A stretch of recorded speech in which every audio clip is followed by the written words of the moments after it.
Hello and welcome to the Heart of the Huntress World's Open Qualifier. My name is Sparkling Ice Tea and I'm here joined by the legend. Gems, how are you doing? I am doing fantastic. We are back yet again for the second World's Open, and what a stacked lineup we have for you guys today. You'll see that shortly, but I cannot wait to have a look at the matches we're going to see today. It's looking fantastic.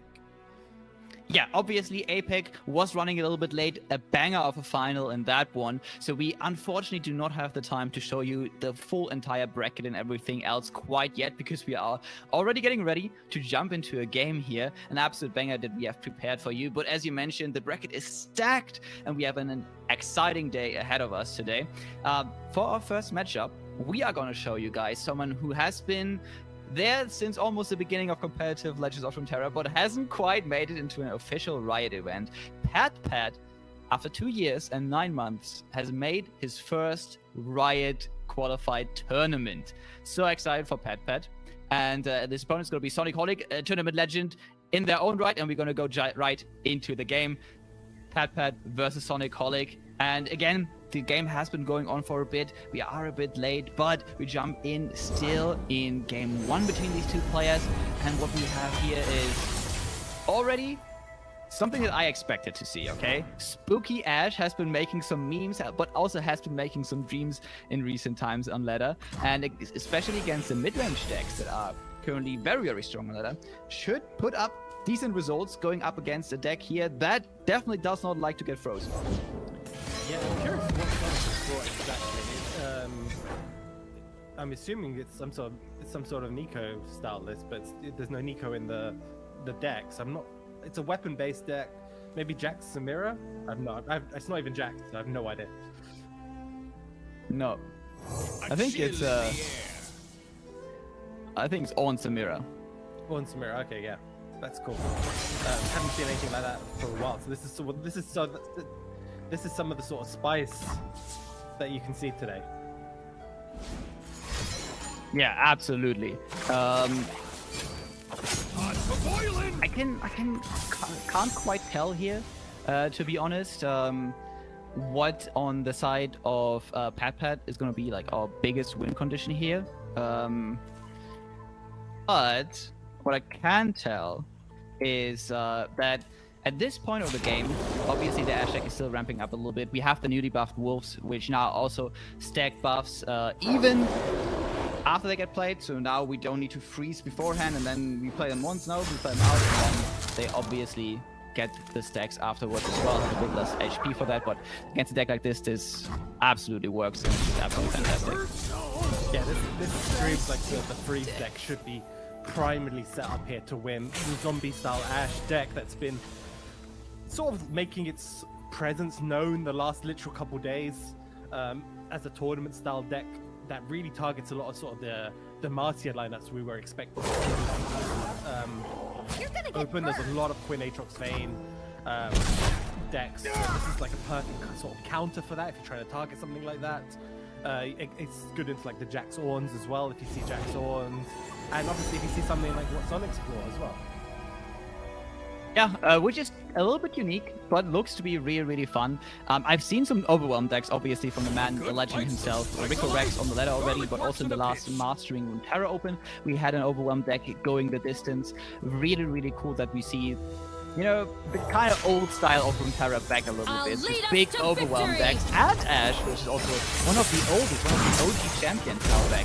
The level up obviously a little bit easier than it used to be in the past, but still gives you the arrow, obviously very strong tool, proactively but also reactively if your opponent decides to develop before they attack. So here again in this matchup, currently right now we're just stalling on Pat's side, trying to scale up our Ash. One unit on the other side already can't block, and with Ash making it another one could be really devastating for Sonic once Pat actually gets a board that can deliver lethal. Yeah, the thing is, Pat does want this Ash to eventually go into the death pool for that Harrowing, start bringing them back. So this isn't sort of the end of the world here. You've got obviously the Tailstone here in hand as Pat, but the thing is Sonic has their own.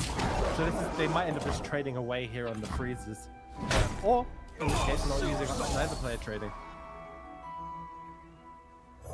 Yep. Okay, we have another Ramping Grandmother, another wolf pack coming down. I love the changes they did to this, by the way, now that it actually scales once Ash and the freezes are happening and you have it already on the board. It can also be like a little cheeky lethal thing where you commit a freeze afterwards. When you already have the board, you swing, your opponent blocks, thinks they're alive. Nope, you freeze proactively. Yeah, Pat right now is looking to be in a fantastic position. Has got the Crystallara in hand, also has Vengeance as a backup. A gift from Avarosa. Looking super safe. This Crystallara is going to be fantastic. It's going to freeze the entire board, allow Pat to draw further into their deck to find more answers. Still also has a flash freeze available through that Tellstones should they need it. Pat looking to be trying to take this first game in a very comfortable fashion. Which, again, nice to see, especially from Pat because it took so long for Pat to get here. It would be tragic for Pat to actually go out in round 1 immediately in top 64. But yeah, this is just a matchup actually made for this Ash deck. This is one of the matchups where you bring this deck. I mean, specifically not for this matchup, I would imagine, because I wouldn't assume to be playing up against Samira or Freya or Overwhelm, but still nice to find a good matchup in an unexpected lineup here for Pat. Again, with Harrowing and Vengeance already in hand, we are pretty safe, and I can't see anything that Sonic can top deck from this point that would be like the biggest of game changes here. Yeah, I don't know, you can quite comfortably take 4 if you wanted to, if you're on Pat's side. The other options are throw away your Ash and just play Harrowing. There's a few good options here for Pat. Yeah, I think we're like, yeah, we're throwing away our units here. This is definitely Harrowing turn. Let's call it up. That is going to be a Harrowing turn for Sonic. He's not going to forget that one so soon. Yeah, and the thing is, even if Sonic somehow finds a way to survive this turn, there's just going to be another Harrowing on the following turn. You also have to consider Sonic will have to spend an action to equip a weapon now. To have an additional blocker, or go for the pirouette. So they can't do both unless they use catch. So they have to use catch plus thing to generate a blocker. So I don't know if that's going to be enough. They might still be dead. Oh, I know what they're doing. They're going to catch after the freeze happens, so they can get an extra blocker. This is perfect.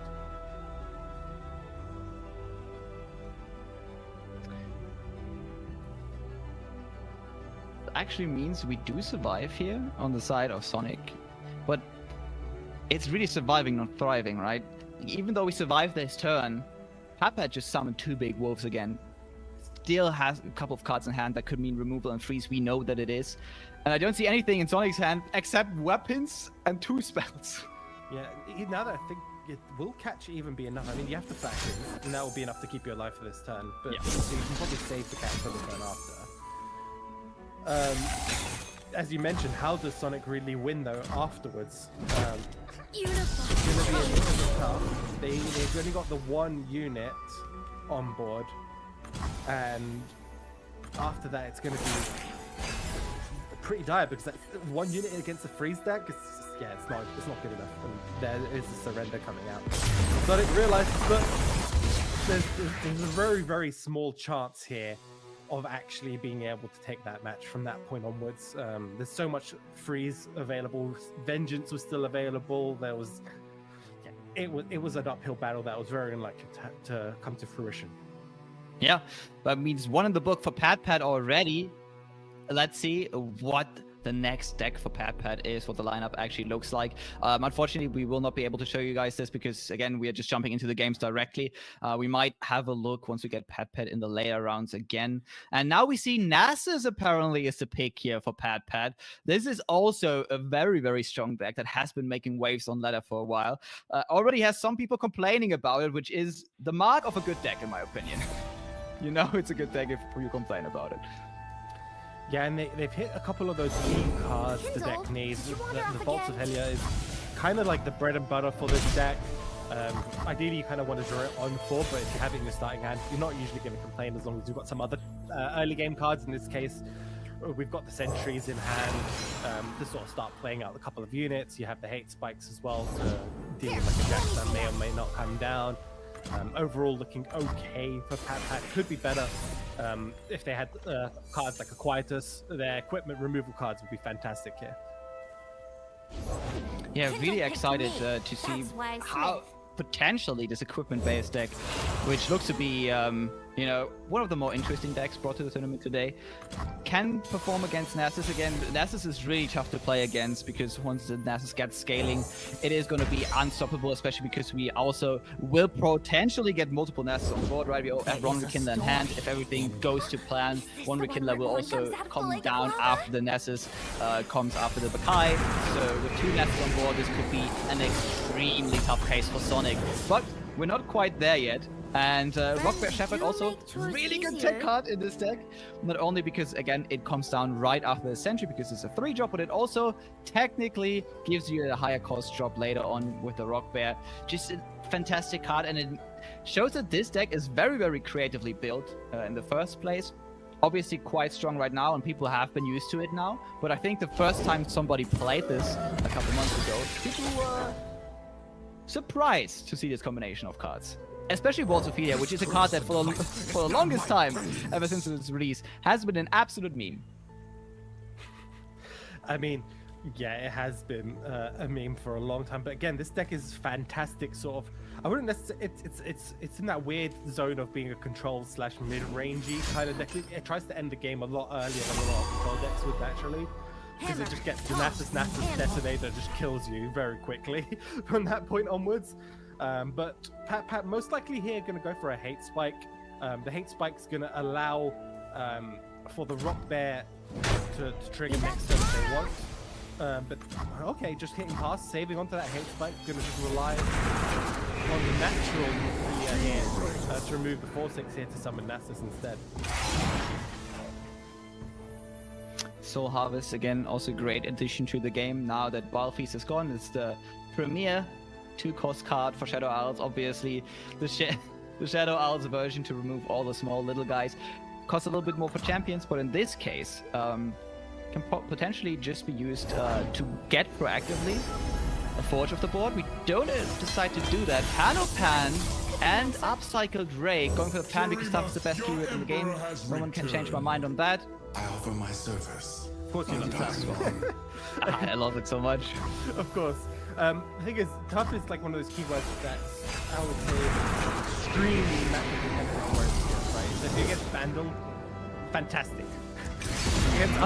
Against Nasus, maybe not so much. Yeah, that guy's a little bit too big, okay? Yeah, that's entirely true. Especially now we have Nasus already at 6/6. This deck really, without getting a lot of natural slays by killing your opponent's units, just through Walls of Helia, turbo buffs the Nasus so quickly, especially now the Nasus is also a 3/3. I don't think this deck would be quite as strong if Nasus was still a 2/2. Got recently rebuffed. Yeah, you also have to get like cards like Hate Spike are essentially a double slay, which is a little bit insane. Yeah. This combination of cards just makes it so Nasus actually stacks up incredibly fast. So Sonic now trying to find a way around the Nasus by going on the aggressive side, okay? We're like killing a blocker, we are stunning the Nasus, we're trying to swing in. We can deny all of this. Hate Spike here will not deny the stun. We'll get rid of another attacker though. I don't know if that's going to be enough here. So right now, Pat still looking relatively safe, especially with the Vengeance top deck. Tell the people what you have Super seen safe. today. And this is the scary part of this deck here now is Nasus is an 8/8. That's an Ada is coming down next turn as well, which is going to start giving the sort of the 0-mana darkness AoE clearance. So even if Sonic full attacks here, Pat can preemptively try and soften up this board quite a bit to set up for the upcoming Detonator here. On that note, has to try and keep obviously the Rekindler alive so that Rekindler dies to the vaults. Time and Dedication comes in. Try to forge a little bit, try to push as much damage as possible, but it's just not even close to enough here. And well, I said, yeah, this deck looks really cool from Sonic. It appears to have hit a wall here against Pat's lineup, unfortunately. and Pat seems to just be cruising from this point on. Yeah, I love this line from Pat as well. Does throw away the Rekindler, however, recognizes, look, their deck only really wins with attacks. I'm going to get another Rekindler next turn, get another Nasus, and you can play Rekindler. Oh, okay, they just go for their, yeah. Another Rekindler, another Nasus, then they get Detonator, and I don't know play how... another Detonator. Yeah, exactly. I don't know how Sonic Holic wins from this position onwards. Oh, this looks... Oh, wait, there's only one Detonator, I forgot, yeah. Oh, they're only running one in their list, okay. This is really interesting. Again, there are multiple variations of this list. Some run Terror of the Tides, especially like the 8-tier version. Really likes to run that. Detonator obviously play a lot in the Asia Vega Nasus and in the Vega Nasus versions. But since we are playing the Asia here and then not the triple Vega, it doesn't make sense that we're only playing one Detonator here. And as we can see, not really necessary to get double Detonator here, because Pat kind of knows essentially the truth that you just mentioned. Sonic only gets through with like pure Nexus damage and maybe a couple Samira pings, which means that now that we have the biggest board available and Sonic can't really get through that, it doesn't really matter if we win the game on this turn or not. Yeah, it's going to be very tough, especially with double Nasus on board. Obviously, Nasus' level 2 effect is also going to be in effect. It's going to put -2, -0 on the attack of everything on the board, -1 for each Nasus. So that makes it even tougher for Sonic to ever be able to punch through. Amulet, upcycled Rake. Okay, yeah, you want to scout into Nasus?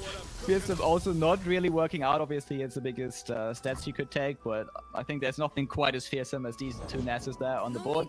So that's not really helping either. Samira here again. That's one ping to the Nexus. Okay, well, 6 HP. That's nice. However, Pat is instantly removing Sirius. So there was a consideration, obviously, to Furious Wielder, I think it's the weapon, the 4+ spell, to just get another stack, another ping. But yeah. Your outs now for Sonic are to like sneak away with a couple of ping here and there. There's a Vega also in this list. Okay. I think we potentially could have saved the Samira. I'm not quite sure if that would have been enough with the catch. But that's it. Pat, his first top cut, immediately wins, goes to the top 32. So, you know, got top 64 for now. Was kind of upset that he didn't get into Seasonals top 32. Now he got into an open top 32. This is kind of like hitting Seasonals top 32. Actually quite hard because, again, we had grueling rounds of Swiss yesterday. And Pat just fighting through that, finally getting there. Exciting to see. We also have a couple other matchups. We might be able to get into another one in the future. But for this one, this was just Pat destroying that poor Noxus Freyod mid-range deck. It looks really cool. Samira is really good, but, you know, unfortunately, couldn't quite get through there. Now we have the lineups, which I think they are not quite correct, but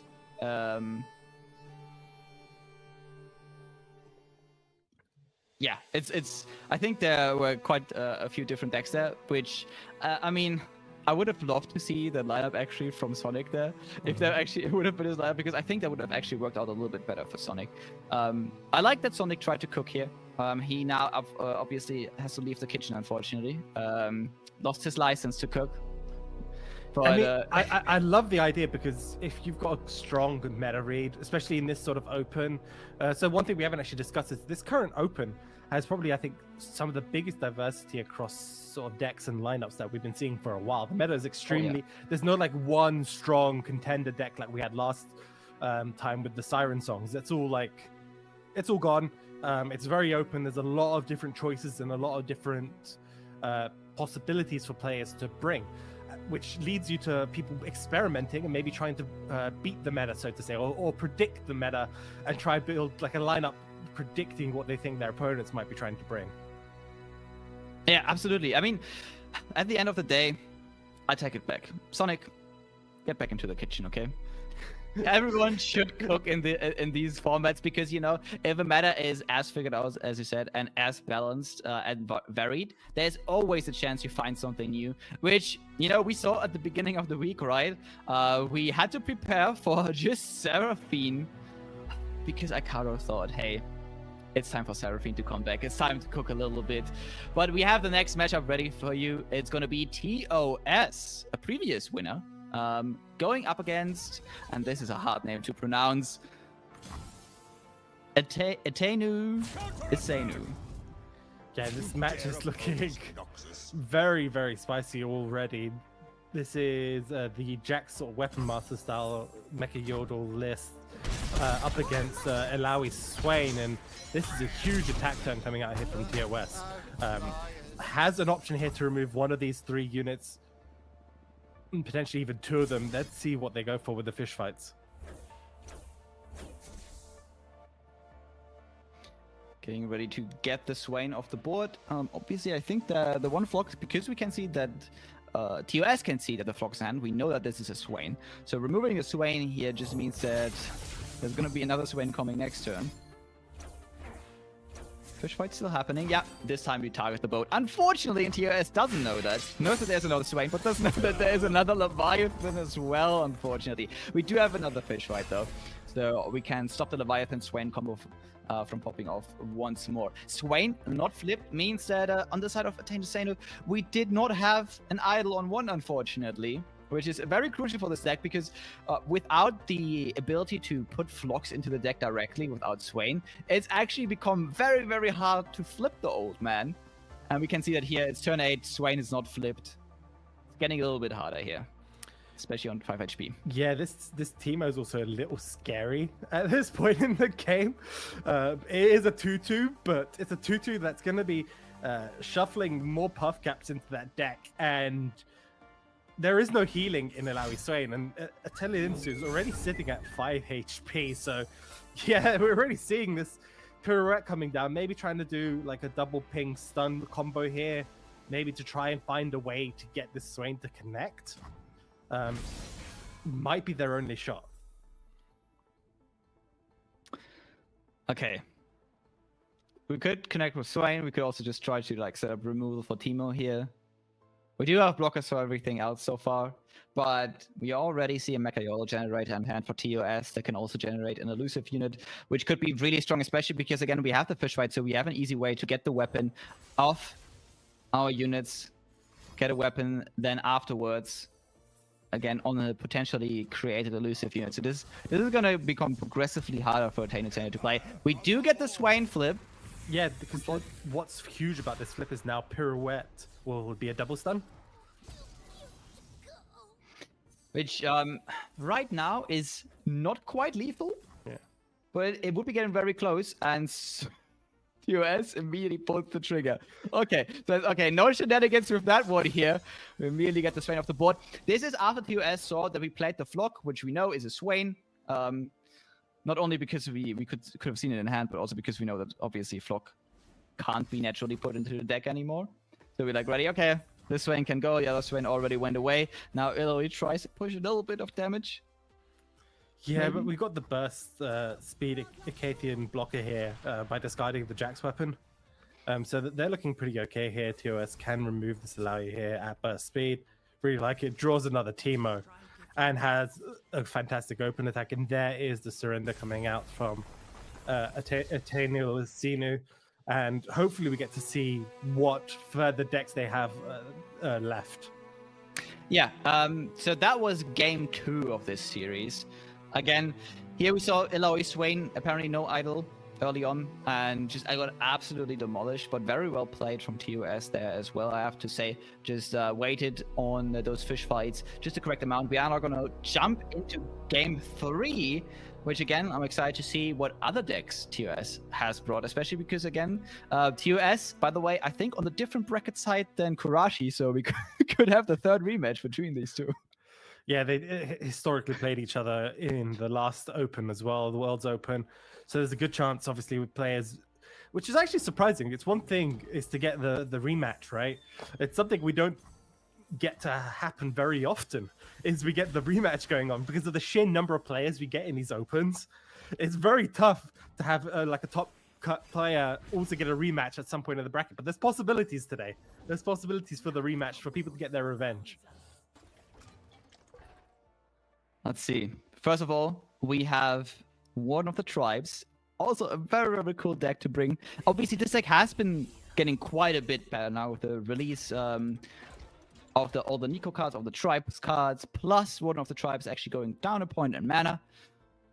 All a deck that can now actually contend and potentially win a couple games. Before it was just the biggest meme on earth. Now, what we see here obviously is that we block the tentacle because we don't want the tentacle to grow. We don't want an Illaoi to hit the board and completely decimate us. And this is why we don't block the 3/3. Although the 3/3 also spawns, to be fair. So yeah, it's a really tough call because, as you said, the 3/3 will spawn another tentacle. Illaoi is going to come down most likely this turn, as well as we have the draw to summon even more tentacles on the open, which is going to be pretty tough here. But obviously, TOS we can see in hand has the harsh winds. Unfortunately, though, doesn't have the attack power to actually trade efficiently. Oh, unless they hit a perfect portal. did they hit the perfect portal? Yeah, they can trade into the 3/3 now. Portals are a mechanic that I've gotten a lot of enjoyment out of, but I've also been on the receiving end of the enjoyment from my opponents from their portals. So I know what the feeling on the other side is right now. Once that gets hit, we're gonna get it off the board right here. Yeah, the Riptide Sermon coming down, just basically saying, "Yep, I'm not going to allow you to have a trade here on my Overwhelm Generator." Essentially, it's all that card is. And Spawn Generator.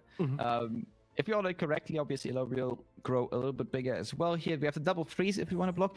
Not sure if we actually want to use it now. Nope. Go in. Wallop, very good card in the matchup, as well as Three Sisters. Two cards that it's a tough decision to actually go between them. I love Wallop because not only does it give you a potential defensive option, because you have a lot of these big overwhelming units, you can use that on the offense too, should you wish to push for sort of your lethal turn. Might not be now. You might end up just having to use this Wallop here, but the possibility of it and the flexibility of it is fantastic.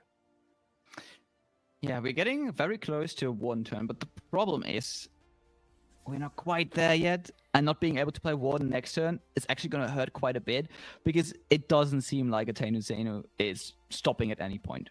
They actually seem to be driving ahead. They push the pace, and Swain is going to come down after the Illaoi. The Illaoi is not going to leave the board right here, and the only thing we really have is this Harsh Winds. And next turn right now looks a little bit empty. We really need a good top deck here.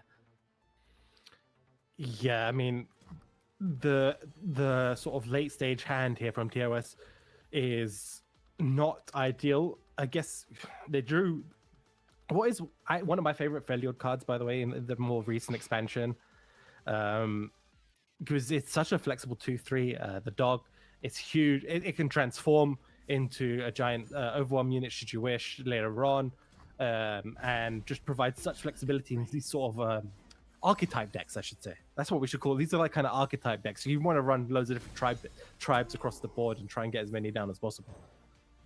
Yeah, the Frostcoat Cub. Fantastic little card. Love it.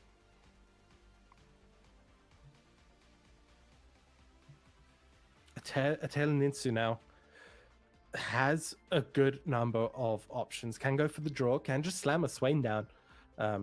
Don't think there's anything they have to really worry about here. Yeah, this Swain's huge, and the Swain then will have to be frozen next turn. Otherwise, TOS risks losing their entire board from the effect from level 2 Swain, which if it does connect, it's going to do 3 damage to every unit across the board. Alright. Free's gonna come in now. This turn not looking all too good, obviously, but we are gonna be able to stall this one out. And this means that we are gonna get a Warden off, but looking at the head of a Tater, I don't think we get through. We have like so many stuns, especially with Swain on the board being flipped now. Again, as you mentioned, Pure Red all of a sudden becomes a double stun. Yeah, How the hell is TOS gonna throw this one around? Yeah, it's going to be tough. And obviously you can't play the Warden this turn anyway. So you have to delay it for a turn, which is not ideal. Yeah, this is looking really slow. I mean, thing is, Insu still doesn't have the Leviathan. And Leviathan is, again, one of those key cards in this sort of combo, classic combo of Swain Leviathan, right? It's been around for eons at this point, and it's one of those cards that will just start locking down the board permanently for TOS.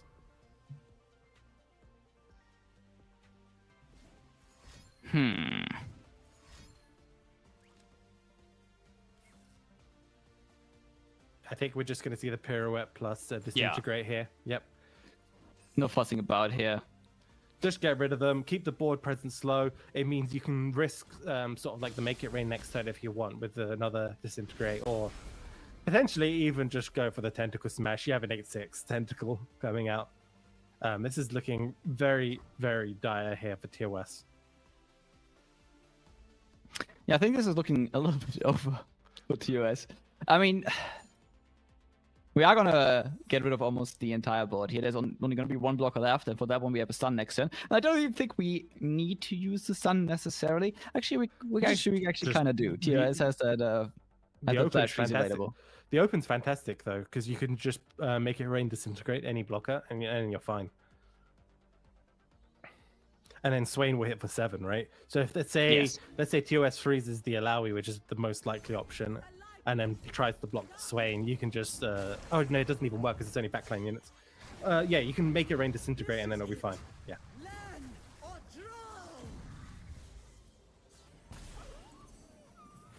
But you're still taking like 20 from just the tentacle essentially.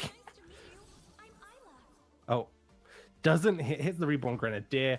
Unfortunate from the Mirai Warden because you kind of just wanted anything, but I don't think it's going to matter. This open attack is just way too large.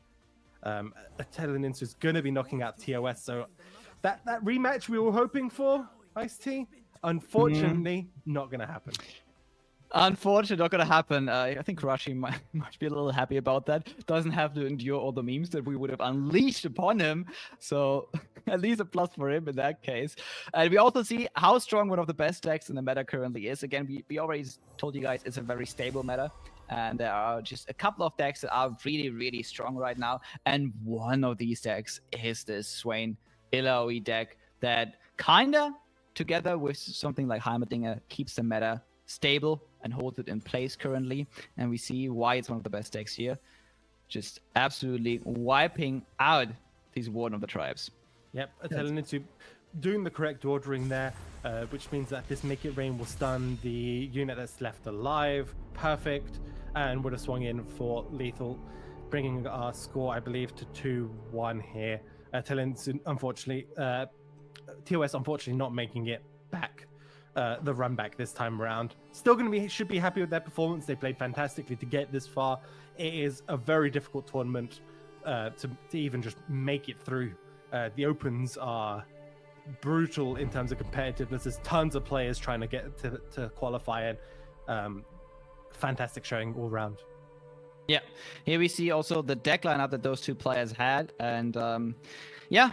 As I told you guys, Heimerdinger also keeping the meta together, and that is the third deck as well, Aatrox. So Attain Hussein just going in with the 3 staple decks that we currently have in the meta, and saying, you know what, all of these decks make good additions to any lineup. I'm just gonna put them all in one and let's see how it goes.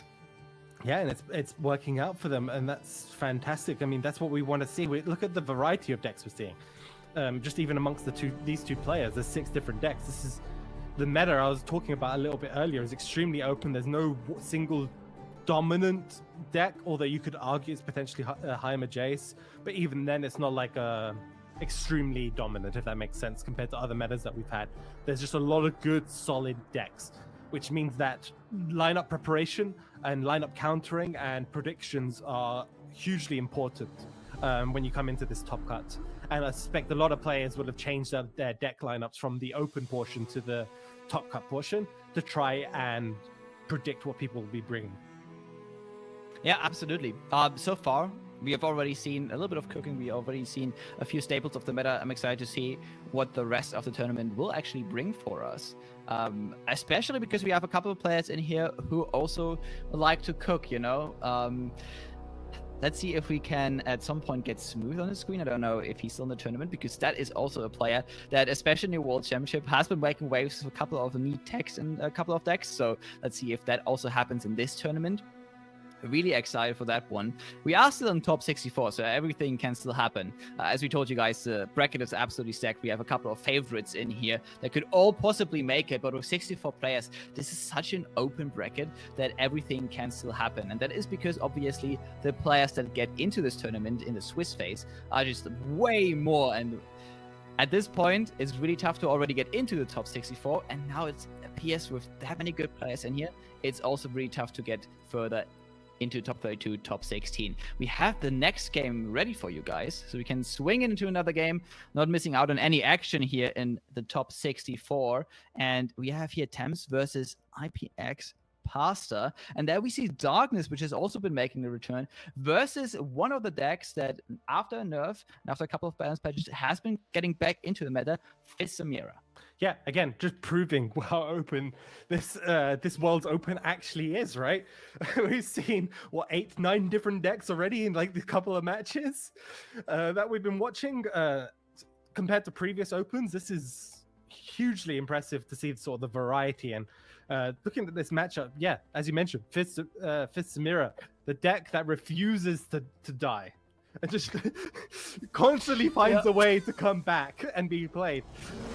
Even after nerf, players find a way to make it work. And I think primarily it's this Fizz keeping it alive. It's just Fizz is such a strong unit in this deck. Consistent, elusive damage that can practically never be removed is such a strong feature of this deck. And then you have the finisher with the monkeys as well, the Powder Pandemonium. Even though it was nerfed to 7 mana, its ability to just close out a game, still fantastic, right? You don't really care that much for the extra 2 mana in this deck, because most of the time when you're playing it, you have an empty board. You have, like, it's usually past turn 4 or 5. You just want a full board of monkeys. That's your turn. That's going to be your whole turn anyway, most of the time. It does maybe stop you playing like an all-out occasionally now, but you're not going to be too upset. Yeah, I'm still surprised to see the monkey version here. Yeah. I think this has been probably like an EMEA favorite thing, because EMEA usually likes to play these decks a little bit more aggressive.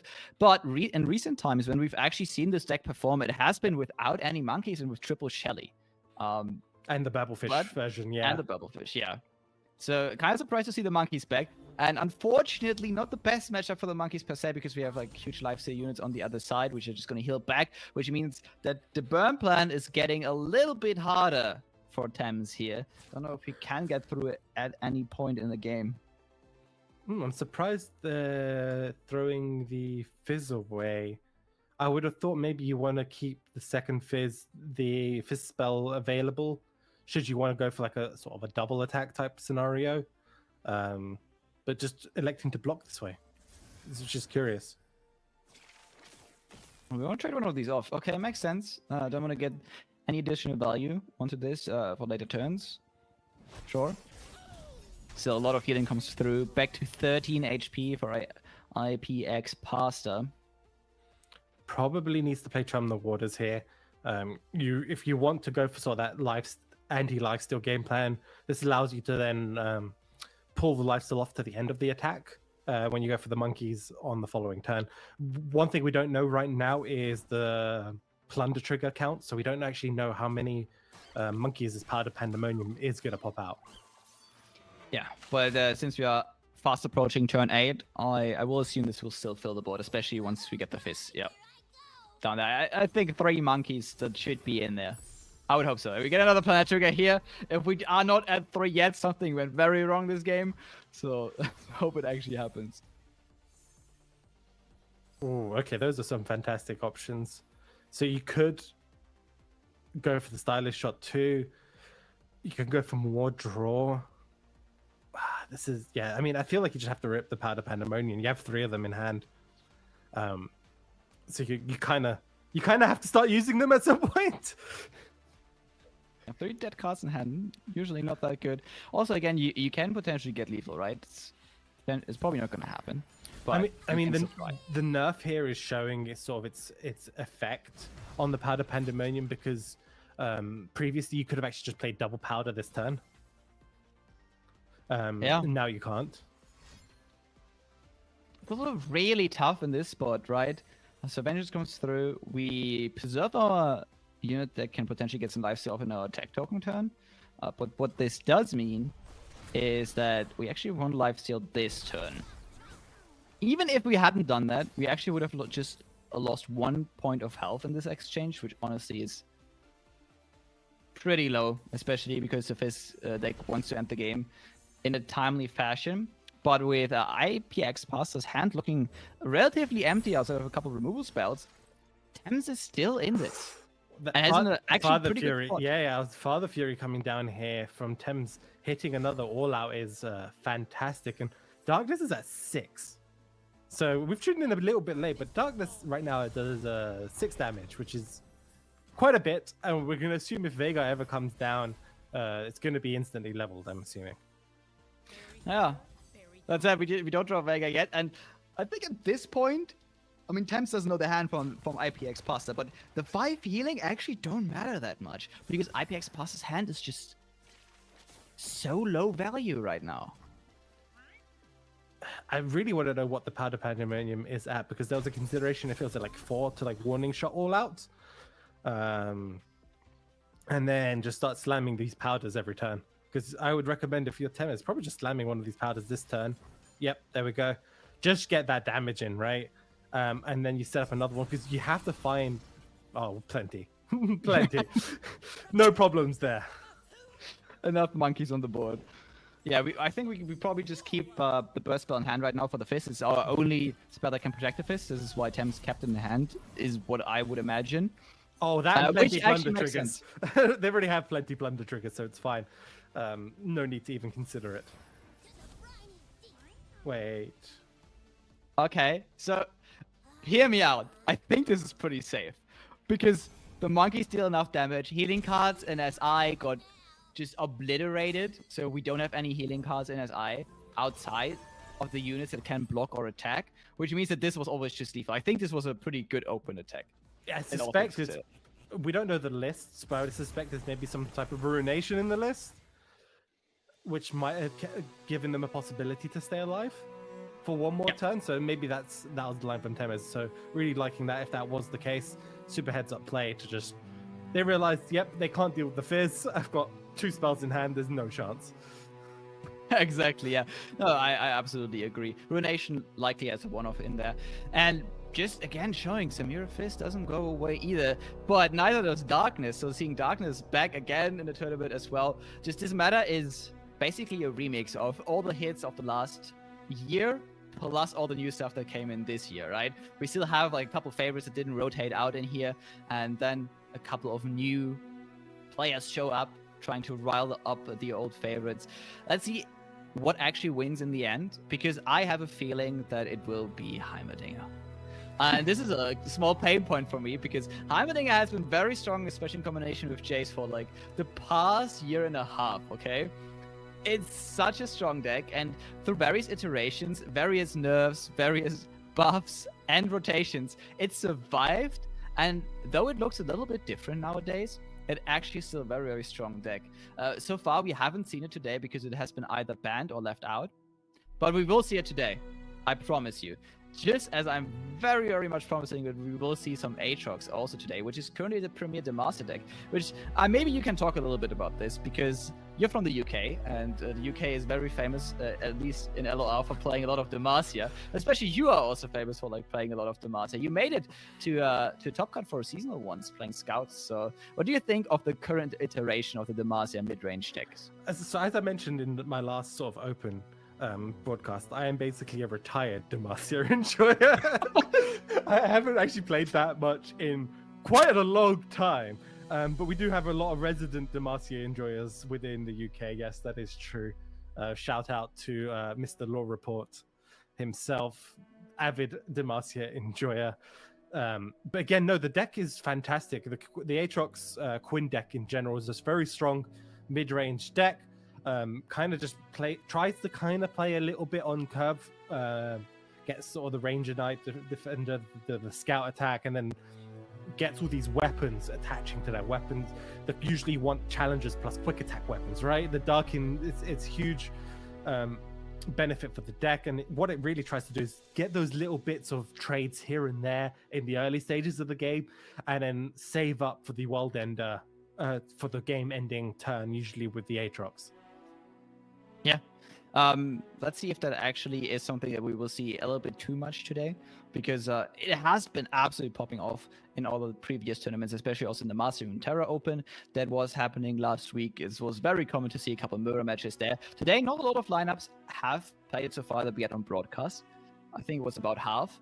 And I'm excited to see who brought it today and who left it out and maybe brought some spice. Okay, it appears that we do have the bracket for top 64 ready. So let's hop into that and see if me and James can keep our promise of this being an absolute banger. All right, we start with the first part of the bracket. We already have a couple of notable names in here. We have Anarchy, Red Winter, Luna. We have Schlude Flippy. Couple of players that, again, really good players, already made it to top 32 from top 64 yet. Really excited, especially for that Luna versus Red Winter match that promises to be an absolute banger. Yeah, on the other side here, we can see Mr. UK himself, the only UK player that I know of that's made it here, Naga against Zyra next round.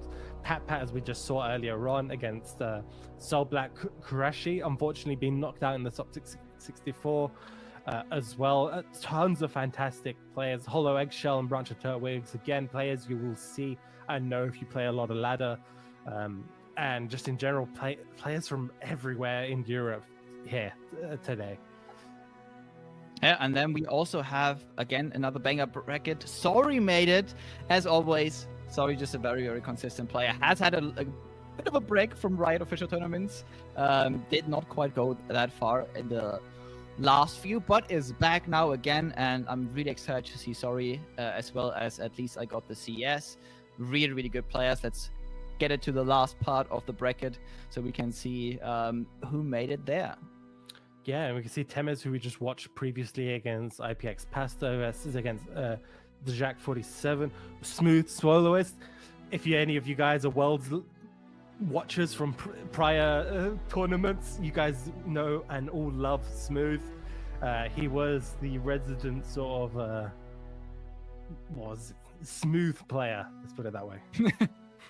There is a meme player also a little bit. Obviously, bringing treasure trash and everything else. The Dime versus Camillari, also absolute banger matchup in that part of the bracket. But yeah, really excited to see how the tournament goes. This was it for the top 64, obviously. We are up next with the top 32.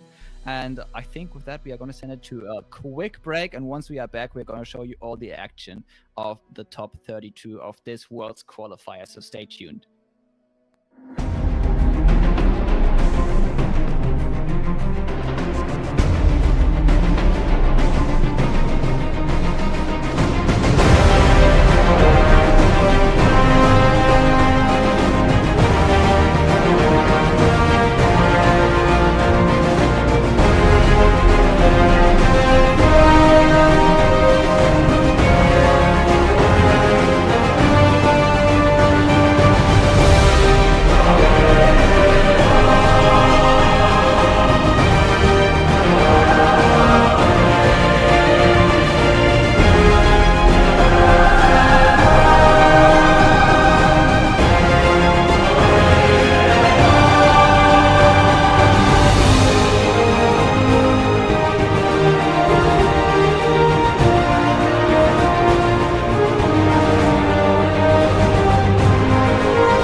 Hello and welcome back, and we are now here with the top 32 of the World's Qualifier Open for Heart of the Huntress. Really excited.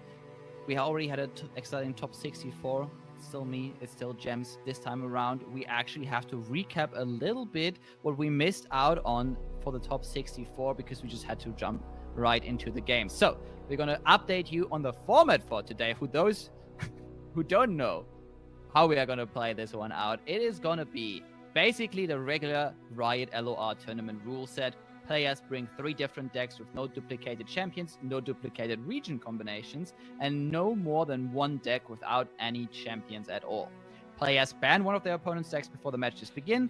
Players cannot use the deck again after winning a game with it, and each tournament round lasts for 65 minutes at maximum. We are EMEA, so timer rules are actually important. We actually had a couple of people lose to them before. We have 64 players obviously here. In the open rounds, we had some Swiss rounds that the players had to go through to arrive at this bracket, and now it's actually only 32 players. But Gems, why don't you update us on the prizes? Yeah, so unlike the sort of regular opens, this is a World's Open qualifier. This means there is an additional prize pool here as of 5,000 USD here for first, as well as a direct invite to Worlds should you make it, and also a greater number of Runeterra points up for grab as opposed to the regular opens, as you can see on the board here. First gives 18, second gives 15, third and fourth gives 12, and all the way down to 64th, which gives 3, which is more than what you'd get for the regular opens. So all to play for. Everyone, what they really want are that Worlds invite in first. But again, usually if you can get that second place position, the 15 points puts you in a really healthy spot to get a Worlds qualifying spot too.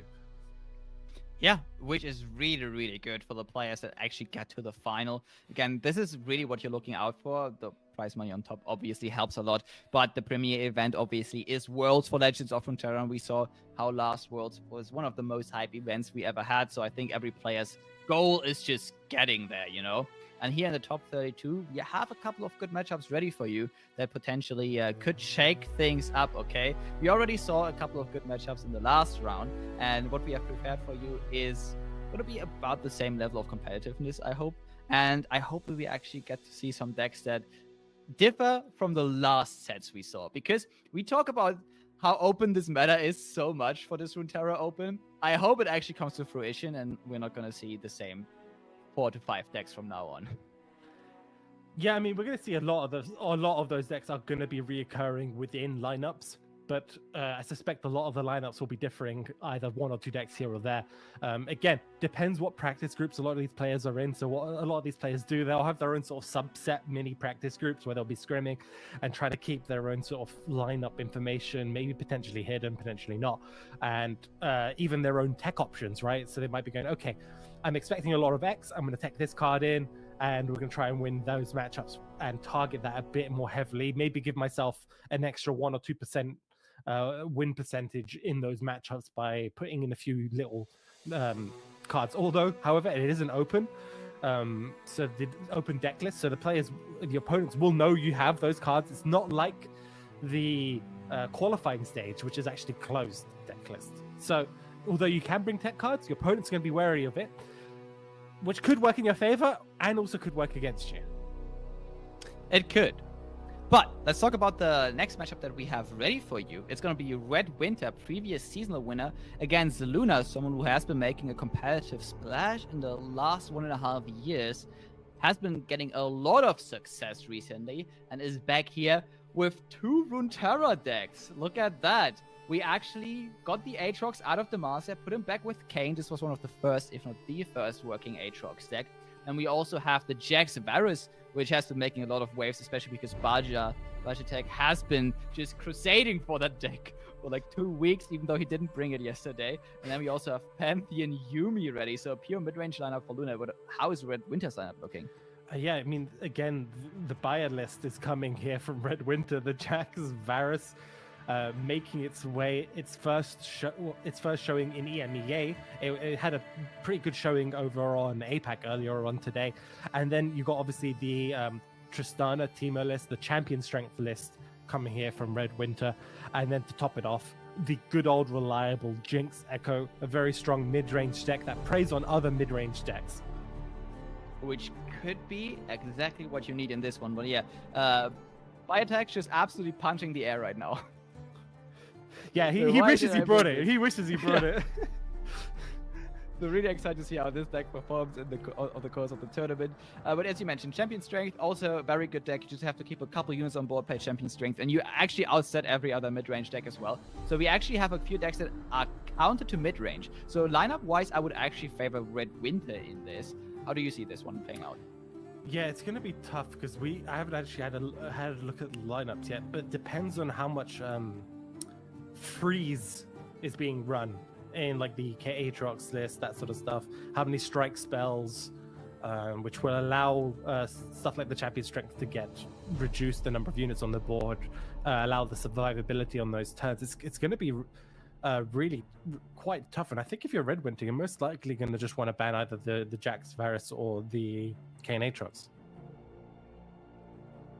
Yeah, on the other side, the deck lists are really what makes this happen.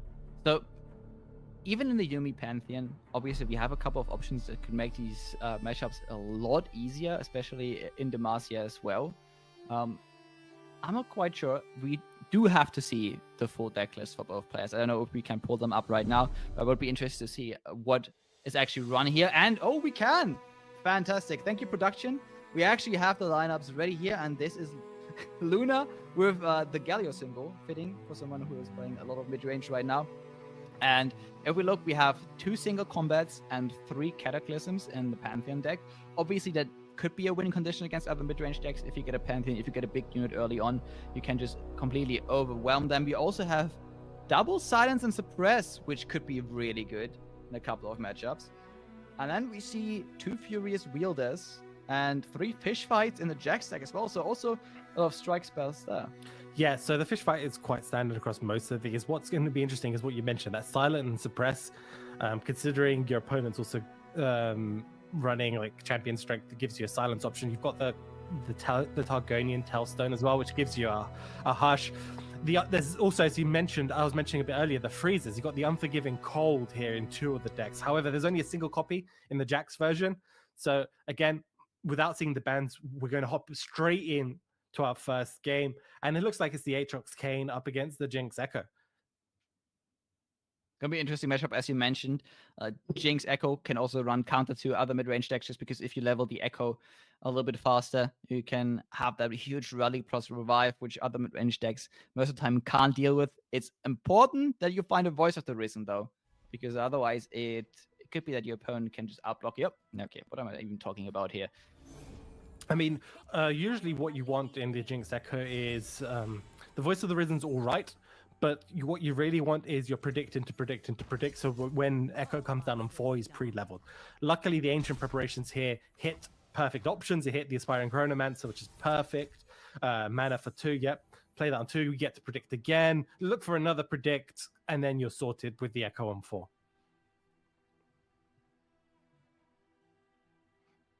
Now, with the predict setup ready, Luna has to somehow find a way to stop this Echo train from rolling out of control, right?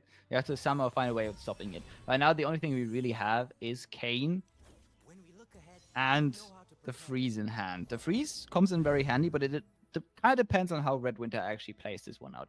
If Red Winter plays a little bit careful with the Echo and only really commits after revive, this actually could be almost a non-factor. It really depends on how both players play this one out and play around the other's options here. Another predict. Yeah, I mean, that's what they went for. As I mentioned, you go for that predict, and then you set up the Echo level up and 4. What you really want is your Echo's most likely going to die, right? But what you really want is those Chronobix to be in the deck, giving you that option to hit them earlier.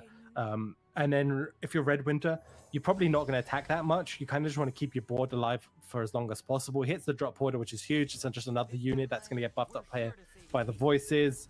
And you're just going to wait, play Echo, maybe pass on your opponent again once Echo's leveled up. And then play voices. And then you're good to go. Okay. So Champion Strength was banned here on the side of Red Winter. And then the Varus deck.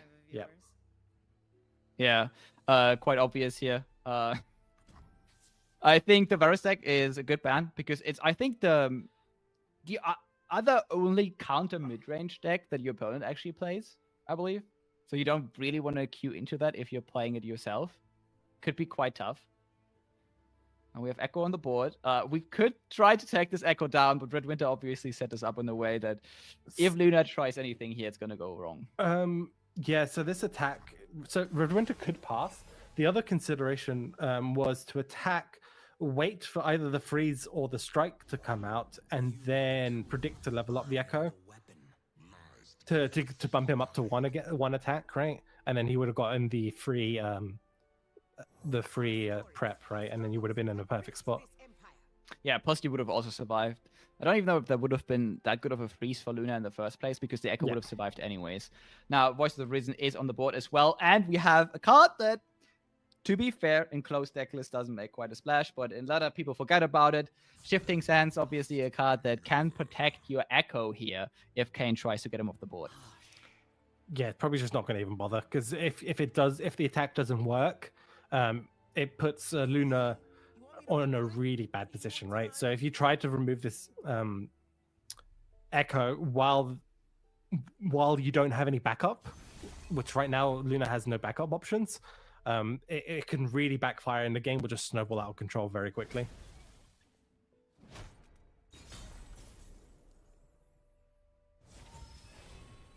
Now, drop order hitting as well. Jinx being predicted as well, getting both our champions already. Unfortunately, Jinx isn't fantastic here because you're not actually going to empty out your hand that easily. Especially with Echo now leveled up on the board, you're going to keep constantly getting time tricks in your hand, which is, again, going to make it really tough for you to empty your hand out. All right. We still took Jinx, or we just skipped on the prediction here. Obviously, you could just swing in with Echo. You could also go for a draw first.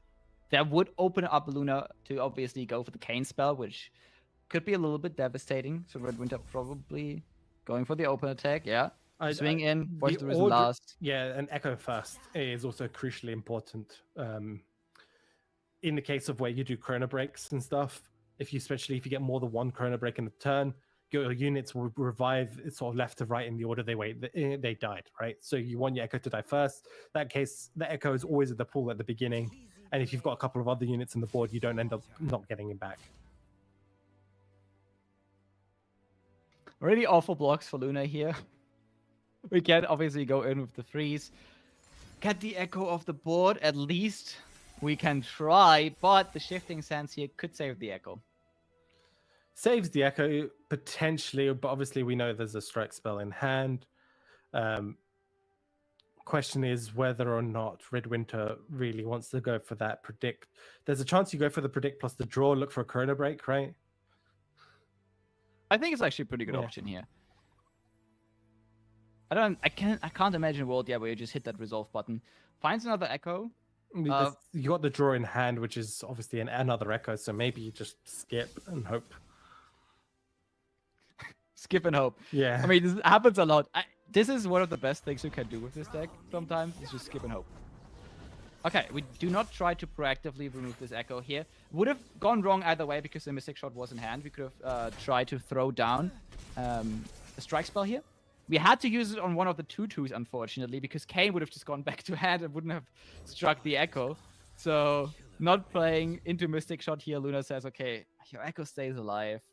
Fine, but he's on 1 HP now. Yeah, you get the Kane spell though, right? So you're still in a good spot here. You can choose to remove either Echo or Jinx. I mean, even Voices. So if you're Luna, you kind of have to remove something this turn, right? Because the problem you have against this deck is if at any point they have Chrono Break, you really, really want their board to only be reviving not that valuable stuff, right? So the issue is here, if you're Luna, what do you remove? Voices, Jinx, or Echo, right? They're all key cards here that will want to be Chrono Breaked. Yep. It's really tough at this spot. You could try to remove the Voices, obviously get the board down in general a little bit. Then again, if you remove Echo, if your opponent doesn't have a second Echo in hand, they might be missing out on one of the engines that actually gets them that chrono break, which could be really good, but it decides to get rid of the voices here. Yeah, voices overall stops the most amount of damage. I think if you're Luna, you're probably going, okay, they probably can't level up Jinx this turn. It's very unlikely they can level up Jinx this turn, which sets me up for a good open on the next attack anyway to try and remove the Jinx. A little bit afraid of her presence here, maybe, but luckily for Luna, Red Winter doesn't have it. Does not level the Jinx, finds the Forsaken Bakai. This is also not it. Okay, so at this point, we actually kind of need to find the chrono break. Maybe this turn, or at least next turn. It's actually getting really close here. Red Winter is staring down this, Ras, which just keeps healing. Plus Aatrox potentially hits the board as well, even more healing. And all of a sudden, we might not even have the reach. Time Trick. You can draw it, so you can predict Time Trick, draw it, Time Trick, and look for chrono break. Yeah, we have the mana. No, wait. We only have 7 mana. This is like just it. This is just exactly it. Yeah. That's all we have, but it gets the job done. Yeah, I think if you're Redwood, you kind of have to go for it. You don't really have an option. You really want that Jinx back here to start generating good card draw / rockets.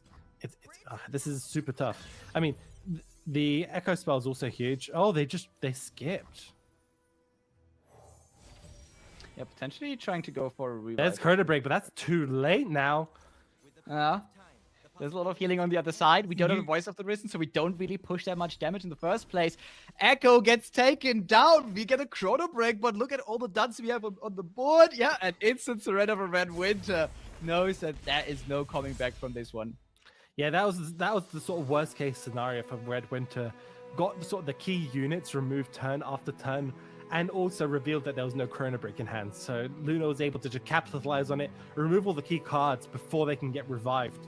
And that's kind of the downfall of the deck a lot of the time, is if you're against an opponent and you just don't get your chrono break, and they removed your unit sort of 1 unit at a time per turn sort of thing, while still being quite healthy, you can never bring back more than 1. Yep. Which means Red Winter will now re-queue the same deck again, try to get the win on Echo, but is going up against Pantheon. And it is classic, good old Yuumi Pantheon going up against this deck now. We already see Eula in hand. This will probably get replaced, but Eula actually a way better card than she used to be now. Got buffed recently. We also see, obviously, Pekka's Case in combo with a couple of favorites in the deck as well. Eula actually getting capped. Interested to see how this one will work out for Luna. We already have the Silence and Suppress in hand. This is also a great card if you want to go up against something like Voices of the Risen. Yeah, you just silence it, and you don't have to worry about it anymore coming back alive or anything like that. I mean, you just leave it, right? you just unblock it. Yeah, you just leave. So this is also a classic sort of matchup of essentially go wide versus go tall. The Pantheon deck really wants to sort of build a couple of big units, and there's the sort of one of the key cards, I guess, in this matchup for Red Winter is that Quicksand. You probably don't want it yet, but you might want to pick it just in case. It's a really tough decision because it's one of those cards you will want at a later stage in the game. But having it now in your hand is going to be kind of a dead card for quite a few turns. Oh, Gems. Now that you mention it, this is exactly, as you said, go wide versus go tall. And this brings back one of the existential questions in Runeterra. Would you rather fight 100 duck-sized horses or 1 horse-sized duck? 1 horse-sized duck, I guess. Are you sure? Neither of them is going to be great. Let's be real. Let's be real. Let's be real. Neither of them's going to be great. No, it's you know what? There are people out there that say I can beat bears, I can beat crocodiles. I'm pretty sure I would lose against 100 duck-sized horses. I would not leave that battlefield alive. I mean, usually, the other option is obviously, as you mentioned, the horses are usually better to fight because they're more scared and like jumpy animals. They're more likely to run away. But then, It's a duck that is just the size of a horse. Again, very, very scary, both situations here. But for Luna, it's also looking kind of scary because there's an Echo already on the board. But we have the Pantheon here ready to get those Fated stacks rolling, potentially get a couple of good trades. Now it again comes down to Red Winter getting that chrono break on time, right? If this, again, is very mismatched, just like last time around, this could go very wrong. Luckily for Red Winter, there is no Kane with Challenger on the board right now, plus there is no Strike Spike currently for Luna. Yeah, the removal of the attack on Pantheon is kind of redundant. He's got Barrier. We see the Chain Vest in Luna's hand too. Most likely going to come down. There is the Echo level up, which is going to allow Time Trick to be in hand for 0, which is kind of how this deck works, right? You start Time Tricking for 0 until you find the Chrono Breaks. It just unfortunately did not work out last time around because we didn't get that many Time Tricks for 0. Now we can actually get one clean. Pantheon only going to survive this interaction. Also going to get the Tough on top of it. Going to put 2 more damage here on the Chronomancer. I think both players still in the spot where they can definitely win the game. It just really depends on how Red Winter's predicts go, because this game could either go completely out of control or Luna could kind of stall a little bit, flip Pantheon, and get the game back into control. Okay, final drop border, but 2 whiffs outside of that. This is probably just a skip. Yeah, most likely a skip.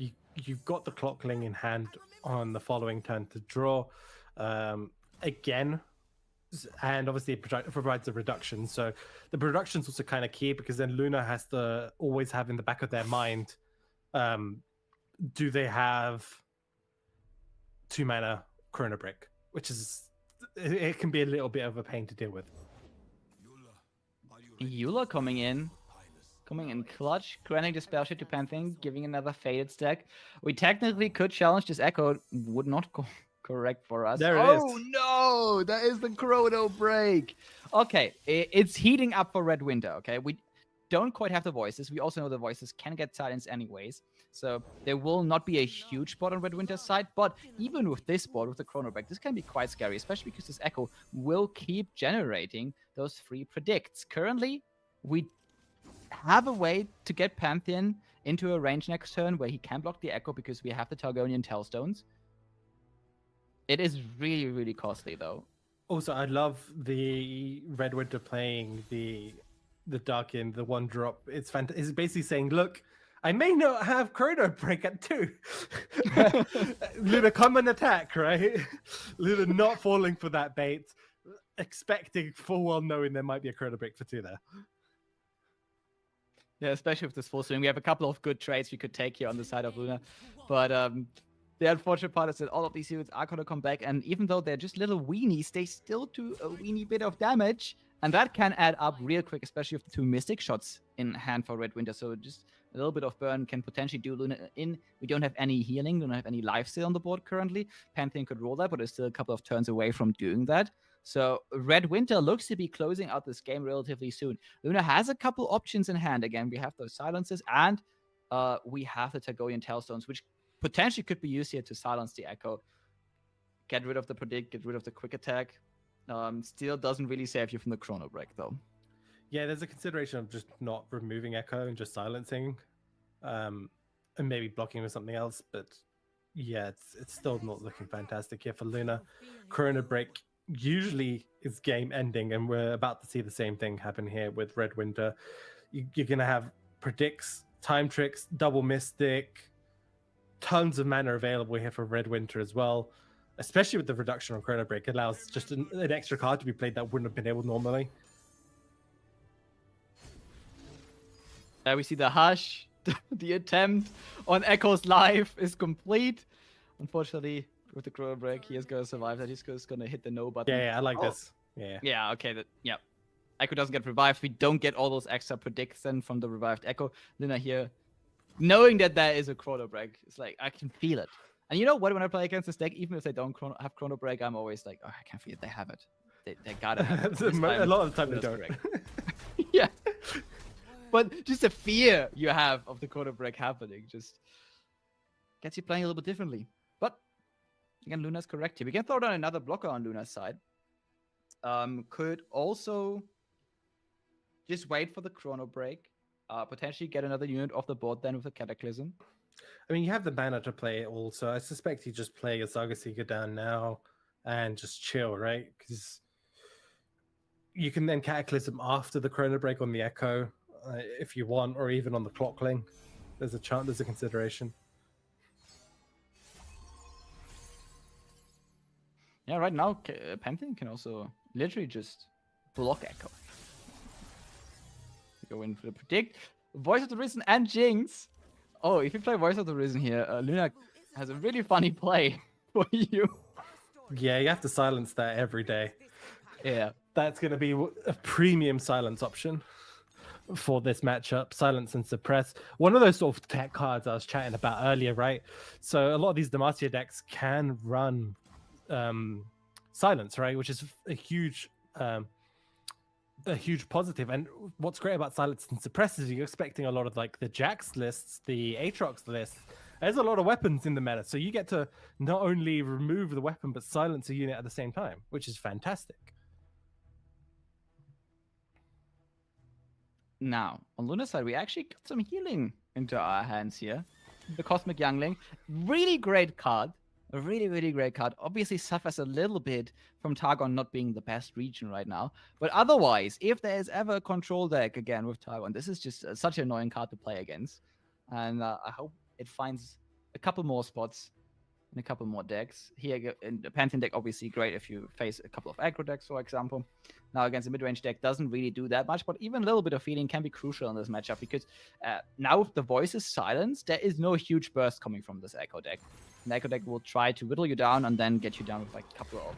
Okay, so what's going to be crucial is to see what keywords this Pantheon gets off this Cataclysm. Luna kind of has to use the Cataclysm just to level up the Pantheon and manages to hit... Challenger is good. So kind of not that great, right? You kind of want No. like the elusive, the quick attack style stuff, right? So there's Lifesteal. Lifesteal.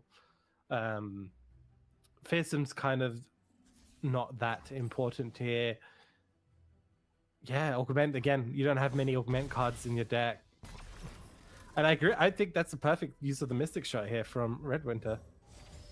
Yeah, it's also really funny because Runeterra basically says, hey, I Mystic Shot my own unit. How about you also attack and remove another unit? I would very much like that so I can get that unit back that I just Mystic Shotted. Which makes it really awkward for Luna because Luna has this 9/7 Pantheon and potentially doesn't even want to swing in with it. Yeah, this is where elusive on Pantheon would have been fantastic, right? Because then you could just swing in and not care. Yep.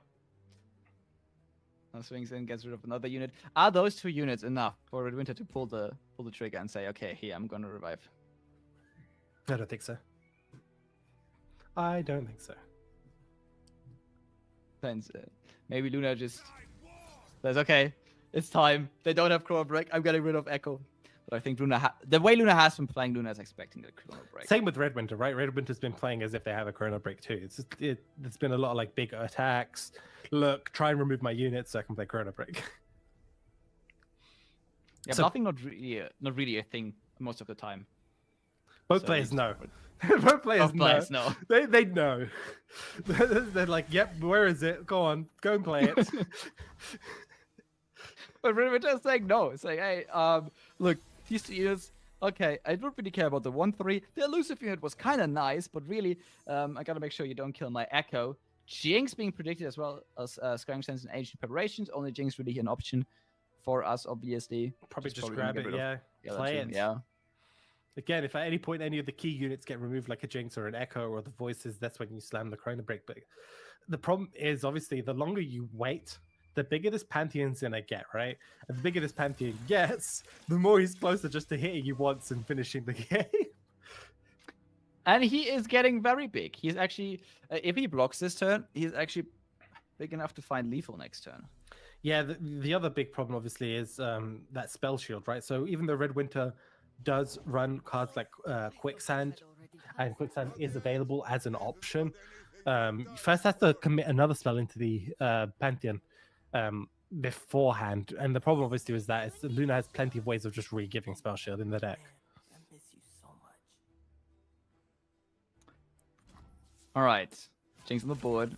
Probably gonna have to pull swing here. This means Pantheon gets a block.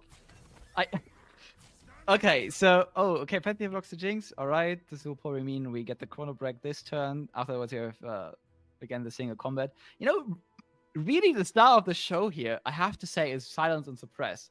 Just this Voice of the Risen, this game could have been way more annoying for Luna if that Voice of the Risen actually got the effect off. Yeah, it's really close to just being over this turn, even if Voices wasn't silenced.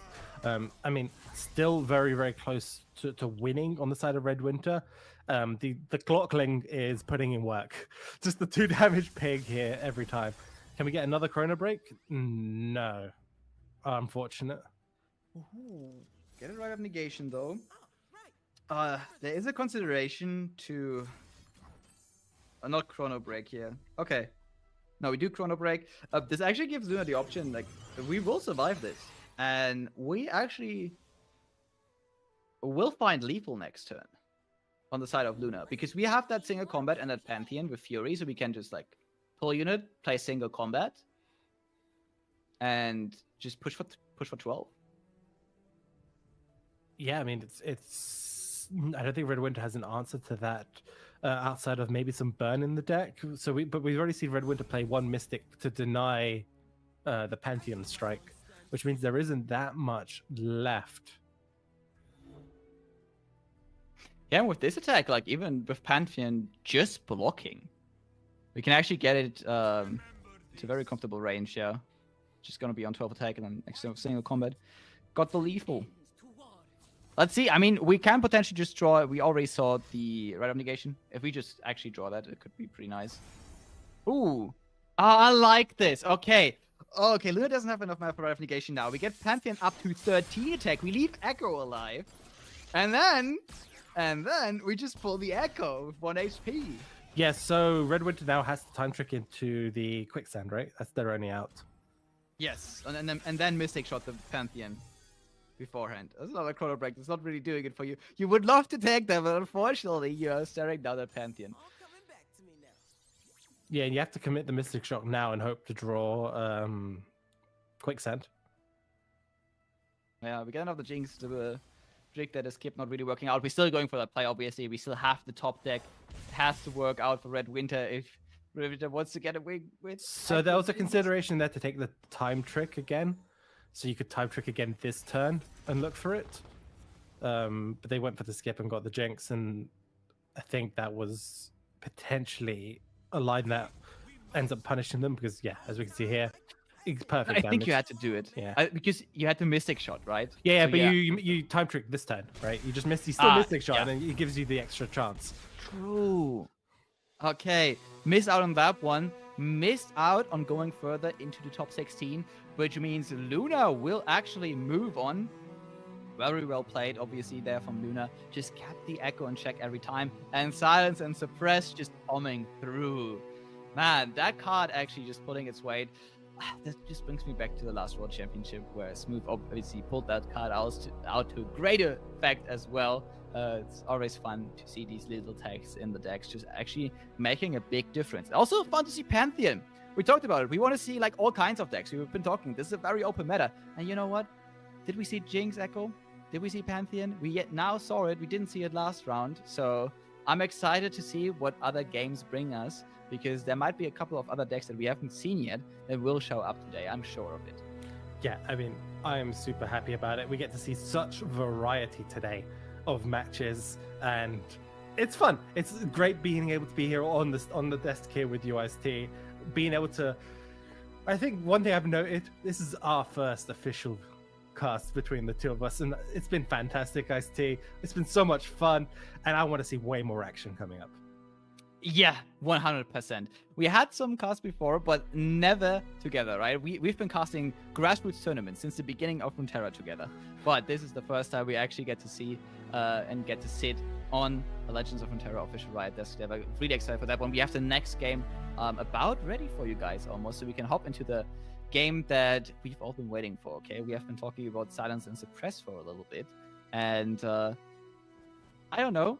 I think we have the godfather of Silence and Suppress loaded up for you. Smooth Swallows coming in with Seraphine. And you know what? Another flashback to the World Championship. What do I see here? This is Seraphine Targon. Okay, this is not set Seraphine. This is Seraphine Targon. This is exactly a deck that Smooth, well, not with these exact cards, played at the last World Championship. Yeah, and it's again one of those decks that you either love it or hate it, right? It's a very what I call like a Marmite deck, right? You're either on the side where you love playing these types of decks, or you're on the side that absolutely loathes them. And as we obviously know, Smooth's on the side that loves them. Absolutely. I mean, I personally also have fun playing them. I just playing against them is it's a whole different animal. Okay. Yeah, because there's so much random generation, right, that you kind of have to play around. The question here now is, fifth, what they haven't got any vaults, right? Or they did and it got removed. That's a possibility too, because Aftershock is a potential in Smooth's list. Not only Aftershock. It's a card that not a lot of people know about because it's not really played a lot. But I believe Celestial Impact also removes landmarks, no? I might be mistaken because I also don't know about it that much. I've never played that card, but somewhere in my mind, it just screams Celestial Impact removes landmarks. Yeah, and Smooth just trying to keep the Seraphine alive here on the board. Really, really valuing the survivability here, because that's kind of your win condition is the Seraphine. Also, one card we haven't actually spoken about, which is kind of why Jace Heimer is kind of still around and still strong, is this Scraptatron, right? It's basically very similar to the other sort of mech production surge, the sort of the mech generation unit cards, and it just brings you a big unit with +6. Oh, okay. Yeah. I like how you just stopped talking because you see this as well. There is an option here because of the buffs to Targon Tellstones to actually keep the Seraphine alive and completely stop this buff to the champions. If you want to go for it, is another thing because that obviously would take away all your mana for this turn. But you could potentially go for it. Blessing of Targon is 4 mana now. Yeah. Okay. Seraphine stays alive. And the level up kicks in too. Oh god. Great turn for Smooth here. Yeah, and that denies the strike bonus, right? So the Nasus doesn't get the +2/+2. The unit wasn't removed. Not looking fantastic for fifth. I mean, it's without vaults, it's really tough. Without vaults at this point in the game, for fifth is incredibly tough to claw it back. Yeah. And again, there is this Celestial Impact in the hand for Smooth. I've been talking about it already, and I want to highlight it again because this also not only obliterates landmarks. I checked it now; it actually can do that. But since it also obliterates champions, that means if we kill Nasus that way, Rekindler actually can't get him back. So that could be a consideration. We can also get him off the board right now, remove him later. Maybe one Nasus already died. Quicksand coming here for the -4 just to keep the Nasus alive. Ooh. Wait, depending on if an Nasus died or not, fifth might be making a little bit of a mistake here. Because if this Nasus stays alive and we actually do remove it with Celestial Impact, and we don't keep it for potential Volts of Helia, then fifth is just looking at an empty Rekindler in hand. Yeah, I mean, it could be an empty Rekindler, but we haven't seen the sort of the early stages of this game. In theory, I'm not sure if this is the Azir version or the Veigar version. One of those could have also died. Yeah. That said, reviving an Azir here at this stage of the game is just not really what you want. No, true. But a Veigar, however, could be. Yeah, Veigar could be quite all right. Now, the bar is on the board. On the other side, we also have a Rite of Negation, so we don't really have to worry that much about the Celestial Impact anymore as long as we keep the mana up. Swinging in here, Smooth is just signaling to fifth, hey, I can remove your Nasus on play here. We do have the cards to remove Nasus and this Rock Bear. Yeah, however, fifth has got the Rite of Negation here, should they want to deny the removal on the Nasus. I think in response, Smooth could then try to go for the Pale Cascade, still remove the Nasus. Actually, in response to the Rite of Negation, we can Pale Cascade, Sumpfume. Oh, Vengeance. Yeah, that gives another stack to Nasus to survive in theory. But obviously, as you mentioned, Pale Cascade comes down. Hex Splitterator coming in here too is huge for Smooth. Falling Star again, huge on the attack. And fifth is just kind of run out of resources, which is kind of, yeah, if you don't get the Vaults of Helios stuck on the board, you end up really only playing sort of one card a turn. And if you're against a deck like what Smooth Stolas is playing, which has tons of options for removal, you end up just getting slowly bled out like this, where you just end up running out of resources. You need that sort of the momentum from Vaults to sort of develop a very quick and big and scary board before sort of the Seraphine kicks in, before all the value engines kick in for Smooth, which is what seems to have happened now. Yeah, we got the update here from the TOs. It is the Vega version of the deck, which again, as you mentioned, can actually become quite a bit useful, even if that would have been the hit from Rekindler after all. And at this point, can't really turn the game around anymore, though. We just have the whole setup for Smooth. Sure, we are missing the Seraphine. We have the bar, we have the invokes, we have the healing. At this point, Smooth is just like choosing and picking the win conditions. Yeah, it has Falling Star here to remove the Rekindler, and fifth is kind of just run out of steam, which is super unfortunate because really at this point in the game, fifth, all really the Nasus deck can really do is kind of play one unit at a turn, and it will be something that Smooth will either have an easy answer for, and I mean Scourge is huge, but it falls prey to the caster gate that they're running because Inspiration has no answer to it, so you can just slam that. Okay. I mean, I understand Smith was still going for the Scourge. It's the card that most likely wins you the game in the next couple of turns. Everything else just stalls. Although stalling is always good in this matchup as well. Also, it's just the funniest card. Oh, that Rock Bear Shepherd just got absolutely obliterated for no reason. Poor guy. Yeah, that's also kind of big because you don't get the countdown the countdown on the landmark from the Rock Bear effect going off. Yep, there's the caster gate. Kind of has to come down. And this is sort of basically a top deck. Hope for fifth. Fifth really wants like another Vaults. Really needs it. Finds another Rekindler. Oh my god. And then Nasus is a 10-10 now. Actually kind of scary for Smooth here. Needs to find the Seraphine. Yep, Seraphine will be fantastic. Drum Solo allows them to go further in the deck. They have obviously the stun this turn, so they're not in the worst spot, but the problem obviously is we know there's a right, so you need to have more options in hand than just the stun. Still not dead. The Cosmic Youngling can just block Rekindler and it'll be fine.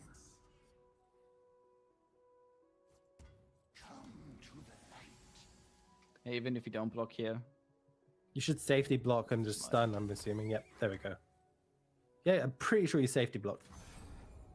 Oh, wants to keep the Cosmic Youngling alive. I mean, technically, if this goes through, the Cosmic Youngling dies after Rite of Negation. You kind of miss out on 2 healing, so you're only really saving 2 health by blocking here. So maybe this is the consideration of keeping it alive. Rite of Negation comes in. Funnily enough, this kind of puts us into a closer position to actually eventually get rid of the Nasus. If we draw a Seraphine, we can actually kill the Nasus, kind of. Not right now, but with enough removal spells, we eventually get there. Yeah, going for the Hex Splitterator here on the Rekindler, just denying, I guess, 4. But the problem obviously is Nasus gets Spell Shield now, so you kind of need that Seraphine for the double spell up to have any chance of easily removing it. Yeah, and this is just how it goes. Smooth, just feeling the effects of top decks right now. When you thought you had one, when you fought 3 or 5th Nasus, they just top deck more and more and more, and Smooth is just absolutely gonna despair after seeing the next one. This is just crazy. 5th with the top decks of their life. Yeah, so we were talking about the deck running out of steam. Well, if you just draw Rekindler into Rekindler to Rekindler, you're probably still going to be fine. And now the worst part is obviously the Nasus got their strike in. So those are the Nasus that have Spell Shield, which is super. How many? Okay, Darius Spell. Remove a Spell Shield. I guess it's something. Great. I think we're going for a double draw here. Just trying to find anything and everything that can block Nasus. Because we really need it right now. There's nothing in the deck, I don't think. It's not that type of deck, especially with -2, -0. Oh, Whoa! The Rite of Negation is still in the hand for 5th. Oh, Smooth. I don't even know if it's activated, but if it is, it's going to be an absolute tragedy here for Smooth if he tries to get that on the board and it just... And no! It is activated and Smooth thought he had the win. Ah, it's so close. But the second Rite of Negation, 5th, just really, in the end, did draw all the cards they needed. I mean, it's still technically not over. You can remove one of the spell shields from the Nasus and still remove a couple of units here on Smooth's side. Yeah, I don't know how worth it would have been there to start with removing your spell shields. Maybe bait 5th into using Rite of Negation at that point. Although I honestly think Smooth was pretty alright doing this play this way, because I don't think 5th would have used that Rite of Negation for anything. It wouldn't be a straight up removal for Nasus or this Catastrophe, So you can, which has now turned into Catastrophe for Smooth. We've already played High Note earlier, I think, in the day, so you can't double High Note to remove the Kindler. Oh my god. Wait, Glorious Ascension as well? Okay. Oh, okay. The top deck war for 5th here is turning out absolutely fantastic. Draw 2. Is that... I see, could you explain to me what that card does? Oh yeah, it's a burst spell that draws you 2 cards for 2 mana.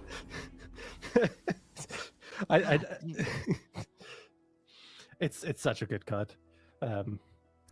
And yeah, I think that is going to be game, unfortunately. Smooth, his run ends here. 5th, taking it 2-0, knocking out Smooth Soilers, a former Worlds competitor here over in EMEA. So congratulations to 5th. They're playing fantastic, taking out some very, very strong competitors. Yeah, absolutely. Again, super happy that we caught a game of Smooth actually on broadcast, because that means he actually got through top 64 with this Seraphine Targon deck. Really cool, because this is, I'm just gonna check this down right here. Another deck that we haven't seen so far and that we probably will not see. So meta getting ever more open every time we actually tune into one of these matches. Unfortunately, yeah, top deck war was won there. But it looked very competitive, this game, and it looked very, very fun, to be honest. Really excited to see if the rest of the games that we have will actually turn out this way as well. To be honest, would have liked to see this one from the start, but we also had an absolute banger before that, no? Yeah, it was a fantastic series of matches here. And, I mean, as I've been saying repetitively, it's been huge variety of deck lists brought from all these players, and super high level gameplay from all of them that we've been watching so far. So I just want to see more and more of this action, and I want to be able to crown our second ever Open Worlds winner. All right, but with that, I think we have every game done for this round. So I think we're going to hop to a break, and once we are back, we can update you on the bracket as well as what the next match is going to be. So stay tuned. We are going to have a stacked top 16 already. Oh, this is flying fast. Gems, this is flying by fast. But yeah, see you guys after the break.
Hello and welcome back. We moved on from the top 32 onto the top 16 now. Really excited to see what's going to happen here because I know there are already a couple of people that we want to spectate for this one. But before that, we're going to take a quick look at the bracket to see actually what you guys will see after this one. So... As we saw, we just came back from our break where we saw Luna versus Red Winter as one of our previous matches. Luna playing absolutely fantastically, taking a 2-0 victory over Red Winter with the Pantheon list, making their way up into the top 16. As you can see here, we've got some really strong names. Slowly Flippy back again, as well as Generog here all the way in the top 16. Still waiting on the results for the Anarchy game. And on the other side here, we've got Pat on a tear. You've been wanting to see Pat do this well for years at this point. Ice-T, and they've made it all the way up to the top 16. And a player I want to bring up is Kurtnaga 23, fellow UK rep, all the way up into the top 16. Super happy for them. Can't wait to see how far they can take it. They're going up against a bunch of Turtwigs there. Going to be an exciting matchup and probably our feature matchup for the next round. Then we have Pukepito versus PCS Tilkos. Also good matchup. And then the 01 versus, at least I got the CS, who has been fighting their way to the bracket through some really, really tough matchups, but also getting here into the top 16. This means we only have a couple of rounds left before we actually crown our champion. And it's getting really hot right now. Yeah. It is getting very, very hot, as well as the deck lists are very, very spicy too. So, I see.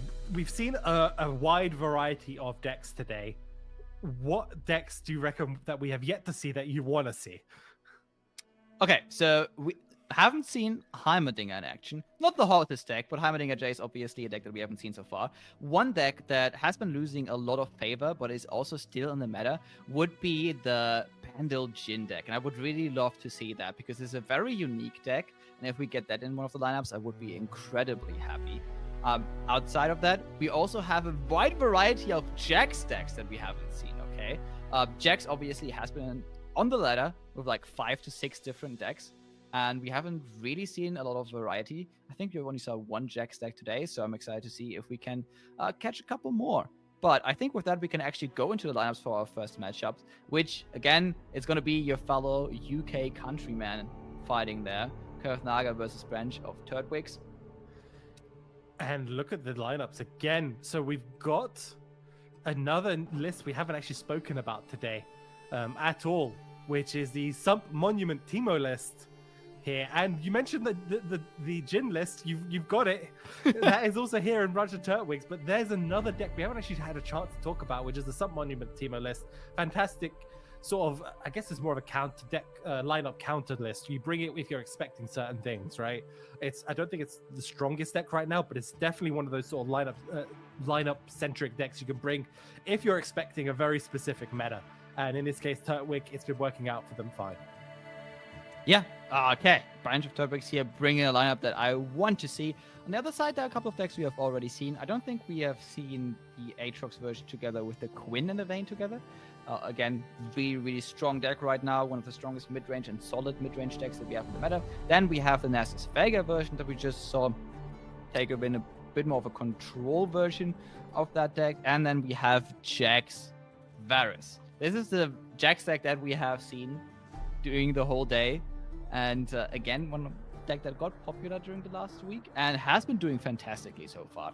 It's now in the top 16 as well. I'm also going to be interested to see if this Fistamira deck is actually the monkey version, where we go a little bit more burn, we go a little bit more face, or if it's actually the Shelly version.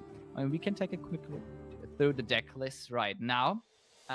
It is actually the Powder Pandemonium version. Okay, EMEA doing me proud, okay? I honestly think the Shelly version is a little bit better, but I like that we keep the theme. I think back in the day, when the deck first got iterated upon, EMEA was really in favor of Powder Pandemonium instead of Americas, where they were more in favor of Shelly, and then Powder Pandemonium obviously got a little bit too strong, got nerfed, but still EMEA keeping with their Powder Pandemonium on the side of the Sump Monument, as you mentioned. the strongest card in the deck because it can just delay you dying so long, and because Mushroom math is a little bit more complicated than people think. Check out Drizzov's Twitter if you want to run down on how that works. It is a card that actually prolongs lethal until a point where you actually get the win. Because of that, we actually took out a lot of the draw cards, especially the cards that draw for you as well as your opponent. We still have Ava, Achiever, and Corina, though, to get that lethal done. Then we have the Riptide Rex, Jin, Gnar, and Nora deck, with 2 Nora in here, which I love because Nora is a great unit to stall the game early on. 1 Gnar also pretty good. Gnar just in general giving you those pokey stakes, just good mid-game unit. But the real stars of the show here, obviously Jin plus the Bandle components that go well with that Lord Broadmane. Lord Broadmane is just such a powerful removal tool. We noticed that, hey, if we put Jin into this deck, we don't have to play Noxus. We get to keep all of the pings that we get from Bandle anyways, which are so strong as removal. Plus, we get Riptide Rex. And Riptide Rex and Jin have a funny interaction where if Broadmane is on board, not only do they obliterate your opponent's entire board, but because of the interaction with Riptide Rex and Jin, putting just enough triggers on this deck, your opponent can't even react to that. Yeah, technically you could still play burst speed spells, but yeah, you can't play any fast spells at all. You can't play any reactionaries or big spells. So a lot of the time you kind of just have to sit there and basically take the hit from the Riptide Rex. And if they've got the condense in hand, you're getting a hit again. And that's usually how that game ends. And yeah, it's a very different lineup than what we've been seeing other players bring. Super happy to see sort of the variety yet again showing its strength here today, and players doing well as well with all these different types of decks today. Yeah, but with that, we can actually take a look at the other lineup that we are going to see, because here we have the lineup from Kurthanaga, and that is the Varus and Jax deck. I think it looks pretty standard from what we have seen so far. We have seen this deck quite a bunch of times today. The 2 Furious Wielder plus the 3 Fish Fights here going as removal. Violent Discord, very interesting card, obviously, not only as a removal card, but also because it gets you those 2 triggers to draw that Varus. Then we have 2 Detonators this time, because we played triple Vega, and 2 Detonators obviously go well if you play Vega as well in the Nasus Vega deck. Should be going pretty straightforward like all the other Nasus decks, just now with the added benefit of Vega just stacking up the darkness potentially, and your Detonator just going in for a board wipe. Lastly, we have the Aatrox Quinn Vayne with a main deck Condemn. Condemn is if you have some scout units, obviously very, very good. If you have Vayne, also works fantastically. Just 1 single combat and 3 fish fights.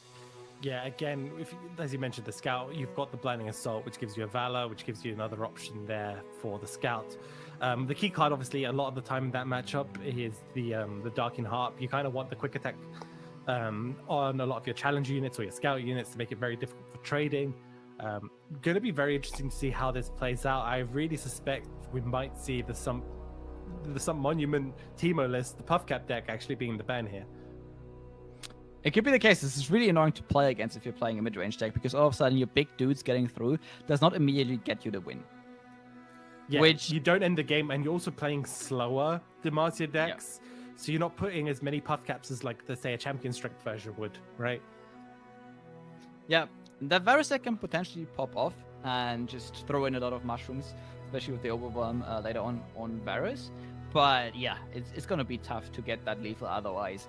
And if that is the ban, we are going to be left with a couple of very, very interesting matchups, especially because the Jin deck is also still in there. And Broadmane is, again, a pain point. We have some crucial removal cards for Broadmane in all of these decks. But with all those pings that we do have in Bandle City, if Broadmane comes down safely, it can spell disaster here for Kurthanaga. So this is also a potentially tough matchup. Really depends on if Broadmane is drawn or not, because if Broadmane isn't drawn, that matchup is basically a non-factor. Yeah, I really think Turtwig's got the stronger lineup, as much as I don't want to admit it, and has positioned themselves in a really good spot against Kurthanaga's lineup here to try and take this here. Kurthanaga's really going to need some really strong opening hands with these decks and to try and snowball. But obviously, when you're playing a lot of these sort of weapon-based decks, there is a possibility of just completely whiffing your opening hand, drawing a bunch of weapons, no units, no weapons sort of thing. That is always a possibility, which is unfortunate, but again, it's card game. It happens. you play to the best odds you can. But I really think Turtwig's in a fantastic position here to take it. Yeah. It's just the name throws me off always a little bit. Branch of Turtwigs. I don't want to even imagine what that means or what that name is supposed to be. But now that they do have the better lineup potentially in this case, we know that, or we assume that some work Monument deck is going to get banned. But what will you ban away from Kurthnaga? What is Kurthnaga not allowed to play? That is the question here. So Kurthnaga still, I mean, it's probably the Aatrox list most likely, right? The Varus one you're not that worried about because you're playing a lot of removal, like tons of removal, and that's a deck that doesn't really go wide. It just tries to play Varus, and you can just kind of get rid of him. But even through a spell shield, you have enough pings usually to deal with it. I think if you're Kurthnaga, you really want to try and beat the Fizz Samira as much as you can. That's going to be the deck you're going to be trying to beat. I'm trying to think the other way around. Yeah, it's going to be tough because... What about Vega Nasus? That could potentially be a little bit annoying. It is. Yeah, I think that might be it. But again, if you're playing some Monument lists, you can kind of just... Vaults of Hylia thins the deck for you. So your Puffcats are going to hit more. So I don't know. It depends again. I think that's why I was thinking you probably have to ban... if you're Kurthnaga, you probably have to ban the Teemo list. And if you're on the other side, maybe you do ban Nasus, predicting they're going to ban your Teemo list. Yeah, this is always the problem, right? You can get yourself out mind gamed in the bans if you go that route. But yeah, as you mentioned, obviously, if you expect that Teemo is going to get banned, you can actually just go and maybe ban the Vega. But if Teemo doesn't get banned and you leave the Vega open as well, you just have like a matchup that is almost free for you. So a couple of really, really hard decisions to make here in the pick and ban, which is also why the players take their time right now, right? They want to make sure that this goes well because we are already quite far into the tournament. So at this point, it's actually about money, okay? At this point, you actually want to get there, not only the world's points, but also the money that you do get at the end. The prize pool, again, as you mentioned, is I think double of that of a normal open. Yeah, so you get if whoever wins this, they put themselves at sort of the basic price tier of the $250. And then after that, it's 750 for the next win, essentially. Then 2.5K, then 5, then 5. So it is very important that this win. Also, getting an extra 2 more points, Runeterra points, is huge as well. Yeah, but as you mentioned, the most important thing is that the prize pool starts with top 8. Okay, so we are in the top 16 right now. So you really want to win here to get into that prize pool. In the first place. Let's see if it actually works out for the Teemo deck. I would be excited to see Teemo a little bit going forward. Okay, I know a lot of people don't like that deck. Okay, just because some Monument can be extremely frustrating to play against. Listen, I hear you guys. Okay, I absolutely hate playing against that as well because I love like geeky mid-range decks that have like some big nearly swinging and all of a sudden I don't get lethal, but the mushrooms are also not enough. They draw like 2 mushrooms per turn, even though they have like 1,000 mushrooms in the deck. But I gotta appreciate seeing a Teemo deck going this far in competitive tournaments recently, okay? It is a little cool. Yeah, gotta admit it. There isn't obviously the option of the Jhin deck also being the ban, right? And leaving the Teemo list up. Jhin might be a bit more reliable, whereas obviously the Teemo list can have worse starting hands, maybe not have enough removal to deal with an early game pressure of any of the mid-range decks. So that's always a possibility that we do see Teemo. It's a very close toss-up, I think, between those two decks, where the ban will go. And obviously it's going to be up to Kurthnaga to try and navigate what they think is best in this scenario. You gotta think about it. What's the least fair card between Lord Broadmane and some Monument, and they gotta decide. And that's a tough decision, okay? Because they're both really tough cards for their mid-range decks to deal with. Yeah. Again, Lord Broadmane, the option you do have is like obviously removing that. It's like way easier for you to actually remove a unit rather than a landmark. I don't think there's any landmark destruction in your decks. That said, there's always so much reactivity in those Lord Broadmain decks. If the Lord Broadmain comes down with like a 2-ping setup, then you already lost that one. You try to remove him, got your unit killed, lost the card in hand, and all of a sudden there's this Broadman sitting on board, and you're just waiting for the Rex to come down and just give up, basically, which is a big problem. Yeah, however, like the Defender, the 4/3 scout unit that a lot of these the mid-range Darkin decks play is an actual pain for a lot of those decks to deal with, because it comes with Tough, it comes with Scout, and it's usually one of the key cards you want early on. If you can get the Darkin with the quick attack, it's a huge nightmare for those decks to deal with. So that's why it's those toss-up, right? It's very tough to decide between those two decks which ones you ban. I think on the other side it's maybe a little bit easier on Turtwig's side what they're going to want to ban. Yeah, you can actually just get rid of that Tough and maybe say, hey, okay, I don't have to make that decision anymore, huh? Or my opponent, no matter what decision he does, I don't have to go up against that Tough. It's actually pretty funny, like last Mastering Runeterra Open, me and Boulevard, actually, not me, it's just Boulevard, actually tracked the times or the percentage when one of the Aatrox players won, whether they had the 4-drop plus the quick attack weapon in hand on curve or not. Funny enough, I think it almost came out 50-50 because we saw too many mirror matches, so didn't really get a set on that. Maybe we can continue tracking for Boulevard today. Depends on if it gets banned or not. Yeah, I'd love to. These are the sort of stats I really want to see, is the sort of win percentage of a deck if they have certain cards on certain turns, right? Does their win percentage go up or does it go down, sort of thing, depending on the card, right? So if they don't have the card, how much do they lose on that turn on average? The gain from that point would be such a cool concept to have. All right, you heard us waffling about for way too long. The players are getting finally into game, so we can actually just hop into that mulligan in any second, and you don't have to stare at our faces anymore. Finally, we get the game ready. Teemo is up. Teemo. Okay. So any Jin the Jin deck most likely the ban, right?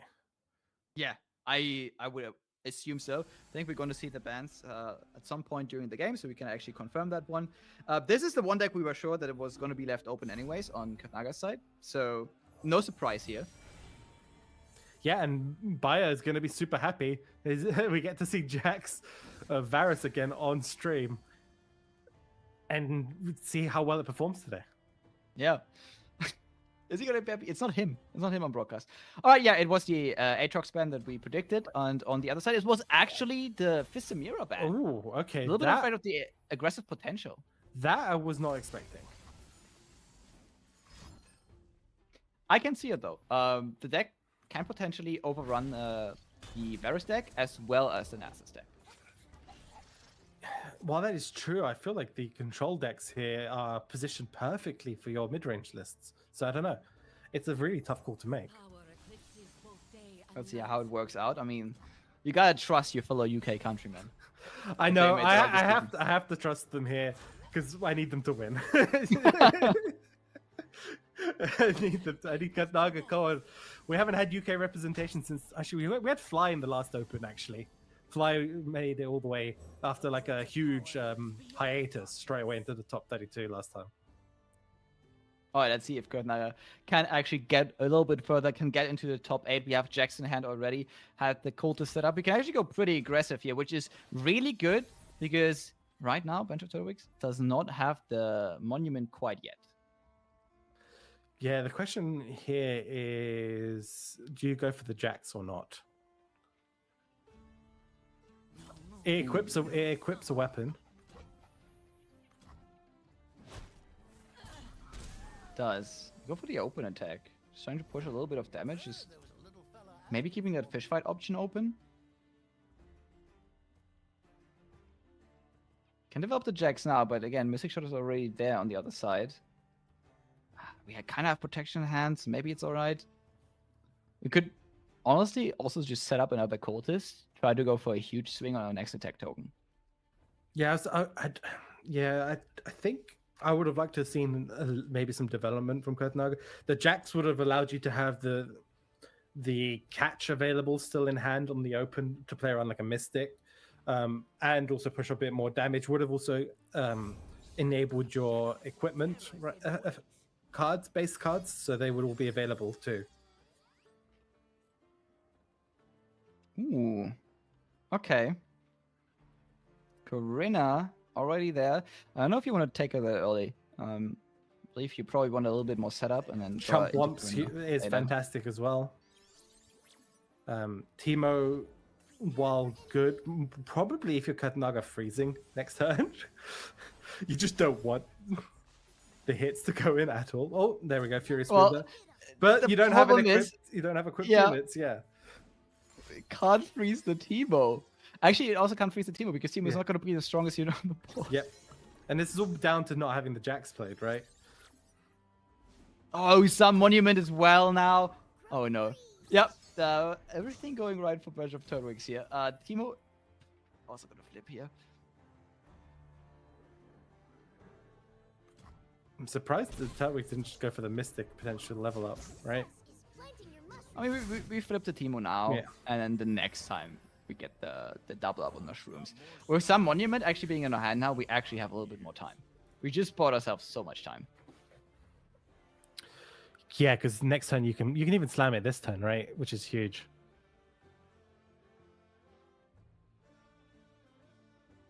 I think you do. Okay, I guess you keep the Mystic Shot open in case there is a. Well, this Which allows part you. of Furious Yeah, Wither? yeah. I mean, by playing the, getting another puff cap in the hand, right? You have an option here to get a few more mushrooms in. Yeah.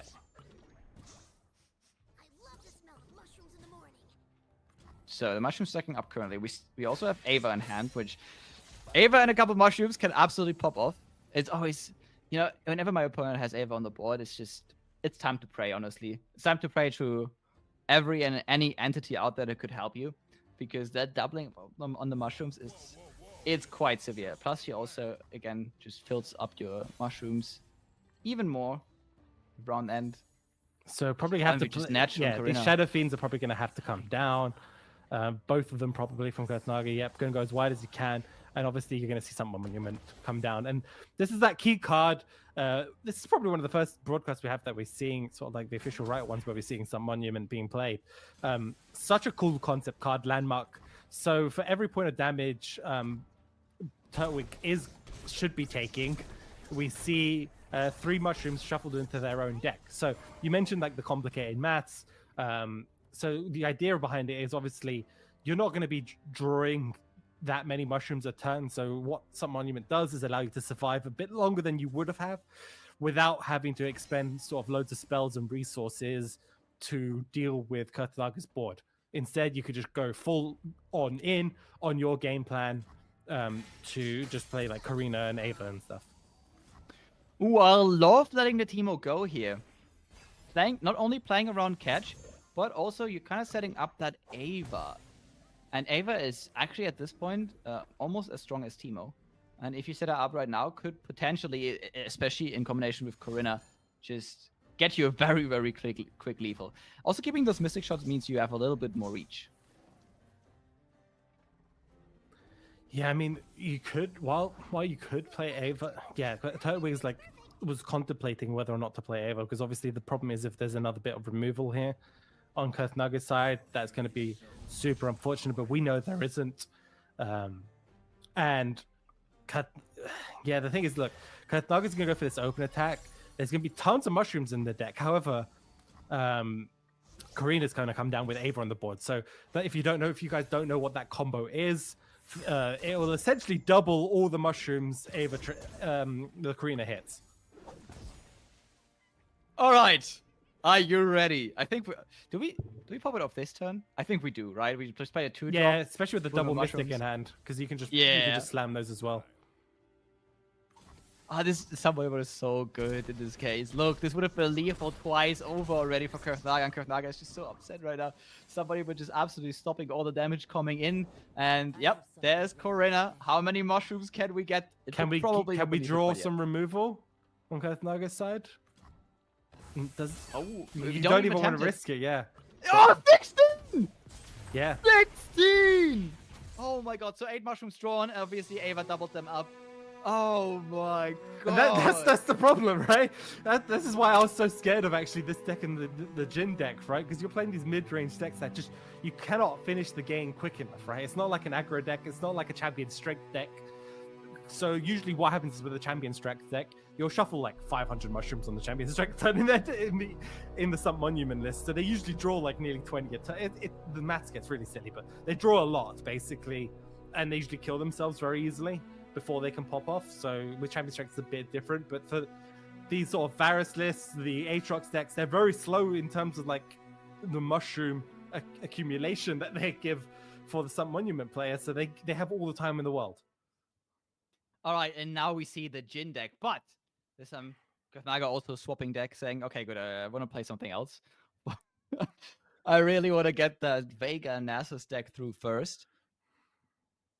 And 2 Vegas to begin with. Okay, +2 Quietus. Quietus, obviously very good to get rid of Nora really early on. So keeping that one, definitely the correct decision. Oh, did I see there's a naturalist? Yeah, there's a naturalist in the hand of Turtwig. Yeah, I mean, this is again, if you saw cards like Desert Naturalist in your deck, you should be very fearful of it, right? In your opponent's deck on Kurtnaga's side, which is, I think you should. I think Kurtnaga should have left the Fizz open. I think that was the play. When we look ahead, we know how to prepare. Maybe a little bit too influenced by stats there, not looking at the tech cards in your opponent's deck. Quietus now coming out on Nora, so no early game portals here for Turtwigs, which could put Kurtnaga into a little bit of a more favorable position, especially if we, get a Rock Press early on. Maybe we can push some aggressive damage here and then try to close out the game with like a huge Nasus. How huge Nasus is going to be is the question. Because, again, as you mentioned, now that Walls of Ophelia can be easily destroyed, it's a little bit harder to actually get those stays. We already have one on Nora, so it's already a 4-4. I imagine we will get another one once that Walls of Ophelia gets absolutely obliterated here by our opponent. So if Kurtnaga goes for the vaults here, it's going to get instantly removed. Ooh. Maybe they're just playing around it, right? They can wait now to try and get it this turn. Open attack is fantastic. Maybe hope for Turtwig to play something that isn't Desert Naturalist. Turtwig, not going for it. Not going for it. Turtwig is not taking it at all. Yep, no. Okay, my opponent has like 1 win condition, and I'm gonna keep up playing around it. That said, you kind of have to start, putting some portals into your opponent's deck, into your deck, to get some blockers, because the board on Kurtnaga's side is getting a little bit big. Okay, you can't take too many more open attacks while just keeping up all your mana. I think you can. That's the thing. Life is but a resource. And you've got the card needed to close out the game on the side of Turtwig as well. So I think you're kind of okay. And wait, let's count the countdown here. So it will be turn 7. It's 1 turn off. Because you want the Rex on 8, right? So the landmark is 1 turn short from drop the bomb. Yeah, but unfortunately we couldn't quite get it before. Now though, even on turn later, it's still very, very good Rex, and it gives a little bit more time to potentially draw the broad main. Another drop the bomb. I mean, yeah, why not? Set up double Rex, right? No way your opponent survives 2 Rex turns in a row. There's a consideration for playing Jin, but if you play Jin, this is there's a naturalist now, 100% gonna come down. The lovely tech option.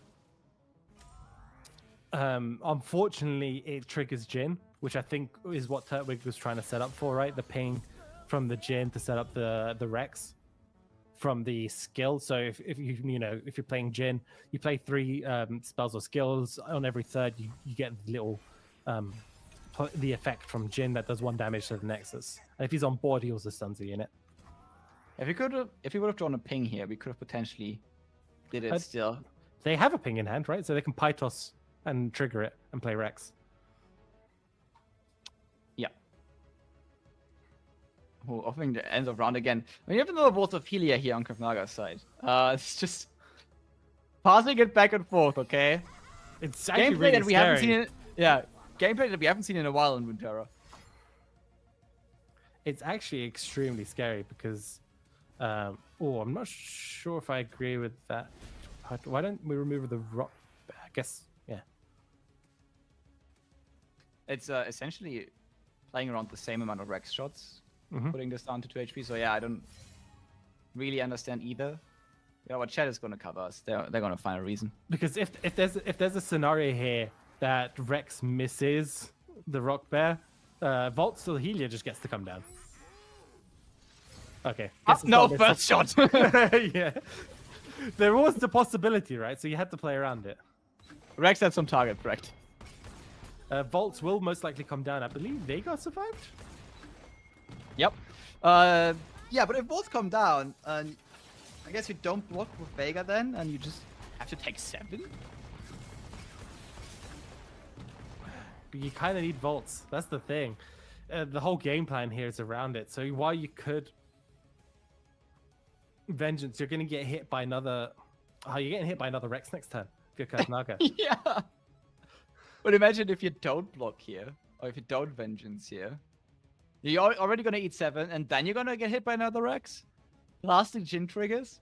Yeah, I don't know how Kurtnaga claws this back. This is... Yeah, I think this goes all the way back to the pick and ban. I think Fizz Mirror should have been left open. Well, let's see. Maybe we find a way back into this game. What's the top deck here? It's another Vengeance. It's not really working out that well, to be honest. Because even if we Vengeance the Rex coming down after this, what's left? Not a lot. And we have leveled Jins that can just get the Decimate for free. Well, you can play your second Vega, right? So you've got... Is that a second Vega in hand? No, it's not. Yes. Is it? Yeah. No, it should be. I don't... Yeah, we can't main deck. It's a Bendel card. We can't main deck that card. So yeah, it's a second Vega in hand. You still have that one. Which will get killed now, I think, summon a Bakai. Which... Again, I doesn't don't do think that gets much. you out of... Yeah, it doesn't do that much. Oh, we just played Jin now. Yeah, I mean, we have the setup for Rex next turn as well. Yeah, you got Nora as well as this turn, as well as drop the bomb, so you can set it up again. I don't know how Kurtnaga comes back from this. Has to Vengeance this Jin, right? Because if you don't Vengeance this Jin, this is going to get very scary. But of course, we know there's another Jin in hand. So regardless of what Kurtnaga does, those triggers are still coming through. Right. The play is like, just let it go. Let them attack. Vengeance the Jin on attack. Wait, it's the play. That doesn't stop the 4 damage from Jin, by the way, I don't think. I might be mistaken, but I think it does. But to be honest, haven't seen it. Haven't seen that interaction that often. Yeah, okay. Kurtnaga just Vengeancing now kind of confirms it. Also, you don't want to waste that mana, right? Yeah, it's unfortunate for Kurtnaga because I wanted to see them go all the way. I wanted a UK guy, but this is looking extremely dire. The vault being removed was such a sort of negative tempo turn for Kurtnaga because this deck relies on sort of like cheating a little bit in terms of like mana with the vaults, and if you have to spend 8 to get the 2 vaults out on 2 different turns, really unfortunate. And again, rekindle off the top a little bit too slow. It's only going to really bring back a Vega, probably going to be needed because you need 2 blockers. Which will also get immediately killed by Jin, by the way. Yeah, I know. And a lot of removal cards in hand that just don't work on Jin or Rex.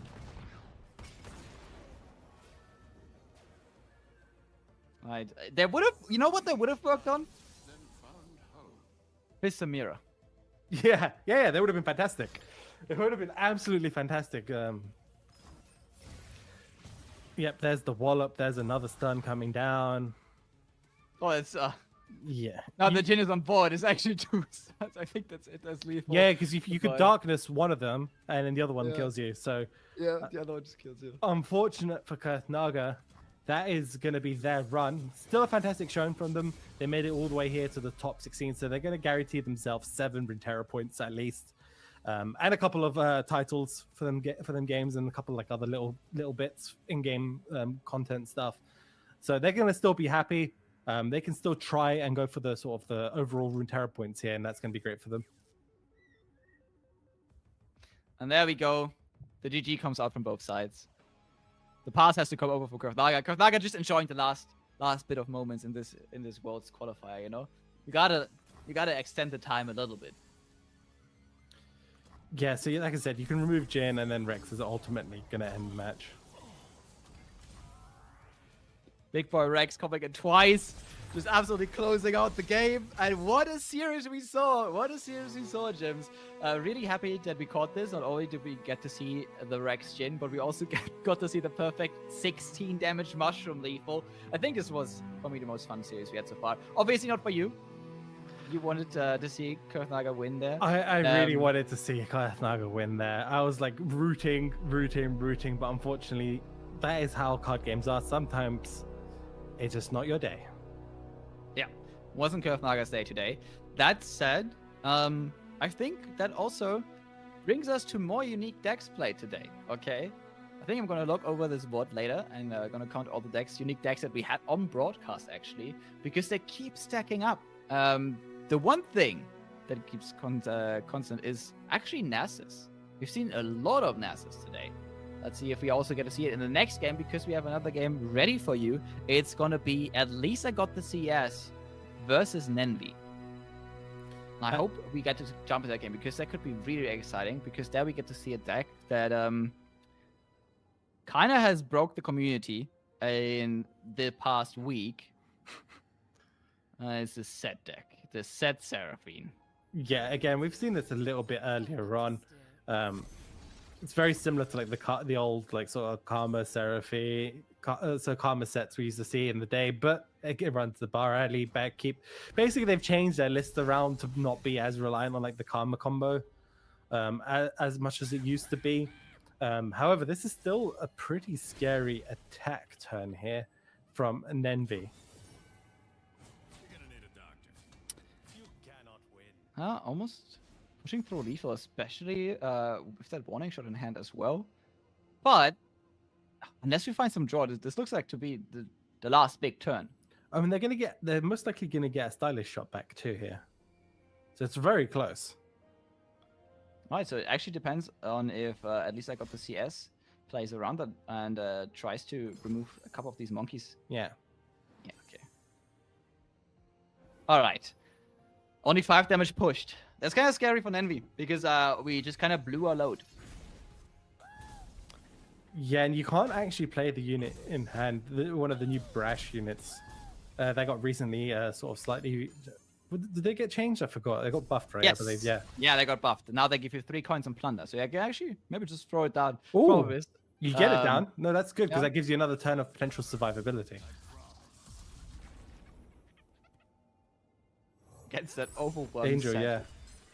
I mean, yeah, you get a couple of coins, which is all right, but yeah, it gives you, it saves you 5 HP, right?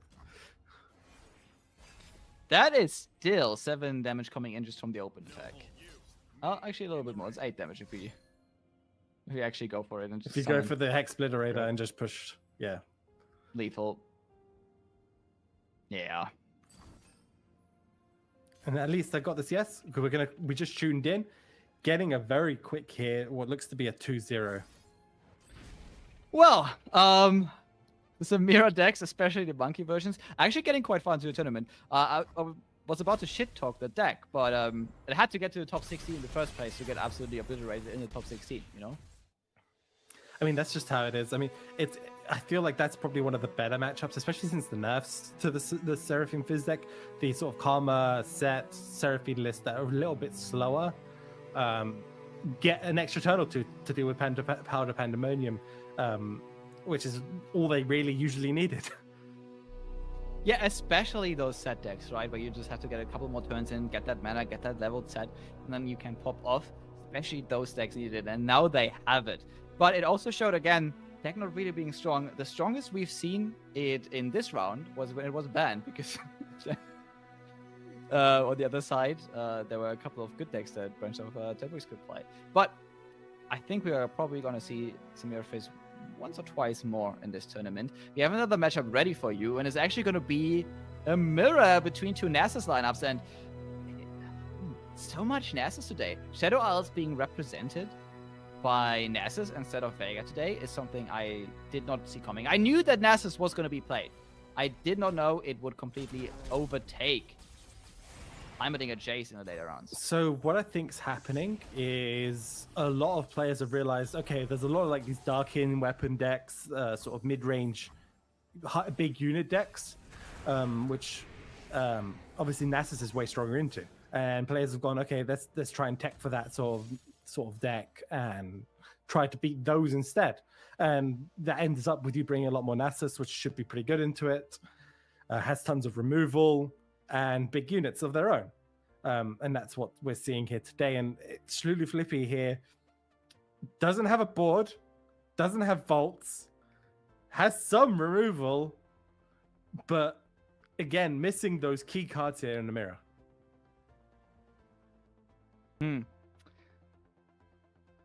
That said, should be up one. Probably not too upset about losing this one. It really depends on what the third deck for X-Gen is going to be. Because if that is a prepared matchup where, again, as you mentioned, there's a lot of potential mid-range decks that could bully with Nasus, then it wouldn't be too bad losing here. But yeah, this specific matchup right now looking very, very doomed. Yeah, so the interesting thing here for Schlulu, yeah, this is the thing. You don't actually want to necessarily remove the units just yet. And that's a lot of SI. Oh my god. Whoa, hold on. What is happening here? So you were talking about the Heimers. They're here. Wait, I've also seen something that that boggles my mind. I have to look into the deck list to see if that is actually true.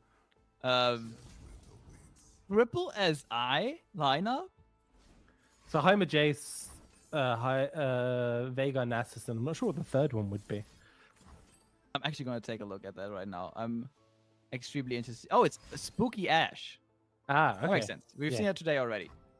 Doing quite well for Pad. Yeah, I mean, this is the thing.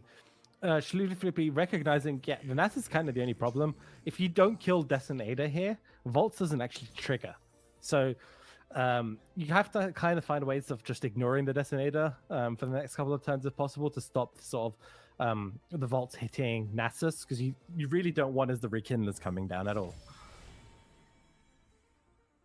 Yeah, we say that, and but again, I really should keep my mouth shut. I really should keep my mouth shut sometimes. I think in the next Nasus matchup that you're just cursing for one player, okay? I remember the last time around you were like, oh, yeah, the smooth matchup. Oh, yeah, he's absolutely out of cards, and then just draws Rekindler.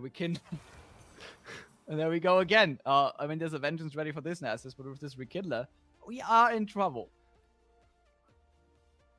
Look, the Sentry isn't even a Fiercer blocker, okay? Yeah, Schlulu has their own Nasus, but I have a feeling it's not as large as Genrox, especially because you don't have Vaults, right? Because Vaults obviously helps the Slays, helps grow this Nasus. So without Schlulu having their own Vaults, I suspect they're losing in the Nasus off. The Nasus off? Yeah. All right. Is that the Runeterra version of the beach off? Yeah, basically. It's a small reference for anyone who has seen Barbie in the cinema.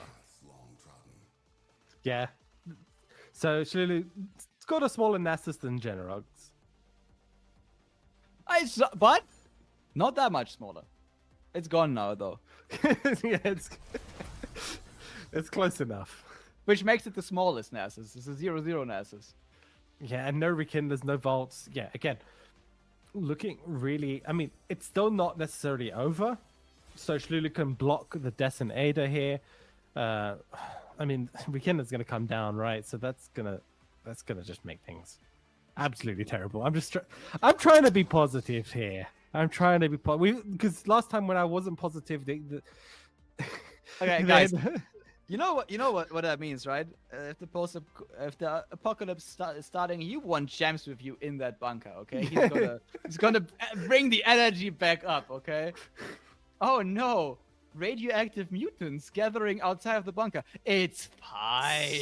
So we have Quicksand here, right? So you can block one Nasus with the Sentry. You can then Vengeance the other. Do you have enough mana to Vengeance? So that's 9. You can Darkness, I don't know what Darkness is at. In theory, depending if Darkness is on 4, you could survive. Alright. Let's say you survive. The Designator is also gonna survive, so another huge unit. You're gonna take a little bit of damage, but you have one turn to actually rebuild. Oh, Vega getting played. I mean, this still is you with enough mana to go. Vengeance, Quicksand, as you mentioned. Yeah. And it gives you an additional blocker. This Nasus not having Spell Shield might actually be the thing that could potentially save the game for Shulu Flippy. Has carefully avoided this Nasus from ever hitting for 10. So you have to -1 minus. You have to go to the double -1 option on the Quicksand, along with the Vengeance. Did you call me? No, At the end of the day, you only take one here. Oh wait. you have to block Nasus, right? And then you have to minus the other, like the Rekindler or something, so you only take 5 instead. Alright, so blocks are probably going to be flipped around a little bit.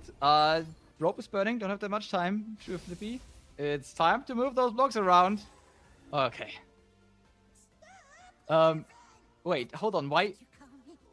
Yeah, okay, that's correct. Yeah, you also have to block Designator. You take 5.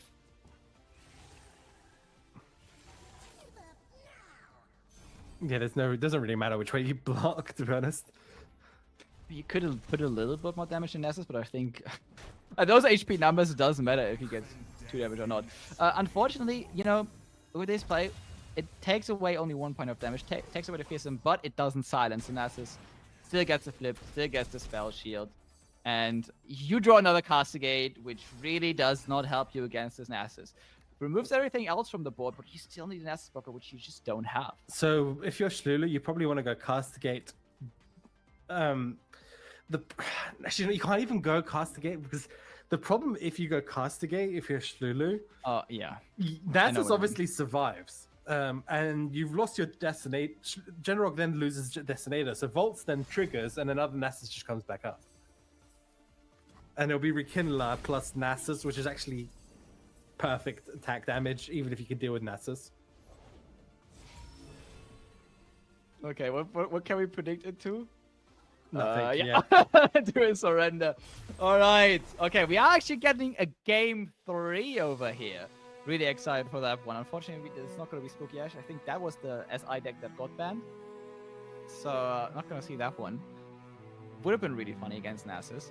But, we're going to see so much Nasus today. The last time we saw Nasus this popular was in 2021. I mean, that... No, not necessarily true. There was a small, like, meta or 2 with Thresh Nasus kind of coming in, right? True, but was it like multiple games, multiple mirror matches popular? That's No, it never was that popular, no. And okay, so we're hopping into game 3 here between Shulu Flippy and Generog, and it is the Homa Jace against Nasus, and Generog keeping one of the key cards in this matchup in their hand, the Aftershock. Yep, again, removes the landmark for very, very cheap. This is a version that is... Wait. I might be seeing this wrong. This is actually not Homa Jace. Is it not? It's Sentinels. Okay. That's... I mean, I see an Albus Ferris in here. If production could hover over the deck real quick. And maybe click on the deck to see what champions are in there. Oh, Yeah, this is just Mono Jace. Oh, baby, we got ourselves some Sentinels here. I'm really excited for that one. It's another unique deck in the book, and one of my favorite decks, actually, that was left kind of functional after the rotation. This is a control deck that has been around for a while. Obviously, it lost a couple of key cards, but regained all those Sentinels, the Jace, and the Shock Blast and such. There are the Sentinels. There's another Forge Chief here for Generog. Can just play that out. Puts a perfect curve for themselves. Obviously, Quietus coming down from Shulu Flippy. Kind of fine in this matchup. There isn't that much else really to remove. So the Quietus again it's just a safe, simple card. Get it out of the hand on the side of Shulu Flippy, and it's going to be a lot of this basically. Kind of neither player wanting to fully commit. until one player does, right? Did y'all miss SI? So yeah, they're gonna commit, and Genrog is basically never gonna General is basically never gonna tap out of Aftershock at any point. Oh yeah, hell no. That said, we do want to get that Jason involved. We do want to get some big spells in, especially because Reggie, again, just also giant win condition. Castigate, kind of good removal tool if the ball stacks up with a Reggie as well. So this is a perfect time for Jace to potentially come down. The other option. So, again, the issue with trying to remove something like Nasus here is you allow them, if they don't have vaults, to just start getting rekindler value. Yeah, but I think the Nasus is a little bit too aggressive here. The stats on the board, kind of scary. You also had to let the Rockbear through, otherwise the Nasus would have gotten a little bit more stats. So you just took 11. 9 HP now, and it's getting a little bit more scary. Plays down the Albus Ferrus, is going to get met by another Nasus. The Nasus is going to be a 6/6 though, so can't really block the Albus. That said, once we block, we have the option, yeah. You can hate spite. Yeah, you can hate spite and block this quite comfortably. Or just quicksand. Oh, quicksand. There we go. I mean, now you could have blocked with the rock bear as well, to be honest. Yeah, and the issue is here now you don't have a blocker for Nasus from the following attack.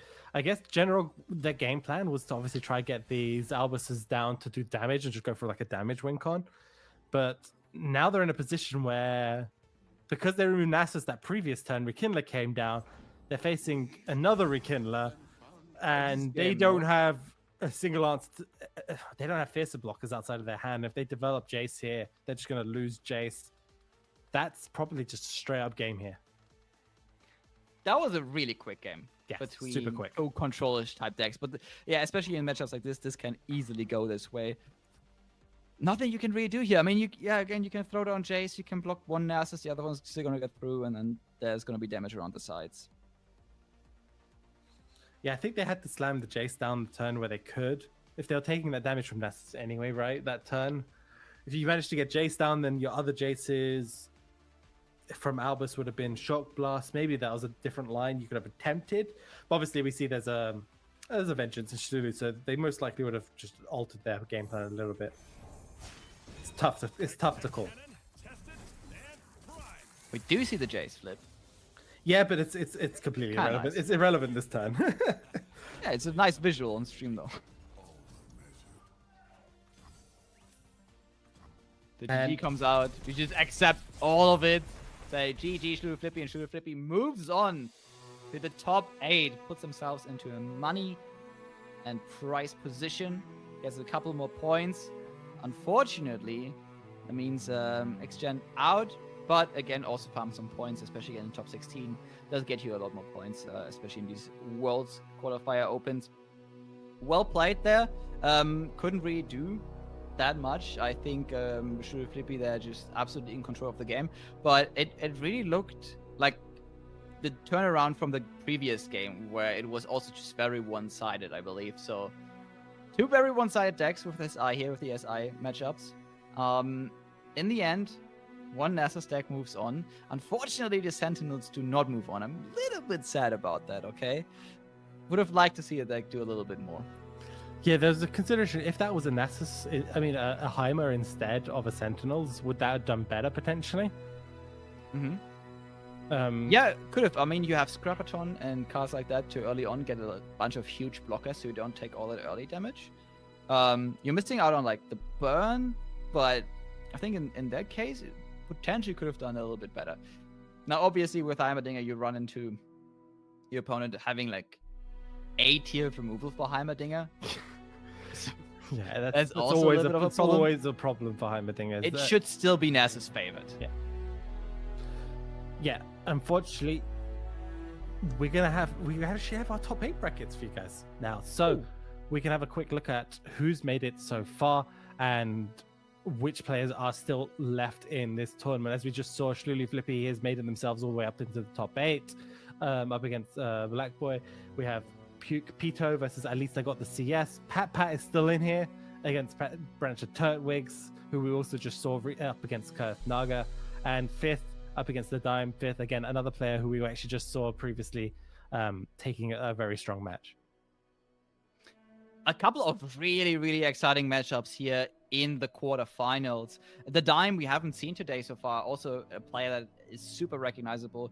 A matchup that I would like to see. Pat versus Branch of Turdwigs. Again, also a matchup that sounds really exciting.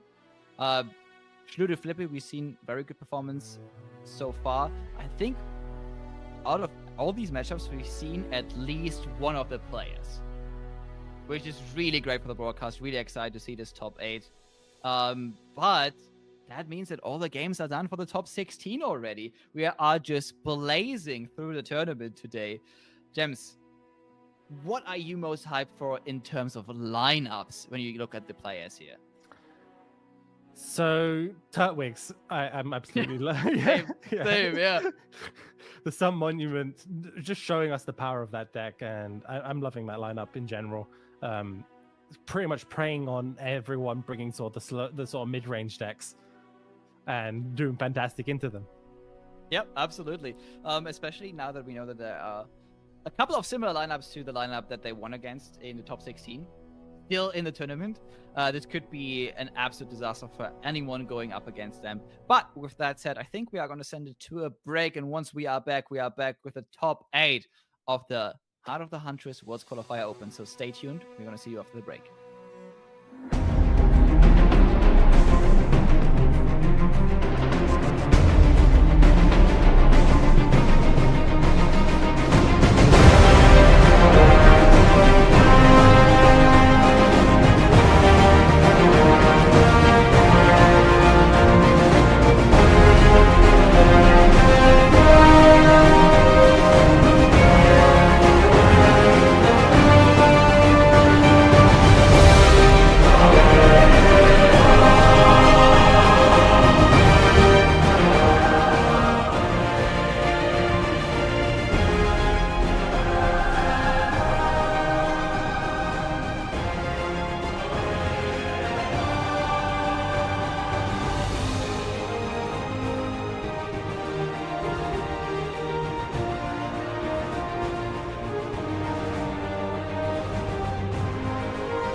Hello and welcome back. We are now at the quarterfinals of the Heart of the Huntress World Qualifier Open. We already had a couple of rounds past us. Now we have the banger rounds in front of us. It's still Ice-T and it's still Gems. How are you doing? I am doing great, and we have now our top 8 here for the World's Open qualifier, and what a top 8 it is. For those of you guys who are just tuning in, you just missed some absolute bangers of matches. We had Kurtnaga versus Barcha Turtwigs, where we saw insane Teemo, Puffcap, Stump Monument action, and plenty more action for you guys to come. Yeah, super hyped, especially because the next matchup is also going to be an absolute banger. May or may not also feature some Teemo, but before that, we're actually going to update you guys on the prize pool again, because now we are actually getting to a point where it actually kind of starts to matter. Now, we are here top 8, $250. This is where it starts, but it goes up very sharply from there on after. 750 for third to fourth. Second place gets 2,500, and first place gets $5,000 plus the direct rewards and right. But what's the points breakdown, Gems? Yeah, so you got obviously the world point breakdown here for these players.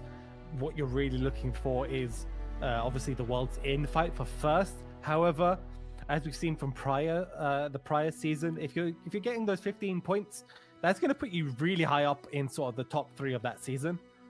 Just naturally, it's very likely to guarantee you some points, especially if you get a couple from the ladder.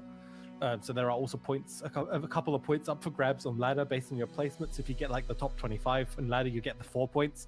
So that will most likely secure you if you're second. Same for third and fourth. If you can get those extra 4 points, you're very likely to put yourself in a fantastic spot. The only chance of you really being beaten out is by people doing repeat showings in the next open as well, getting into like first, second, and third.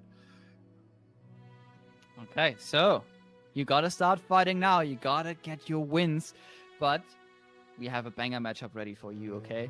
Because as I mentioned, there might be some Teemo going around. There might be a couple of shenanigans that we haven't seen so far. And our next matchup is gonna be also an absolute banger. We already showed you the top 8, so we're going to jump right into our matchup. At least I got the CS versus Pukapito. And we have the Jhin ready. We have the Seraphine set ready with Karma adding on. We have Jinx ready. Unfortunately, no Teemo, but again, another deck that we haven't seen so far. Jinx Cannon, a very popular deck. And I'm surprised that we see it for the first time here. Yeah, it's one of those decks that's been doing really well on ladder, but I think had some pretty poor performances over in the open rounds for a lot of players. But I guess for these guys, it's been working out again today. It's kind of maybe the sort of like, oh, everyone's playing this, so we'll play this to counter. Then they forget about the Jinx Cannon, so people start bringing that back in again, sort of thing. And it's been doing well for these players. They've made it all the way to top 8 with them. Super interesting to see how it works, because we haven't actually seen hardly any of it here at the top 64 until now. Yeah. Now, we have seen Champion Strength already, but there's a Teemo also in Pukapito's lineup. Then we also, again, have the Cannon Jinx. And I love to see this. It's, again, the Mira Riot. It's an Overwhelm deck with Darius and Na. And whoever tuned into the last Mastering Runeterra Open knows this deck, because the Tank Buster actually won with this deck. So inspired by the Tank Buster's performance, potentially, or by Rico Rex. Maybe rather by Rico Rex in EMEA here. Pukapito also plays this deck. We already saw a Samira deck with Freya not perform all too well today. But Pukapito so far having a lot of success with it being in the quarterfinals already. So there has to be something. Especially now that I mentioned a Tank Buster one with it. He had like an exceptionally good performance with it. So let's see how this goes against a lineup that is missing decks like Aatrox and Nasus that we have seen all throughout the day. I mean, at least I got the CS's missing CS decks. Yeah. Kinda true. Where's the champion strength? Hello? They do not have it. They do not have the CS. Absolutely not. But we gotta look at the deck list individually so we can actually check what cards are in there card by card. The Jhin deck looks pretty standard. Triple Condense as well, a card that has been propping up these broad main decks. Also really good, obviously, with Riptide Rex as well. Avenging Messiah, we haven't talked about this, but this is the only, ambush card you really play in these decks. It's a really good card, though, because it has another skill that kind of works like a denier, so something unique you can put into the region. Again, another advantage Jin offers over going with Noxus. Then, and here, I love this, okay? We actually have this huge deck list here. And yes, this is not cut off. These are all the cards that are in that deck list. And it's absolutely giant. You want to go through that Seraphine Sand Karma list, James? Yeah, I mean, I'd love to, but we might be here for a while. So again, it's basically a lot of cards that kind of do the same thing, but different names. So you see like the High Note, the Mystic Shot, the Sump Fumes, the Aftershock, that sort of stuff. HC run use cards like Jury Rig in there, and obviously just a single Karma actually in this version, 2 sets and 3 Seraphine. So it's more of a Seraphine list nowadays, with those cards more of a backup, and just again loads of one-offs. And the aim obviously eventually is to get the Pursuit of Perfection to get the win con. Yeah. If that doesn't work out, you also have back Alibar maybe generating you a few win cons, and you still have Set. And we saw Set just do the work before, right? Where it was just Set swinging in or getting overwhelmed from some randomly generated card plus a Hex Obliterator and then ending the game. Now, we also have the Jinx deck. This is the first time we see it today, but I think everyone that plays Zeta is very familiar with it. It's just the current, best Mecha Yordles deck. I mean, it's still a Jinx deck, but it does play a couple of Mecha Yordles. Here with the Squeaker and the Arena Promoter, now powered up by the Returnal Wrench, a card that kind of keeps your hand open and enables you to be a little more free with your discards, which also means that now we play triple Electro Harpoon and triple Blowback. Yeah, it's a fantastic card that works super well in this deck, but also potentially has drawbacks to it too, which is in this deck. So a lot of the time, what could end up happening, especially against a lot of like the control lists, is you end up with a bunch of Returner Wrenches in your hand and like a Jinx, and because of that, you can never level up Jinx. So it's definitely it's definitely a fantastic card which allows you to high roll, but there are definitely drawbacks to running potentially like 3 of them in this type of deck. Yeah, you're right. I encountered this situation many times where Returner Wrench just kind of bricks you if you play Jinx, and all of a sudden you can't really get that Jinx level because Jinx might be the only unit on your board, and then you can't swap out those Returner Wrenches. You're never getting your hand empty, but until then, just a fantastic card to actually get some value out of all those discard triggers. Now let's take a look at the other lineup, because there, while we might also see Jinx, we see a couple of very, very different decks. The Champion Strength deck here, obviously. Pukapito got the CS. I think that deck also does not need a lot of explanation. It is basically the old Tristana Demacia deck. Now, obviously, since then, we added Combat Cook into the deck. We added Puzzling Signpost and Form Up. Replaced... oh my god, I don't remember the name of the card. What was the best Demacia card in the game again? Relentless Pursuit. Oh no, that got replaced by Champion Strength. That got 3-mana Relentless Pursuit back in Bayer. That was the best Demacia card. No, but that got replaced by Champion Strength here. But we also again have the Jinx deck looking a little bit different. We have triple Squeaker, but that is all our generation for Mecha Yordle, so going a little bit lighter on that. Triple Mystic Shot, triple Harpoon. Doing maybe a little bit more aggressive with the Jinx deck. And then obviously we have the deck we really have to talk about. And that is Darius Overwhelm, okay? Gnarius coming in, 1 Samira, 3 Gnar, 2 Darius. Glacial Saurian, obviously really good card. We have a couple of tribes in here. We have the Omen Hawk for birds. We have Gnar as a Yordle. So they're already working out quite well. Crimson Pigeon in here, potentially also because it's a bird, to get the Glacial Saurian to actually trigger. Because Crimson Pigeon got nerfed, not that good anymore. But if you curve it into something like Ruthless Raider, still a really good unit. Still a 3/3 swinging in. Yeah, so the change for those guys who aren't aware, it used to grant itself what +1/+1. Now it's only like till the round end. So it never keeps growing. Basically, it'll always at most be a 3/3. But again, in this type of deck, usually going to be fine. You'll get it to a 3-3, get that one swing in, which will matter, and then you try to finish off with some overwhelm later on. Yeah, this deck is like highly aggressive. It's not really dependent on a Crimson Pigeon potentially growing a little bit bigger, like for example back in the day Samira Leona was, right? This deck just has the big overwhelm units already built into the deck and just wants to swing through and swing through. We see Decisive Maneuver, which, oh my god, I'm so happy about this. Main deck Decisive Maneuver and main deck Whirling Death. Those are Rico specials right there. Those are Rico specials, and we haven't seen that in tournaments outside of Rico playing them for so long, and it's just absolutely beautiful. We also see 333 Sisters, which is just such a good option for mid-range Freljord decks. It not only grants you the Fury of North, but also grants you the ability to deal with bigger units on your opponent's side that you couldn't deal with otherwise. You can either entomb them or you can freeze them, and both options usually net you a win in the game where you actually need them. Yeah, a lot of the time, actually, especially if you've got a big overwhelm swinging in, is like the entomb is fantastic. Because if they've got like a Nasus and you just entomb it, you get that attack going straight through now. That also obviously happens with Decisive Maneuver. Really excited to see this deck. So, now that we went through all the decks, what do you think the bans are going to be? Because this is going to be an interesting matchup.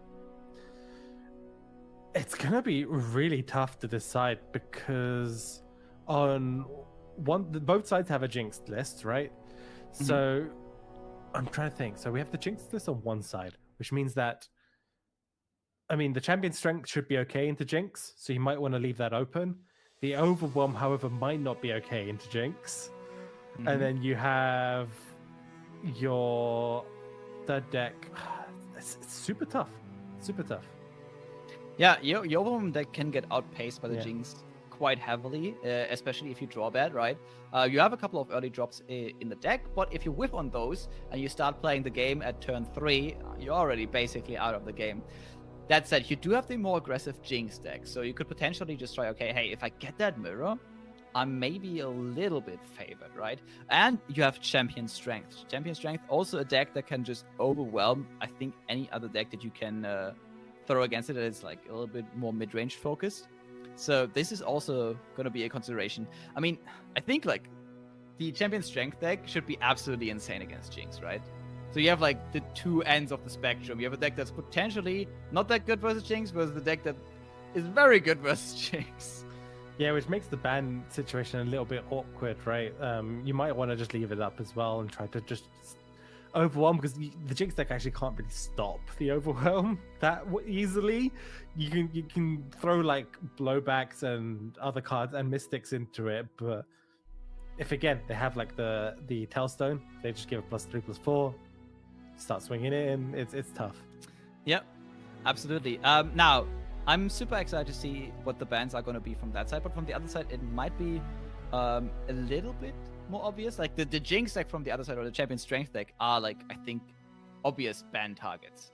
Now you could get overwhelmed as well, but I think looking at your lineup and looking at your opponent's lineup, if you go in and say, hey, this Champion Strength deck just absolutely slaps my decks, unfortunately, I think could be just the easiest ban you can go for. Because you can't really control the Champion Strength, and once they are able to build their board, it's looking really rough for you. Yeah, you have the Seraphine list, which, again, if you draw all the one-off removals at the early stages, you can survive. You do have, I think, a single deny in there too, so in theory you could survive against Champion Strength. But again, the problem with playing a deck with so many one-offs is you may or may not get the cards you need at the right time anymore.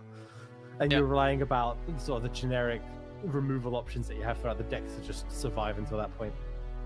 It also really depends on your list, right? Because I feel like some Jinx cannon lists can do pretty well against Champion Strength. For example, if they run something like triple Mystic Shot, triple Blowback, you can potentially just remove the units on the stack, and then you just have a whiteboard as well, which can easily block everything, and you get the damage through. So it really depends on how the deck is built on your side. But if I remember correctly, I don't think I saw that many Mystic Shots. There was, I think, one Mystic, 2 high notes, or 2 high notes, 1 Mystic, or something like that. Yeah, that could be potentially a little bit dangerous. But if you got the option to remove most of the units on the stack, you can actually just grind out that deck pretty easily because they just commit all of the mana into champion strength. If you play maybe Jinx or if you play Seraphine, you just try to remove the units on stack and you get through. The Seraphine deck obviously has the option to also generate some stuns potentially and get through with that. So maybe we just leave the champion strength deck open and get rid of the more aggressive Jinx deck on the other side. Yeah, I mean, these are sort of decisions that's super tough, especially with the nerves of top 8. You're going to be sitting there going through every single list because it is open. They can have a look at them the same way we're looking at them and go, okay, this increases my odds of winning, this decreases my odds of winning, even though like they might be looking like a stat sheet on what the win percentages are. In an open, that's not the full picture because people will be running specific tech choices that aren't normally in sort of a regular list potentially. So you have to also account for that, maybe shifting it slightly, right? Plus a little bit, minus a little bit here or there. And we see the Jinx lineup left open on one of the sides. Yeah, another side we have Jin. So Pikachu actually gets to play the Jinx. So it might have been the CS ban after all. Oh, imagine OM got banned. That would be so incredibly upset. Yeah, so the Jin deck is, I think, pretty good into the Jinx deck because you just run so many pings, and the Jinx deck in general, most of their units are 1 HP. Yeah, that could potentially be a little bit of a problem. And, ooh, okay. Where are you going in predicting? Yeah, perfect. Yeah, it's another ping. It's another ping, yep. Oh dear. Yeah, I think looking at stats, this has about a 46% win rate. Obviously, that gets a little bit close together once we get into the competitive matches here. But not the greatest matchup for the Jinx deck. No, not at all. Pukepito, again, this is the sort of hand you kind of dread to have as a Jinx deck, right? It's kind of a lot of nothing. You can see they have to go for this parts made whole draw here. And again, the hand is sort of the problems you have with Jinx is you really just want to carve out a bunch of cheap weenie units. And you end up with like all your removal spells like this and no real discard targets. Sometimes it's a bit awkward. Okay. Even more removal on the side from at least I could say. Also Jin already in hand. Obviously, once Jin flips, we are in deep trouble because a flip Jin can just destroy your entire board as well as your Jinx with his attack. So Pikachu kind of has to turn up the pressure a little bit, but it's really tough if your opponent just got enough blockers and removal to stall you out infinitely. We also don't really have some high value generators in hand, so we don't have generators for Mecha Yordles in hand. We have 2 blowbacks, so we can throw a lot of stuff away if that's going to be enough, but without Jinx in hand, these blowbacks are also currently not doing a lot. Obviously, it helps you once you top deck Jinx because your hand will already be empty, but there isn't really a good target on the other side. Yeah, so we got the Boom Baboon here, which is going to give us another Flame Chompers in hand. That's going to allow Pukepito to have a bit more discard options, but the problem is it's going to be very slow. And the issue with this sort of speed Pukepito is going at is at least I got the CS is super chilling, right?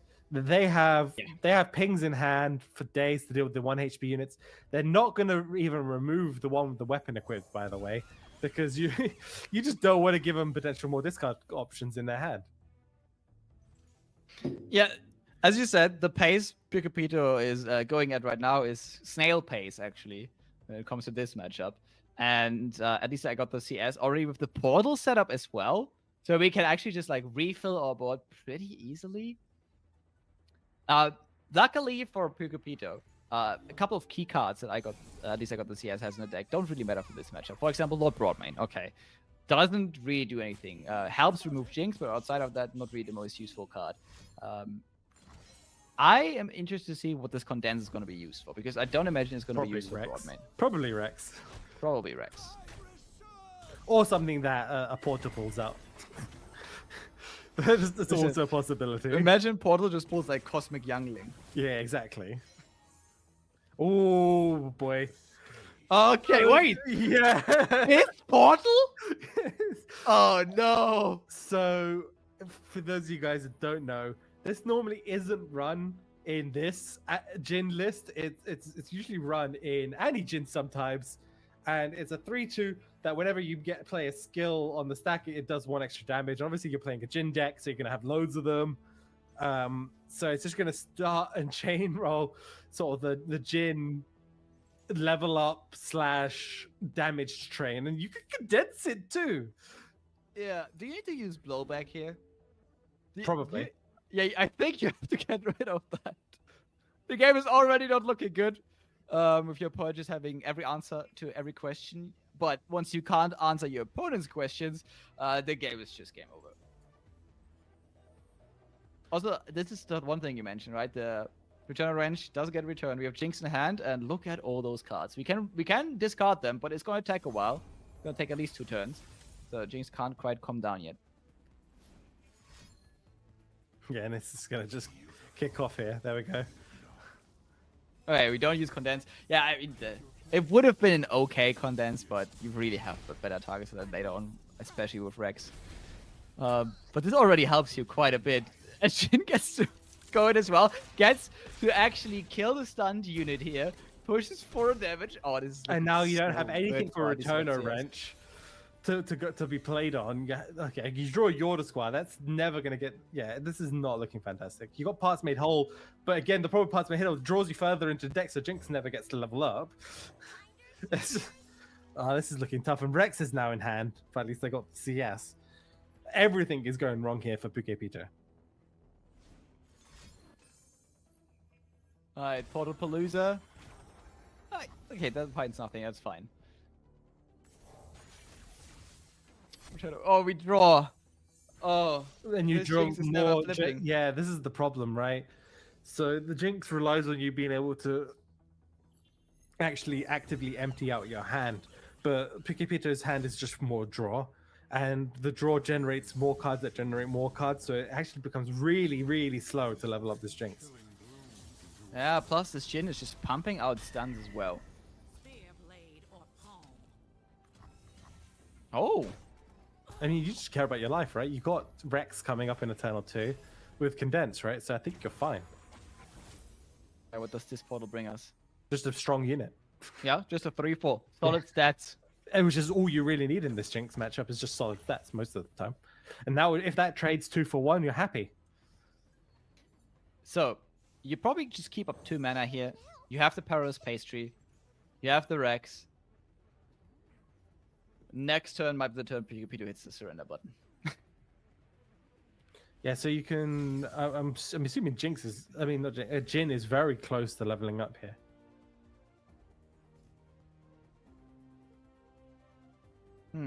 It might be the case that we are gonna try to push some damage around the sides here as well. At least they got the CS obviously cares about their own health, but also wants to close this game out at some point.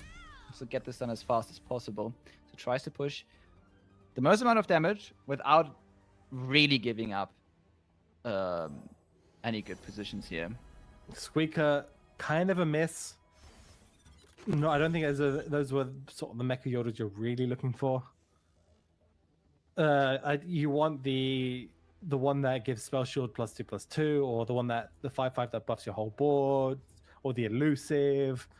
The 3/2 for 2 is all right, but in this matchup, it's very unlikely to even stay on the board. Yeah, it doesn't really have any good targets, right? Jin gets removed anyways, potentially, and then you can either pull 2/2, which just trades 1 for 1, or you can pull 3/4 to trade down. Yeah, and I like the passing from at least they got this. Yes, they realize they don't really need to trade away their board here at all because they have Rex coming down next turn. The question is if Pikachu just goes for this or just tries to develop a little bit more. I mean, I don't think they have a choice. They have to play out, right? This is the thing. The Jinx deck it has a very sort of kind of one-dimensional game plan, especially when we get to this stage in the game where you kind of just have to play your stuff. Playing our stuff, we did. You can't afford, especially in this matchup, to pass because the later on this goes, the less chance you have of ever being able to close out the game. Oh, there we go. Another portal going into the deck. And the Returner Wrench at least allows Parts Made Whole to summon another Acathian soldier here. 2 portals being hit. Wait, barrier? Okay, we also got a unit that is not really that favorable, but doesn't really matter because I don't think the tossing will get relevant enough that it actually matters for us. You also don't have anything to remove the other 2 units in hand if you're PK Peter. Blowback doesn't actually remove anything that else on the board right now, really. And you kind of want to keep the deep unit on board purely to remove more cards from the deck. It's information as well, right? So if you know they've tossed a card, you usually toss from the bottom, but that gives you an indication of what they don't have in their hand. Just trying to develop anything but Jinx here, because if there is a Rex coming down, you kind of want to develop the Jinx post-Rex. Doesn't mean you win the game. You're face down a full board after that. Do you even need to? If you're at least got the CS, just develop Broadmain. I mean, yeah, you can develop Broadmain now, and the next time you can just Rex, and everything will be gone. Done and dusted. You got Condense as well, so you can play another one if you want Broadmain, if you're feeling threatened. Oh, so you mean like if they play Jinx, you can potentially, yeah. I don't think you do that because there's so many cards in your opponent's hand still that it's very unlikely for them to actually get their hand empty. Yeah, I mean, all their cards cost 4, and they have 7 mana, so it's just not possible that we know. Yeah, even from, at least I got the CS perspective, right? He doesn't know those cards cost 4, but he does know that there are 4 cards still in hand. Return of Wrench, getting discarded here. We're not playing out the Jinx. More draw, which means Jinx is even further away. Oh, but okay, we got some discard though. Yeah. Next turn is actually pretty easy to flip Jinx if we want to. The problem is next turn is also the turn we die.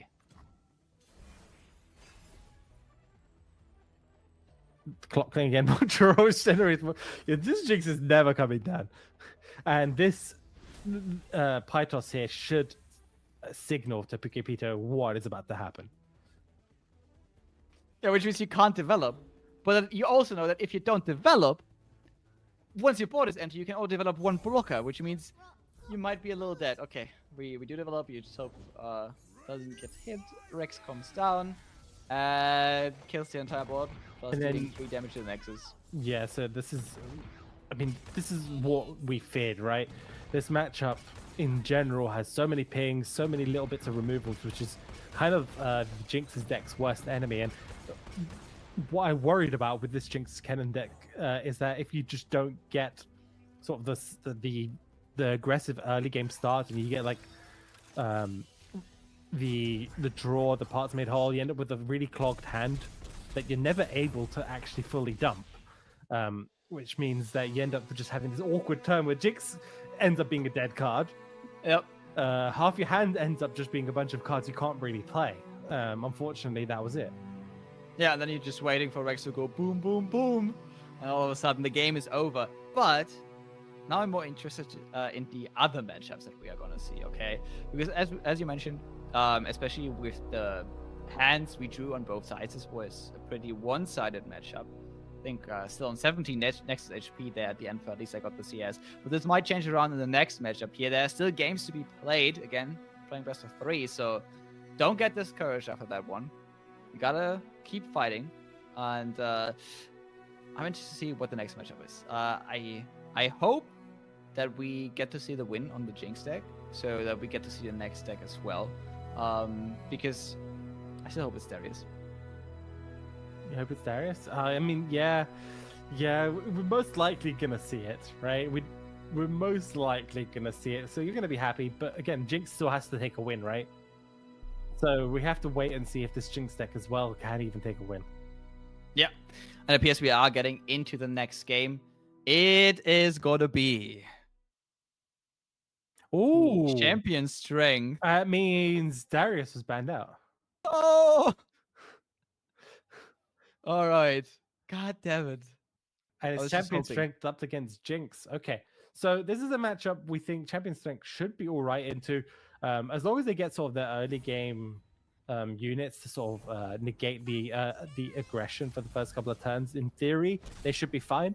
We've obviously got the Grandfather Fae, the Grumble Slug, and a couple of other fantastic early game units here. I'm so upset right now. But talking about this matchup, we do have triple Mystic Shot and a Pythos in this Jinx deck. And I think, especially the addition of that Pythos, could mean that we could actually be more fine to this matchup than we originally thought. Because you do have a lot of reactive removal, potentially, to a champion strength. Yes, Bounce and and you bold got as the well. you got the early get aggression, right? So I don't think champion strength's not necessarily what you really worry about, because a lot of the time the champion strength deck's going to just be blocking away, right?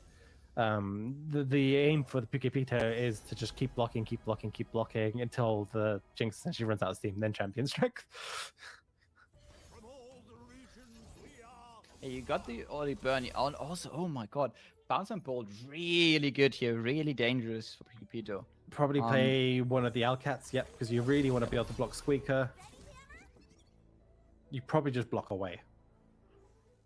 Yeah, and then it becomes a little bit harder to actually get on the board. We have the champion strength, but we kind of gotta play around our Nexus HP a little bit, because we don't want to block too much, because we kind of want to set up the champion strength as early as possible. So we see a lot of blocks here, and this means that Lisa got CS. Only remains with 2 units on the board.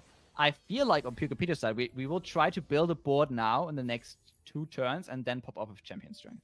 Yeah, so you have another Grandfather Fae, which gives you another Outcat. You got Poro. You got units. I don't think you're setting up for champion strength, at least for a couple more turns. You really just want to be blocking, and doing Bandle things where you just keep developing every single turn, practically infinitely. And Fury Horn Crusher is again one of those interesting options here, because it's a bit slower, but it gives you delayed buffs. But again, doesn't look like they've gone for that. Just gone for the straight up challenger. Yeah, I like the challenger. Just it can give you some value trades, especially on the 1-2 here. Yeah, and again, you just see typical Bandle redeveloping the whole board, and it's going to be very common here. Yeah, but oh my god, this one of Pytos and Mystic Shot already in hand is a very good sign for at least I got the CS. Yeah, they really need to utilize these sort of pings to get any sort of like board presence possible. So Pytos here is fantastic. It removes a single unit. What's also great is that it passes in action. So at least I got the CS can get a bit more information on what Pukepito has in hand. And there's the Buster Shot for number 1 coming down. And then we have Buster Shot number 2. And then Tristana most likely from the following couple of turns. Yeah, we also already have the Bandle Gunners. Also a huge factor in these kind of games. Just because it's like a unit with a big amount of stats. Can just stick on the board, maybe get a value trade. Yeah, it's going to be super interesting because, yeah, Pukepito, as we say, we do talk about Bandle and their sort of generational abilities to just keep playing blockers. Pukepito is slowly starting to run out. Whereas at least they got the CS. I mean, same sort of issue on that side, right? They have no more units in hand and like a Mystic. Okay, it was not the bye-bye bad guys line. I have that burned into my head, I'm telling you. We can get a couple value trades here, but this does set up this Tristana if we go for it to get actually traded down by the Mystic Shot. I like to... Okay, no block with Tristana, I like this. I'm setting up for Mystic Shot. Yeah, but maybe it would have been better to see Buster Shot, but maybe that Buster Shot's been saved for like a Jinx. I believe so. The hand is pretty full, so it's unlikely the Jinx comes down flipped, and we can potentially still remove her once she hits the board. This Tristana is getting pretty scary, and I think this game might be slowly turning around. Yes, so Pukepito now has to be very wary of overall mana usage on the next turn. Can float, will probably want to float 2 to be able to play Champion Strength. If they want to do it on the... thing is, you normally want to play Champion Strength on your attacking turn. However, in this matchup, I don't think it matters that much, right? You're super happy just to slam it into the Jinx deck and be like, block everything. Good luck, buddy. Yeah, exactly. Now, now that there's no Jinx, you don't need to play any removal this turn, so you can actually just keep the mana up. You can swing it to Tristana, already force a block. Just decimate the board from your opponent a little bit. And then next turn, yeah, potentially... I mean, honestly, you could full swing here as well. You can't really swing the Grandfather Fae because it gets blocked by the Tough on the Arena Promoter.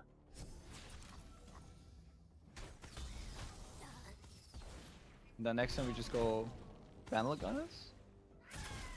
Yeah, most likely. At least I got the CS keeping 4 mana open. Not because they have Jinx, but because they don't have anything. But Peter potentially reading this as they have Jinx. Yeah, so you can. So now you've got Buster Shot. You're most likely not gonna go for Champion Strength anymore. At least they get full removal. Yeah, most likely gonna have to be. Ah, that is terrible though for you, if you have to go for that. I think you go for the attack. Yeah. Okay, so if you go for the attack and Bandle Gunners blocks Kennen, yes, you can Mystic, but then you can't remove the Tristana.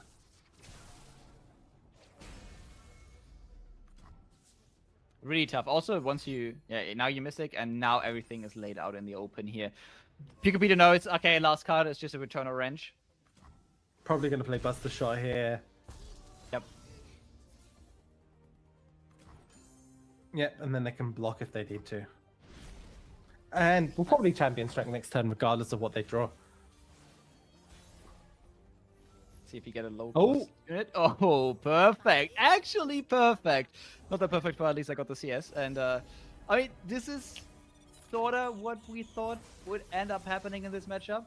It could have gone a little bit better for at least I got a CS, because at least I got CS, again, didn't get Jinx. Didn't get a couple Got a lot of cards. blockers, but I don't think that's going to be enough. No.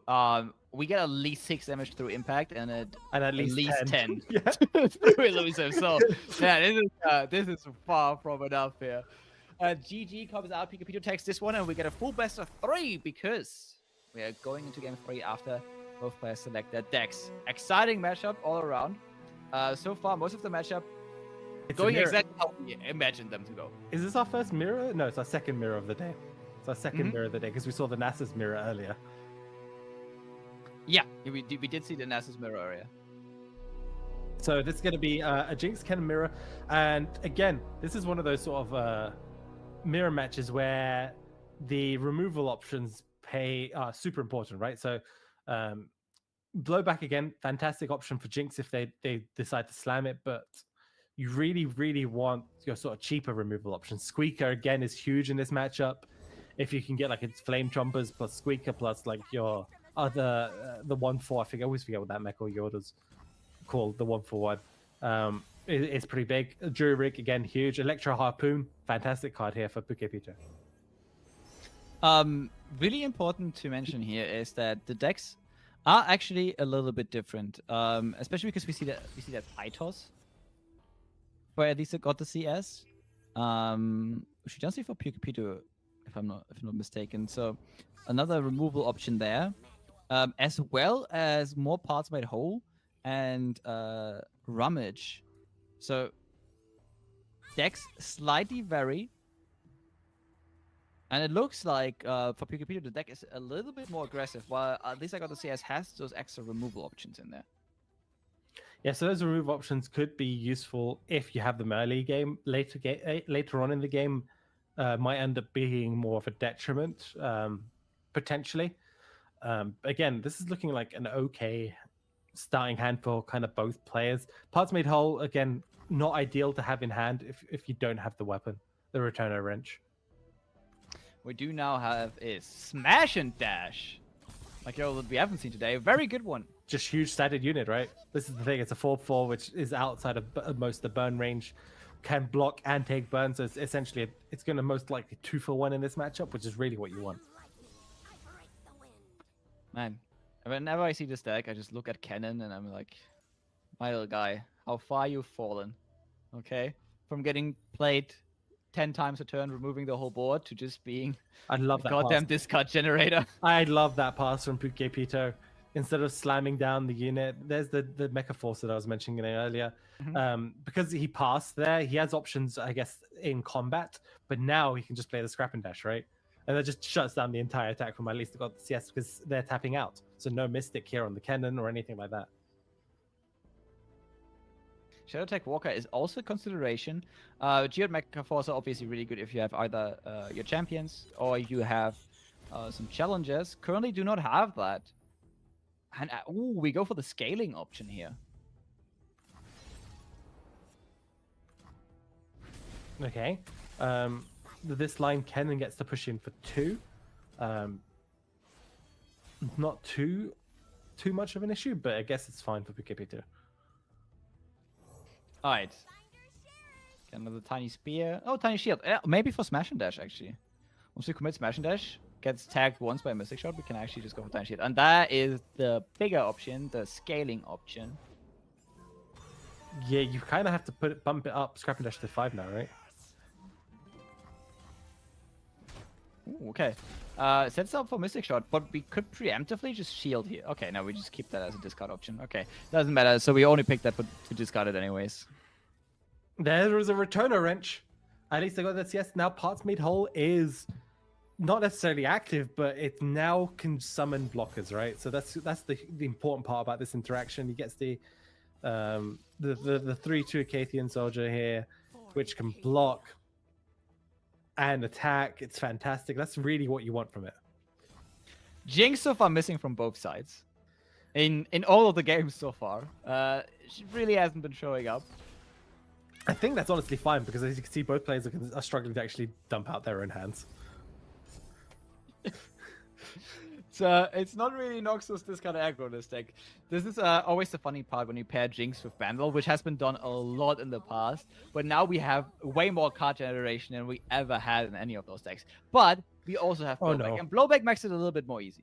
Okay, now that it's actually turned yeah. around, we don't have enough cards for all the discard. Yeah, it's a bit awkward here for PKP2. They did draw a returner wrench, which does help a little bit. But on the opposite side is we see at least I got the CS. Has Jinx now, but also has Flame Chompers plus Blowback and stuff. So has plenty of removal options here to not take too much damage. Yeah, plus it's a 1/8 that just keeps growing bigger. Yeah, it's pretty big in this matchup as well to deal with because I don't know how PKP2 actually removes it. I don't think you do. I think you're just gonna have to deal with that staying on the board for the rest of the game. And Pikachu now, just really out of cards. And this no, we were just talking about how you don't run out of cards and from 100 to 0, nothing in hand anymore. And this just looks like that because Blowback is just such a resource hungry card. Just wants so much cards to actually be discarded. Pythos coming in as well. Board stays under control. At least I got the CS looking very good with Jinx in hand and a couple more resources. Yeah, the returner wrench does return here for PKP2, which gives them another option for this Blowback, but no cards really to use it on. There is a 2/5 Mecha Yodel here though, at least. Oh my god! I like this. You don't have anything else to do really. You're not playing Jinx, and both players are just passing. With the double Blowback on both sides, this actually kind of favors at least I got the CS. Yeah, he's got a unit on board. And now it's removable. There we go. Yeah, but if you remove that, then you can't remove the Jinx to throw down. So, I mean, no, you actually can't. Oh, you can, yes. So you can start off with Kennen, right? Because Kennen gives you a returner wrench so one thing is an interaction is a returner wrench. If it doesn't have anything to equip onto, it just gets discarded. So, but the problem is Tiny Shield comes yet. So now Blowback doesn't remove it anymore. Pukapito just really stuck between a rock and a hard place right now. Has the Jinx in hand, but probably figures that gets removed immediately anyways. But you got to pull the trigger at some point. What you want to make sure is that you pulling the trigger and getting the Blowback played on your Jinx does not result in you losing on the next turn. So you kind of like have to play around it a little bit. Is there a way we get Jinx leveled this turn? So you can play Tiny Shield. You could play the Cannon spell. Then play Jinx and Blowback?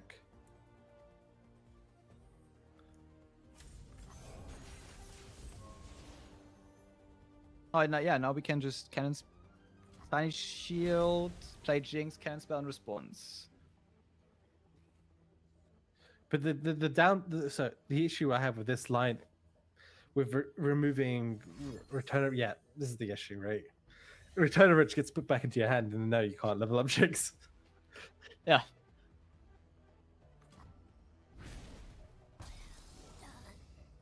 So I don't know what Pukipito really does here. Play Jinx. Pray that at least I got the CS doesn't have blowback. Which they have two of. Yeah. No, but even that would be not that game winning, right? Because you play Jinx, you don't flip her this turn. And then at least I got the CS has a whole nother turn. Yeah, I mean, the attack, just the attack from at least I got the CS is enough of a problem. All right. Now we can play Jinx. I mean, Actually, now we can play is a Jinx and huge Tiny Shield. I mean, this is a kind of a heads up play from at least I got this. Yes, there's some premium card reading, right? So they know they have an item from the 2-1, right? And they know they have Return of Wrench. So they at least I got the CS knows the entirety of Pukipito's hand apart from Jinx, right? So Pukipito must have at least the CS must have had a read that the last card was a Jinx and that they're trying to get it out, and that's not what you want to see, right? You don't want to see, you don't want to see a card that takes an additional interaction because that just allows I got the CS here to play blowback on the attack here, which I think you do. Talking about blowback. Double blowback means lethal, even though we kind of low rolled a little bit with the 1-4 here. Oh, perfect. Return of Wrench goes back into the hand. Oh my god. Oh no, it doesn't. Yeah. Oh, you just killed Jinx. Yeah, but doesn't matter. Yeah, we just have to wait. We just have to wait. And then we see the Jinx rocket come out this turn, and then that is going to be it. Pukipito, unfortunately, their journey ends here. And that was a great match. At least I got the CS actually with the tech. Might have not been the biggest factor, but I think was still a deciding factor here with the pie toss actually. Being able to return the wrench back to the hand, disabling the Jinx level up and so on. Also just being 2 individual pings. Just a greatly tech deck for this mirror match as well. Gets the win here, and at least I got the CS. Moving on to the semifinals. Really happy about that one because at least I got a CS player that has been around for a while now. Yeah, fantastic player. Makes their way all the way up into the semifinals, and I'm really curious to see how the bracket is starting to shape up as well, if we have any update on that. Yeah, I don't know if we are already through with all the matches. Again, we're in a quarterfinal, so we have a couple of matches going. That said, might be that... Oh! Bench of Turbox won. Pat out. Oh. But the Teemo list has made it all the way through to the semis. Yeah. So we have there's still hope there for that to do well today. Really fantastic heads up sort of decision there from Branch of Turtwigs. We have 5th versus the Dime still going on, which could be a match that we hop into for the remainder of this round, because this is also a match that I want to see, you know? The Dime, also a player that has been around for a while, also someone that we have to see. And it appears that this will actually be the game that we are going into any second. Yeah, the Dime versus 5th. We see the Nasus from 5th that we saw earlier on today. Up against another Jinx list. Not sure if it's the Kennen version or the non-Kennen. Most likely the Kennen version. And they have Castigate available, but they're taking quite a bit of damage this time. Plus, there is a Dune Hopper already in the hand for the Dime, so even if we hit the Castigate, there's premium refill in the next couple of turns. Yeah, I mean, you could go for the Undergrowth, the heal here, which I quite like. From 5th, you can wait another turn. You do toss a couple of cards, but not the end of the world. What they really need, though, is their Vault. If you get Vaults here, it would have been huge. Unfortunately, 5th does not have that available. Gets the Vegas second a little bit more. I don't know if that matters too much, but the Darkness is going to be able to potentially remove something bigger in the future. Jinx, it removes for sure.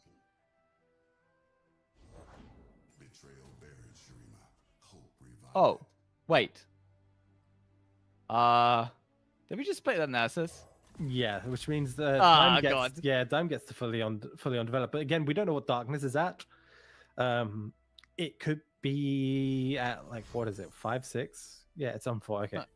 Yeah, it can't be on 5-6 because that's not where we get to play Vega. So this is like getting very dangerously close to lethal. We don't have any fast speed kill interaction right now, so yeah, we're just gonna push lethal. We're just gonna push lethal in the open. Wait, Yeah, you get what to was pull the that. last You get to pull Nessus off to the side. yeah. No, we actually pushed 13 damage, I think. You pull Nessus, you pull Vega. Or There you go. 14 even. And there's no interaction at all. I mean, Triple maybe Rekindler hand. Yeah. Maybe I can kind of understand playing that that's at some point, but like with no backup of removal, not playing the caster gauge is biting us in the ass here. Well, that was a game, huh? Wow, super quick game. We joined right at the end here, so we know now the Dime is going to be one of our other semi-finalists here today. Yeah, and here we see the bans as well. To recap, oh, there was another Nora deck that we are missing out on, another Jin deck with Vandal. More Nasus to be had here. Oh, and Fist Samira from the Dime as well. This is actually going to be interesting. I want to see what the Dime actually has. So I hope we can actually get a game from the Dime in the future to see what version of Samira Fist they are running. Yeah, I mean, we've been speaking about that throughout the day. Nearly all of them so far have been the Powder Pandemonium versions with the monkeys. Yeah, let's see if we can actually get a version with the Shellys in there as well.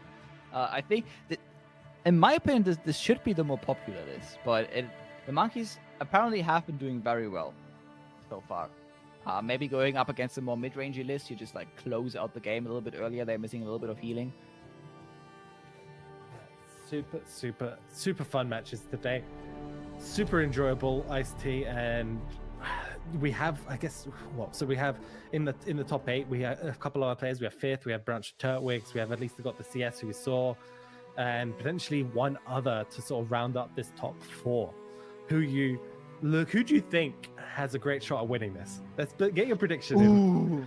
Oh, Okay. who's left? Okay, I think at least I got the CS. Has a big chance. Has been playing very well. Obviously, a bit biased because we have seen them more often than others. But I think at least I got the CS. Very, very big chance to win this. But before we continue that discussion, it appears that we have another game that we can hop into. The last game of the quarterfinals. Hopping right into it. And, can it be? Is this the first Heimerdinger deck that we actually see? Yes. Yes. There's a lot of Heimerdingers. All right, it's also gonna get absolutely blown out by 2 portals being drawn, plus 1 of the tribes being set up for an open attack. Yeah. How did we end up in this situation? Yeah, this very interesting. Maybe we just spent. Castigate? I don't know. I'm running out. What happened? Oh, Ruination. Oh, Ruination happened. Okay. Yeah, I mean that makes sense. But we were in a spot where we had to ruinate, so opponent probably had a full board already, and then they can just like redevelop. Like we had to ruinate into them having full mana. That is never something you want to do, but like you were hoping, and if this was the only way to win this, you went for it. We're roping a little bit here. The thing, I mean, maybe there's a decision to be made between playing the four drop Nora and Bottom Choice, but I don't think there really is. Yeah, I think that makes a little bit more sense. Yeah, I don't know how Shillelagh Flippy survived to the current hand, right? So there's no removal. Everything that is in hand is slow. Yes, you could draw, More hands make quick work. but I think this open attack is just game winning. Vengeance? Does that even keep you alive? No. I don't think so. Because you I Vengeance the Warden of the Tribes. Oh, I don't. Oh, we get a 6/6 here, but this opens up the option for Shillelagh Flippy to actually just respond. Production surge is huge. Production surge. For potentially get enough blockers. I mean, you could somehow have to deal with this 11/11 overwhelm. And a though. 6/6 overwhelm. And a 6/6 overwhelm. You can block 3 damage from the 6 overwhelm, and then really depends on what your production surge gets you. You also have to obviously block every other unit that is going to be developed here. You could draw plus production surge. But again, the problem with obviously playing production surge is that you just tapped out. So you have to really hope that production surge gets you exactly what you need. Still looking pretty good here for the Warden of the Tribes getting through.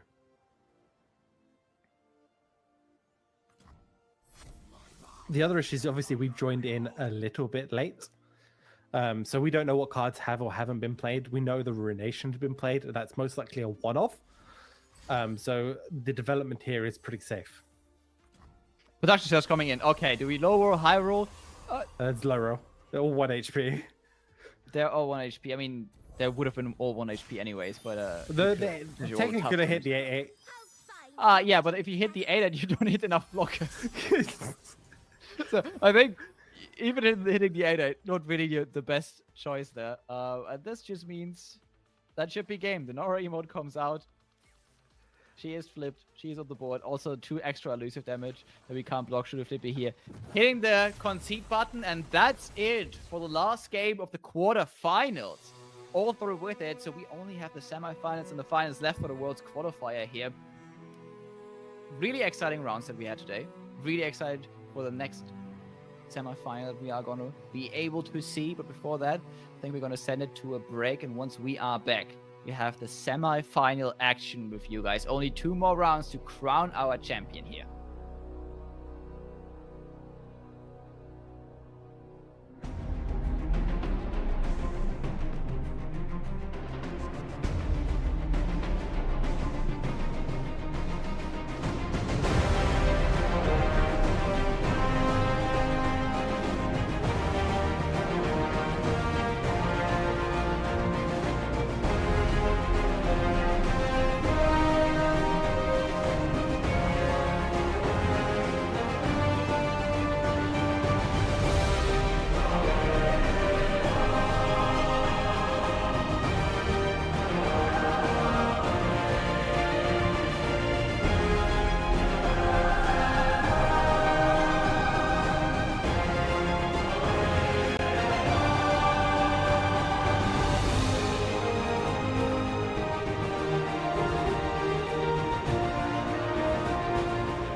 and welcome back to the World's Qualifier for the Heart of the Huntress season. We are now here at the semifinals. It's still sparkling iced tea and gems, and we got some banger matchups prepared for you. Gems, are you excited for the semifinals? Oh, we have some great matches.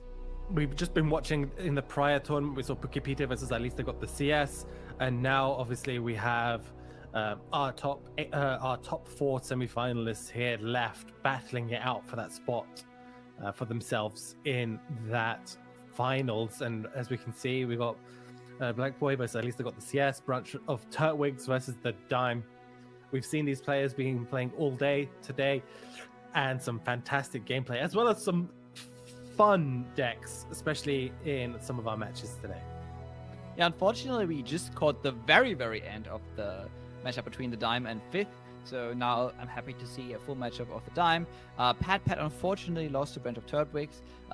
As a fan of Pat, kind of sad, but Bench of Turtwigs has been playing absolutely fantastic this whole tournament so far. So excited to see them go up against the Dime as well. This is going to be an absolute banger of a semi-final, especially once we actually see the full matchup of what the two are playing up against each other, because that might be really exciting. I think we have like mirror region lineups here, but in those mirror region lineups we have a couple of different decks. So we see Bilgewater Noxus, PNZ, and Vandal City, and Runeterra and Vandal City on all sides of the lineups here, but those are different decks, right? Okay, we have the Fist Samira mirror, we get into that later on, but then we have Teemo, which is rather a combo control-ish type deck, going up against Jinx, more aggressive deck, and then we have Jax Teemo, one of the Jax decks I was waiting for the entire day today.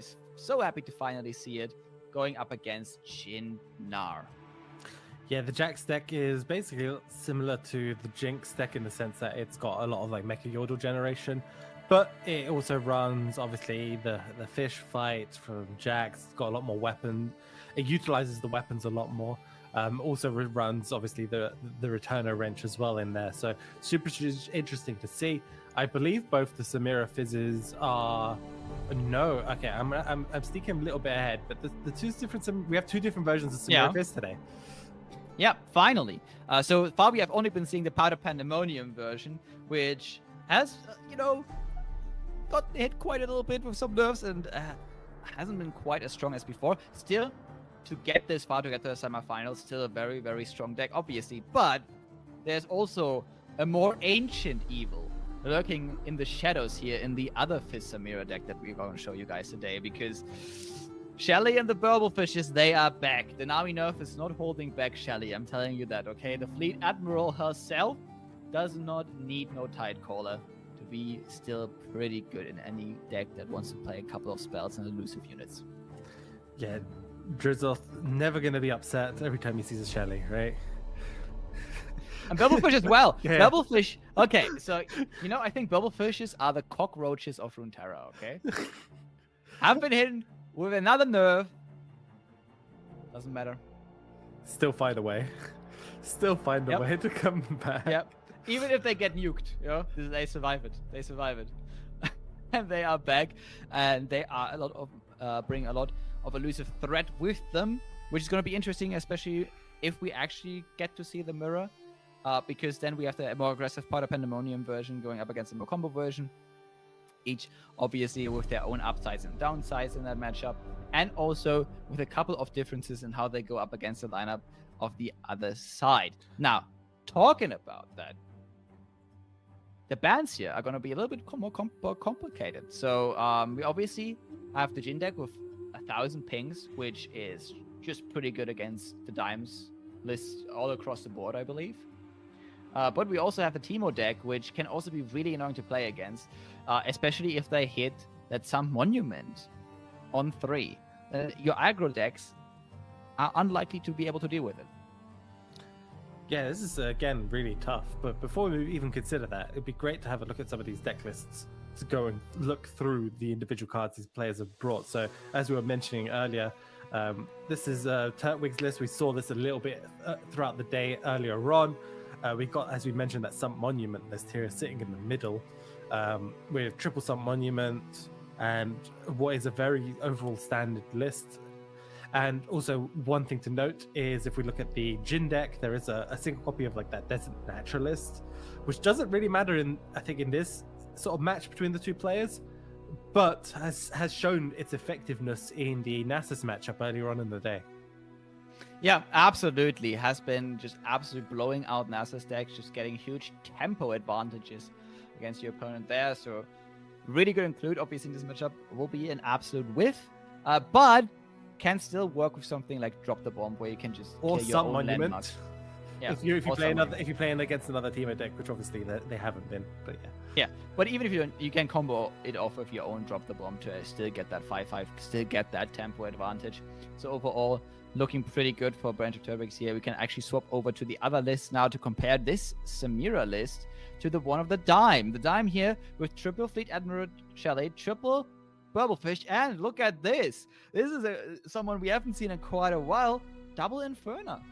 Yeah, I mean that's a card that I guess it's debatable between whether or not people think it's a good include or not a good include. It's a pretty expensive card that has a lot of, especially with the amount of SI laying around, there's a lot of good cheap removal options for it, and you end up committing a lot. But on the other side, if you get the sort of the pop off with maybe Inferno and Shelly, like the win more advantage of it is huge. Yeah, it seems that we are gonna be ready to go into game and see those two face up against each other. You know what? I have the sneaking suspicion that the Dime actually just confused his deck list. He probably named his deck list something like World's Qualifier Open and then accidentally queued the deck list from 2 months ago. I mean, you never know, right? And it's probably fine. But we got that mirror. Now, I'm actually unsure which version is favored against the other Fizz mirror version.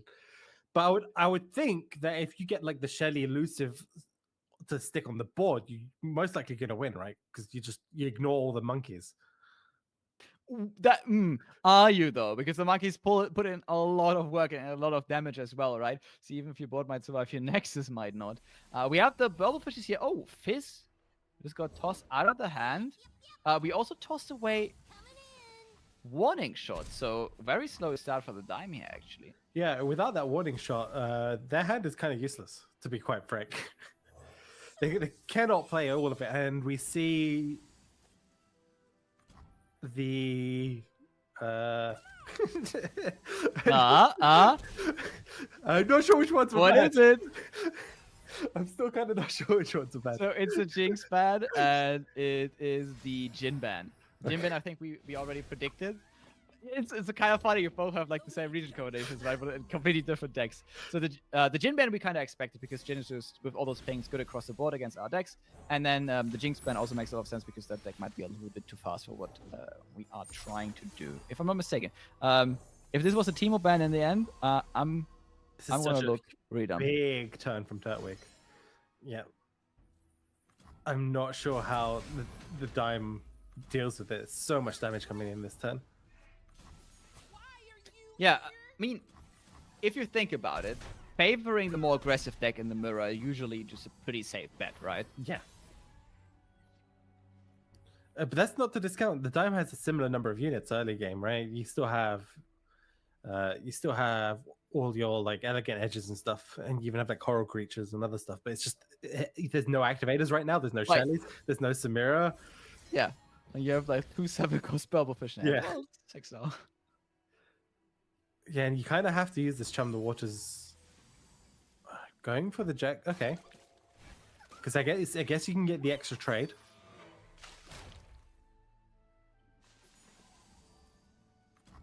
Yeah, plus you get to push a little bit more damage. You probably play Stylish Shot, yeah, to get the guaranteed here with the pull. So we can just like to block here, but the Pirate may be looking nice enough to leave out the block. Can keep the Fism? No, we just block.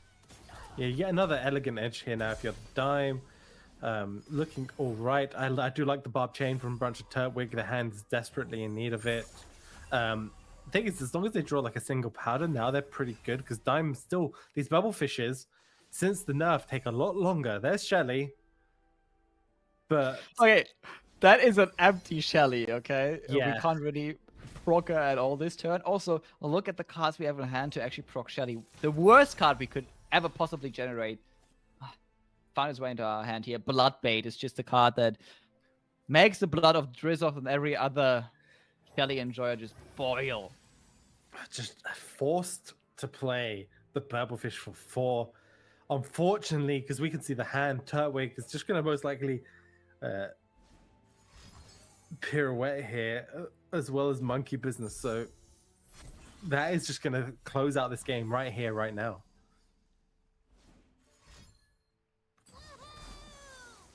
Yep. The Super Fizz level quick. up. We have exactly lethal. We have Yeah. exactly lethal with Fizz level up. Yeah, super quick game. I think it's a bit more than lethal, but yeah. Is it? I think we have. Yeah. Oh yeah, we have 10. Okay. Because the Well, monkey. lethal before. Yeah. Oh, true. I forgot that the monkey pings you as well. Yeah. Oh my god. Super quick game. The more aggressive version taking that win. Unfortunately for Dime, they ended up with the bubble. So this is the issue with the Bubblefish right now. You really don't want them in your hand early game because they're just 8 cost 2/1s. They're practically useless. Yeah. Especially because we tossed away quite a bit of our early game, right?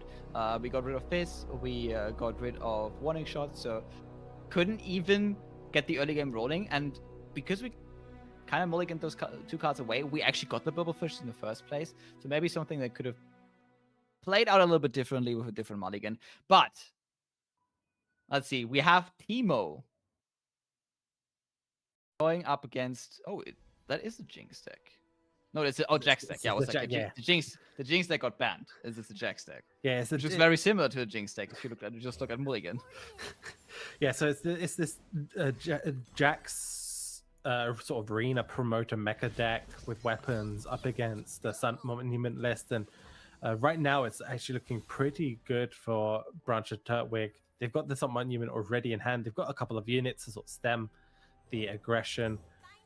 I do like the Squire coming down here because the Dime can't really risk running straight into like a Mystic shot. And if you develop 2/2/1s, you get 2 damage in, at least this way.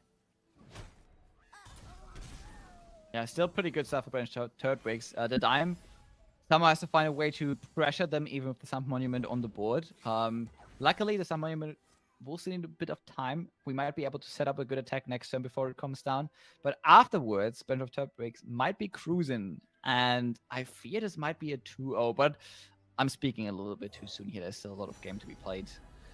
I mean, that is one of the cards you really want in this sort of matchup, is potentially the upcycled Rake, right? They didn't go for it, but you really want that ability to do multiple attacks with the Scout, right? Because if you manage to get it on like a Jax that's leveled up or something like that, and you try to get as much damage in when some monument is down as possible, because that's the kind of your only way to win at that point, is to like overdo tons of damage. Squeaker coming in. Oh, Bounce and Bolt.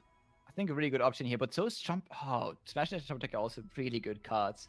You have to decide. Do you want to just remove Teemo right now? Does go for it. Runs into Mystic Shot. Luckily, no Mystic Shot in Branch of Turtwig's hand right now. We can predict and try to draw it.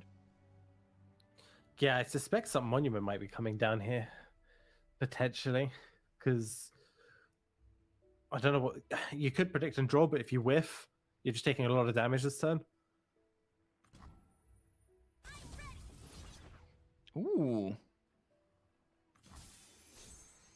Goes for neither option. I mean, you could remove the board a little bit here if you just go Pythos. Or you develop Teemo, get the trade done as well. Yeah, that also works. Ooh, quite a collection.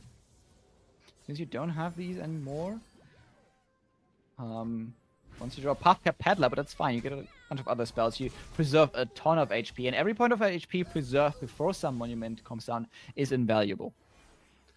Yeah, I mean, we got the augmented clock link here to start searching through the deck.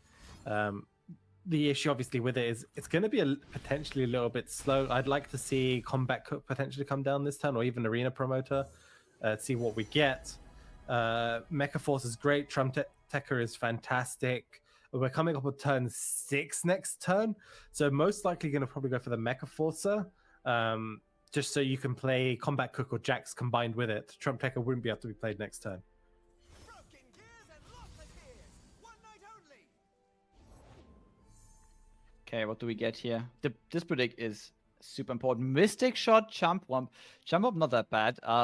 Nothing that really gets us the win right now, but it's something that presents another blocker on the board, plus more mushrooms to put into our opponent's nexus. Yep, let's go.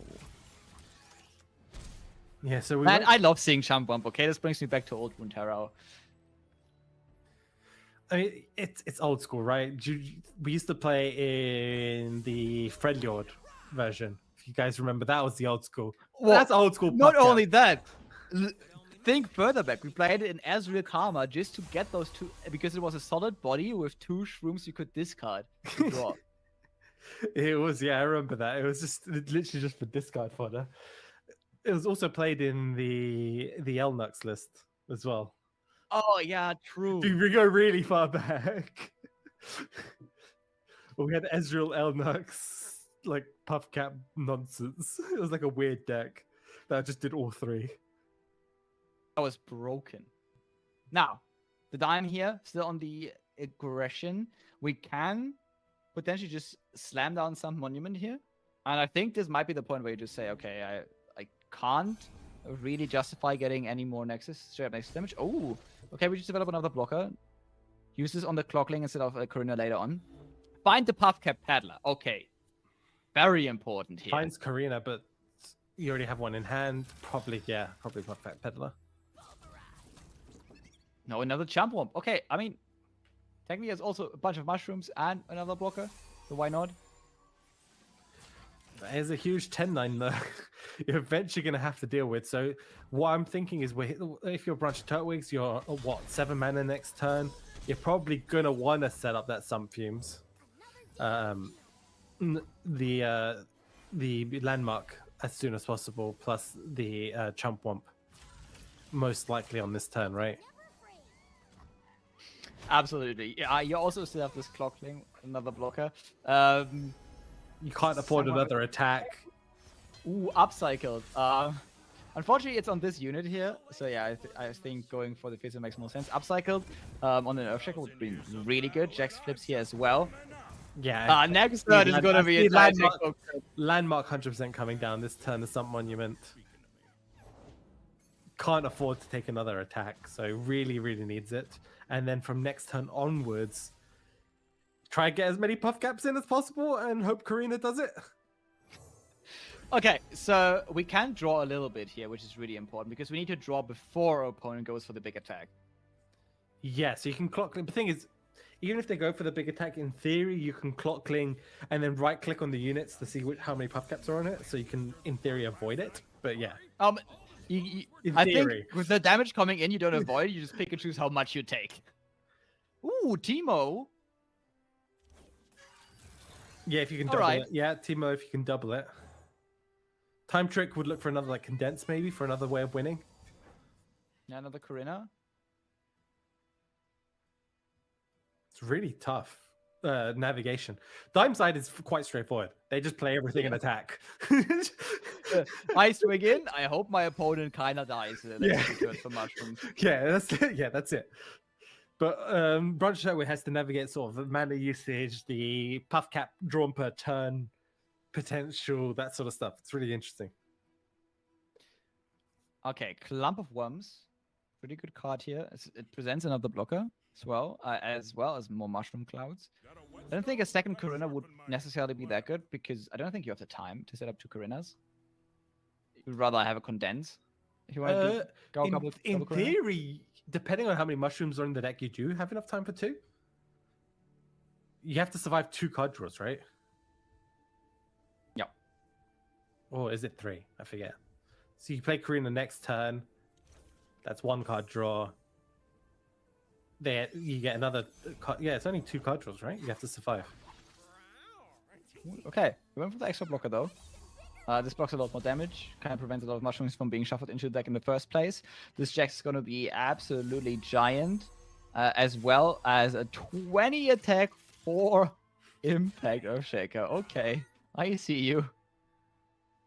Ooh, okay. So apparently we're just keeping this clockling back, just to push a little bit of extra damage. It's worth it taking the extra damage on our side, so we are able to push more damage and get the You lethal. probably Okay. play the Jack spell here just to forge for the extra damage, because I don't think you really care anymore about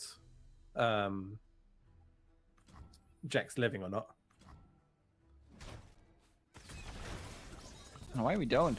Okay, how many mushrooms are going to be pushed here? If production could hover over the deck of Breath of Turbex real quick, I want to see how many mushrooms are in there. 72. 72. Alright, this actually, if you think about it, it's not that much on like 24 cards. You can survive 2 turns with that. In theory, yeah. I mean, you should be surviving, right? That's like 2 or 3, which is just about to survive. But yeah, if you hit like this, 3. if you hit like that, it's very unlikely. Alright, now we just have to go and shuffle every mushroom in that we can. Play Corinna. And next turn, I hope we draw another Corinna or something. The other option is to just time trick, look for condense, because the issue now is if you're the dime, you can get rid of this Corinna, so they can't condense it. This forge, now Shuffle. done a little. It helps a little. It If also shuff- heals you. 8. Okay, not enough, and that's Turtwig. I mean, they have to draw 5 cards and for the Mystic to even be valuable, but yeah, you have to fish fight here. If you're the dime, you have to remove Corinna. Removing Corinna stops like the condense possibility. Alright, on Breath of Turbex, if we don't die on the open and we don't find a Corinna, what we have to do is we have to use the time trick during the attack. Not after. This is the most important part, because afterwards more mushrooms are going to be in there. 3 mushrooms drawn right now. 4!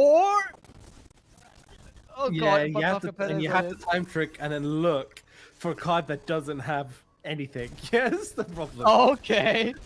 Wait, I mean, technically, you could just go, Popcap Peddler, Mystic Shot, and Poison Dart, and just hope like it's a draw. This could be a draw, Gems. We could have a draw in this World Qualifier. So we know there's at least 5 in the next 4 cards. Yeah.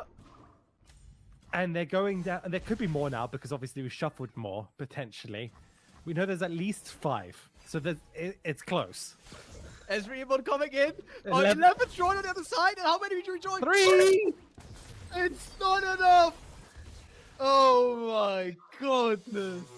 It was so close. It was so close. There's the 1 damage. 1 damage. Was there any other line that could have given them that 1 extra damage? That's the question that's going to haunt Turtwig. I don't think so. I mean, at one point, if you took the Teemo instead of the other 2, I don't know. But that 1 damage here, getting us a game 3. I'm so happy about that. We are going to see somebody again this time going up against a deck that it can maybe handle a little easier. At least in the early game. Once we get Shelly on the board, this is going to go out of control really quickly. But in the early game, we have a bit of removal to stave off some aggression. And then some monument is going to come in clutch, hopefully. Yeah, it should be. Also, by the way, there's one thing we haven't considered in this matchup. And one of the key ways I think the Fizz deck can potentially win later on in the game. And that is Swindle, right?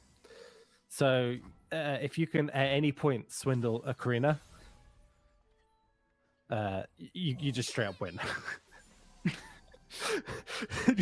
Yeah, because you could just Corinna 200 mushrooms,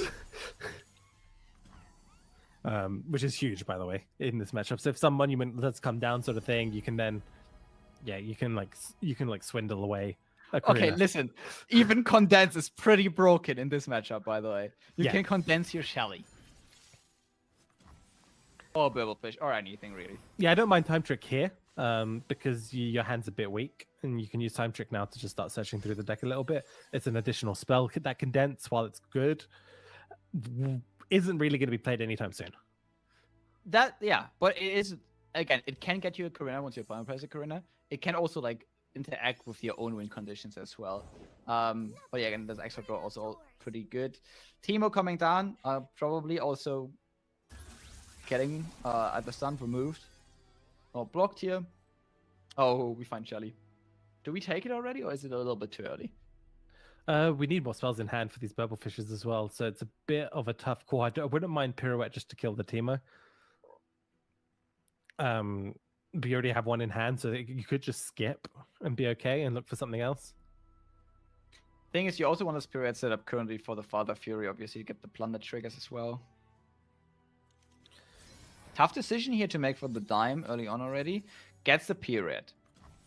They'll never know what hit Pass Probably, over. yeah, you have to block this Teemo because you just can't risk Teemo starting to shuffle shrooms in because that's just because of you have to remember these decks run quite a lot of draw, so Dime really wants to start getting through the deck as quickly as possible before the shrooms are in there.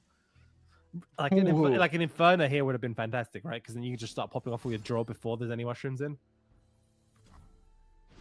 It's just really tough that if you play Inferno before you got Shelly down, and before you got those Bubble Fishes down, might break your hand. Karina or Condense? I think you go. Oh, they're going for the Clock Cling. Okay. Mushrooms could talk. More draw. More draw, but if I'm correct, how many swindles are they running? Yeah. They're running 3, so they've only got 1 more left. Yeah, and Bash of Turtlebeak has actually a fantastic setup here. Already has the Corinna in hand, has the Condense in hand, and now has Puffcap Peddler. Yeah, this is again another tough choice, but I think it's probably the.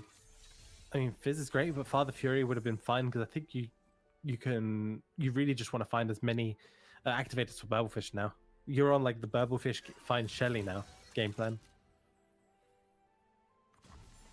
0 mana Pytos. Yeah, I think this is looking absolutely fantastic for Branch of Turtlebeaks right now. This could obviously all turn around once we find Shelly and we pop off with those Bubble Fishes, but we need to get to a pop-off turn first. If we just don't get there, Branch of Turtlebeaks is just setting up to get a billion mushrooms into our deck right now with Corinna Condense in hand. Yeah, I wouldn't even be surprised if they just start slamming the Karina already.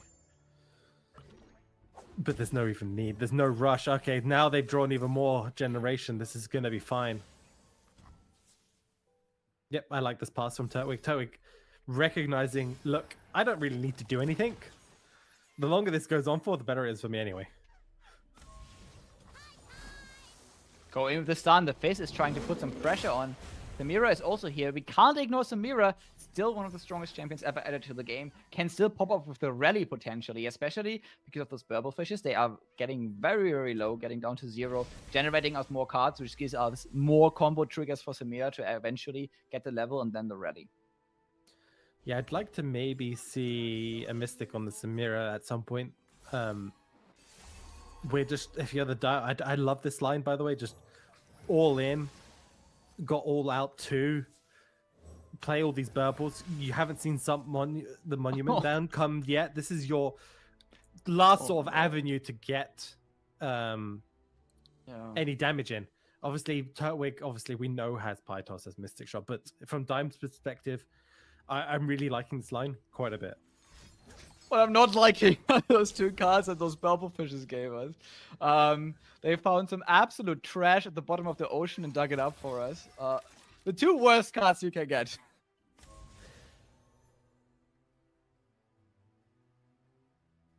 Yeah, the condense here though from Turtwig, that line could actually be a huge problem because as we can see, this pirouette now is going to come down, which means this Fizz is hitting for 6.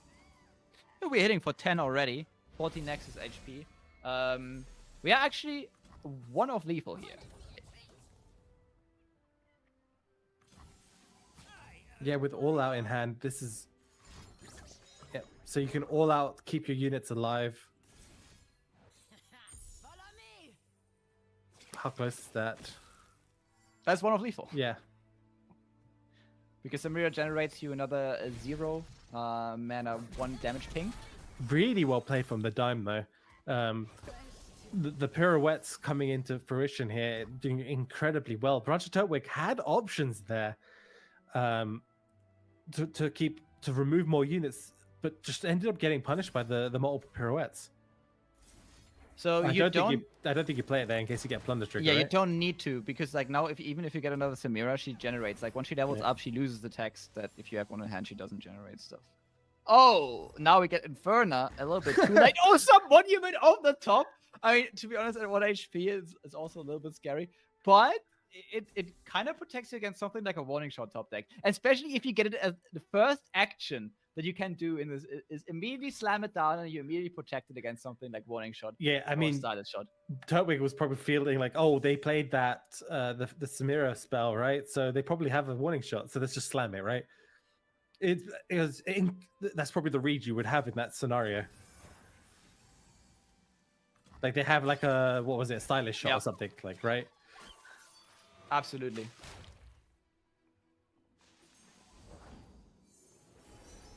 All right, Conch, what are you giving us? High notes, okay. I think you got a fantastic attack here for Turtwig, though. I think we're going for it. Push more damage. Yeah. Next turn, you can't. Literally next turn you can't die. The only time you can only die starting with the following turn. So next turn you have a free Kurina basically. Yeah, I think you still have to go for the attack. Yep, I like this. High note. Try push as much damage as possible. And you probably either give up the Puffcat Peddler, yep, just full on in. You need as much damage as possible so Karina has a higher chance of killing them. I really like this line. No way, this comes down to the wire again. You attack with the 1/1. I'm pretty sure you attack with the 1/1 here too. The clock link. They have to, because if they have to block like this. So I think you always had to attack with it. If Turtwig loses by 1 HP here. It would be the second time, by the way. Yeah, I know. Right. The thing is, if he doesn't lose by 1 HP, the dime loses by 1 HP. Absolute banger of a semi-final we have in front of us here. Yeah, we've seen 2 condensers, by the way. So we know the likelihood of like any more. There's none. Oh, we can't even push damage. Yeah, but I think he can just slam Karina now.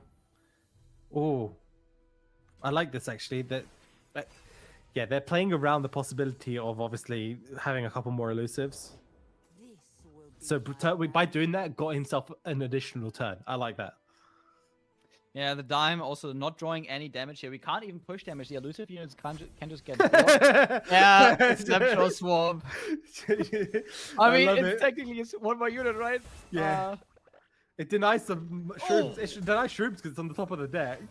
Yeah, it was enough though. 6 shrooms still on the top. Open tech comes in. Even if you had full blocks, there are 2 mystic shots on the hand of Branch of Turnwigs. And it looks like at 1 HP, Branch of Turnwigs is gonna win this one. The Dime found a beautiful line, but was just 1 short. And again, for the second time in the matchup between these two, someone is gonna win with 1 HP Nexus remaining. GG, Branch of Turnwig moving on to the grand finals. Wow, that was fantastic. And we see the power of the sump fumes, the sump monument coming down, right? The sump monument keeping Turtwig alive just enough every single game. Well, apart from that one game where they took a bit too many. But fantastic play overall. Super excited to see them making it all the way to the grand finals. Yeah, and I think we can actually update you on the bracket to see who their opponent is going to be. Oh, it's going to be at least I got the CS. Oh, that is a dream matchup here in the finals, I have to say. Yeah, at least I got the CS, brought a fantastic lineup as well with Seraphine. And cannot wait to see how this will play out. Yeah, especially because at least I got CS also plays the Gnar Jin. This is going to be super, super exciting. Let's see how this one turns out. But yeah, banger final ahead of us. We already had a super good semifinal. Almost sad we didn't get to see the other semifinal just because at least I got the CS has been playing beautifully throughout the whole day as well. 2 deserving finalists. that are gonna be matching it out after the next break we go to, because there is still some time before the final actually starts. So we're gonna cut it to a short break, and once we are back, we are gonna have the grand finals of the Heart of the Huntress Worlds Qualifier for you. Stay tuned.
Hello and welcome, and we are finally back after the break that felt like the longest break I have ever seen, okay?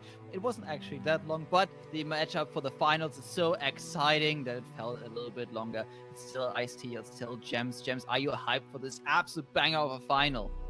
Yes, it is shaping up to be one of the most hyped finals we've had in a long time in the Opens. And some fantastic players have made it all the way through today, through those top 64 bracket, all the way through to our grand finals. And what a day it has been. We've had Puffcat excitement, draws, top deck excitement from the Rekindlers. We've had absolutely everything you can imagine for excitement for Runeterra, and we're going to get more of that here as well in our grand finals.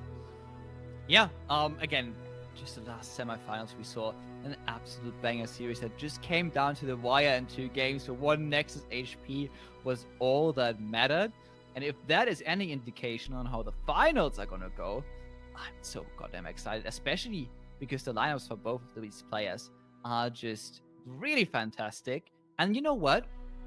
They don't feature any of the staples that we thought are just gonna dominate the day. I don't see any Heimerdinger Jays. I don't see any Aatrox. You know what? I don't even see Varus anymore.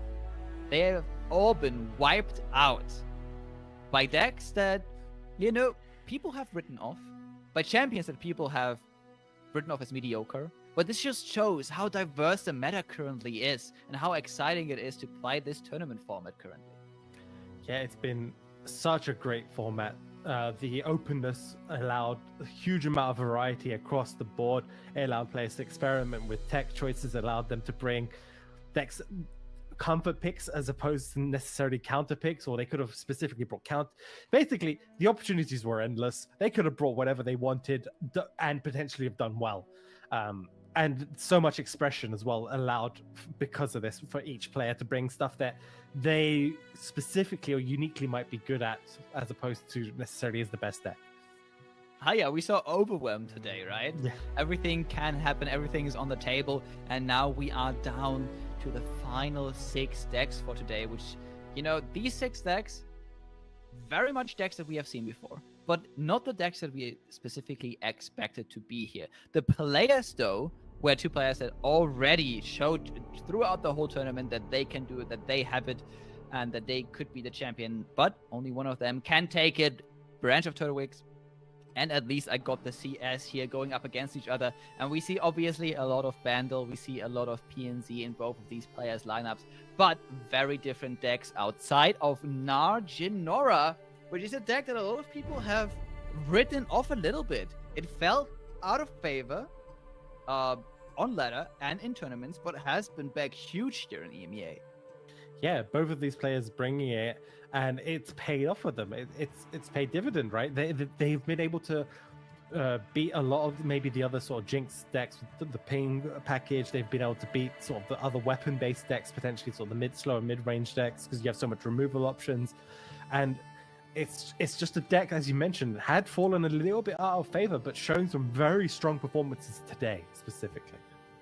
Yeah, and then we also have the newcomer, right? The Seraphine, Set, and Karma. Very good deck, has been absolutely showing up today. It is not that new to play Seraphine Karma, obviously, but now that Set is in the mix as well. We obviously had a lot of Karma Set, we had some Seraphine Set, and all 3 champions here in one package. Just the ultimate pop-off deck, basically. You need to get to turn 10, and then you can start rolling your opponent down. We also have Jinx. Again, Jinx Bandle here with Cannon. Just a really, really strong aggressive deck that also has some late game potential, has a lot of value in card generation, which could go against the Jinx level up, but most of the time does end up working out. We also have Fissamira coming back. Fissamira here, just again, 2 different versions have made it today. The more aggressive version actually just kind of dominating a little bit today with the Powder Pandemonium. And then lastly, we obviously have Teemo. We have the Puff Caps, just a deck that I'm really excited about. That it also made it to the finals. It had to. This was the chance for a Worlds Qualifier to have a Teemo deck in the finals, and we do have it because I fear some Monument might be getting nerfed in the future. It's nice to see it here. Yeah, so if we can take a look at the deck lists for these decks from these players, we can see here on the Turtwig side, one thing I've been looking at is the sort of landmark removal options between the decks, because you might have to be worried about it, but in this case, obviously, Teemo's here. The one landmark is on the side of Branch Turtwig, so that's all fine. We saw this deck a little bit earlier. Fantastic sort of showing from Turtwig. Specifically, the Teemo list has been doing fantastically for him. And obviously, we have the Fizz Samira with the Powder Pandemonium version. Very strong, sort of mid-range aggro-based sort of deck. You really just want to get that Fizz down, and then you have the Powder Pandemonium to finish off the match. And then, of course, as we've seen it before, I keep saying Annie Jhin, because it's when you see Jhin, that's naturally been your first thought, but that's been long gone now, and we have the Nora Jhin. Fantastic sort of control-based deck with loads of pings, with the late game finish of that Riptide Rex, and also Lord Broadmane to help you get there as well. Yeah, and if you look at the deck list, it just looks very interesting. We see a lot of tech cards. We see Portal Scholar that obviously works well with the Portal Palooza, the Nora, as well as the Junk Constructs, just getting us a little bit more value in case we need some extra damage. Also gives us another portal by itself. So just a great unit to either stall out or push a little bit of damage with all those impact units. Then we also have, obviously, great throughout the day in Desert Naturalist. It has been the best call for today. Literally the best call, because we had so many Nasus decks that this one Desert Naturalist has really been pulling their weight. And we have something like one of Solaris Sunhawk to have that stun ready in case we do need it. Now, if we go to the next decks, we are also going to see some Nora Jhin action. Deck list is a little bit more tight. We have 2 Desert Naturalists instead of 1, and we have 2 Sunhawks here. This list is a little less teched, but again, very good techs for the current meta that we were facing up until this final. in this final might be a little bit harder to get off.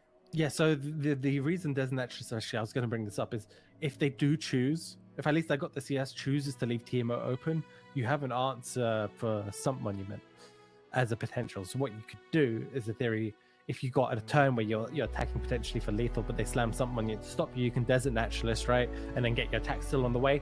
The other option is you could maybe shuffle some Shrooms in first, then Desert Naturalist after, and then if you're not getting a fantastic attack. It's playable, and it's nice to have that as a potential option. Yeah, for sure.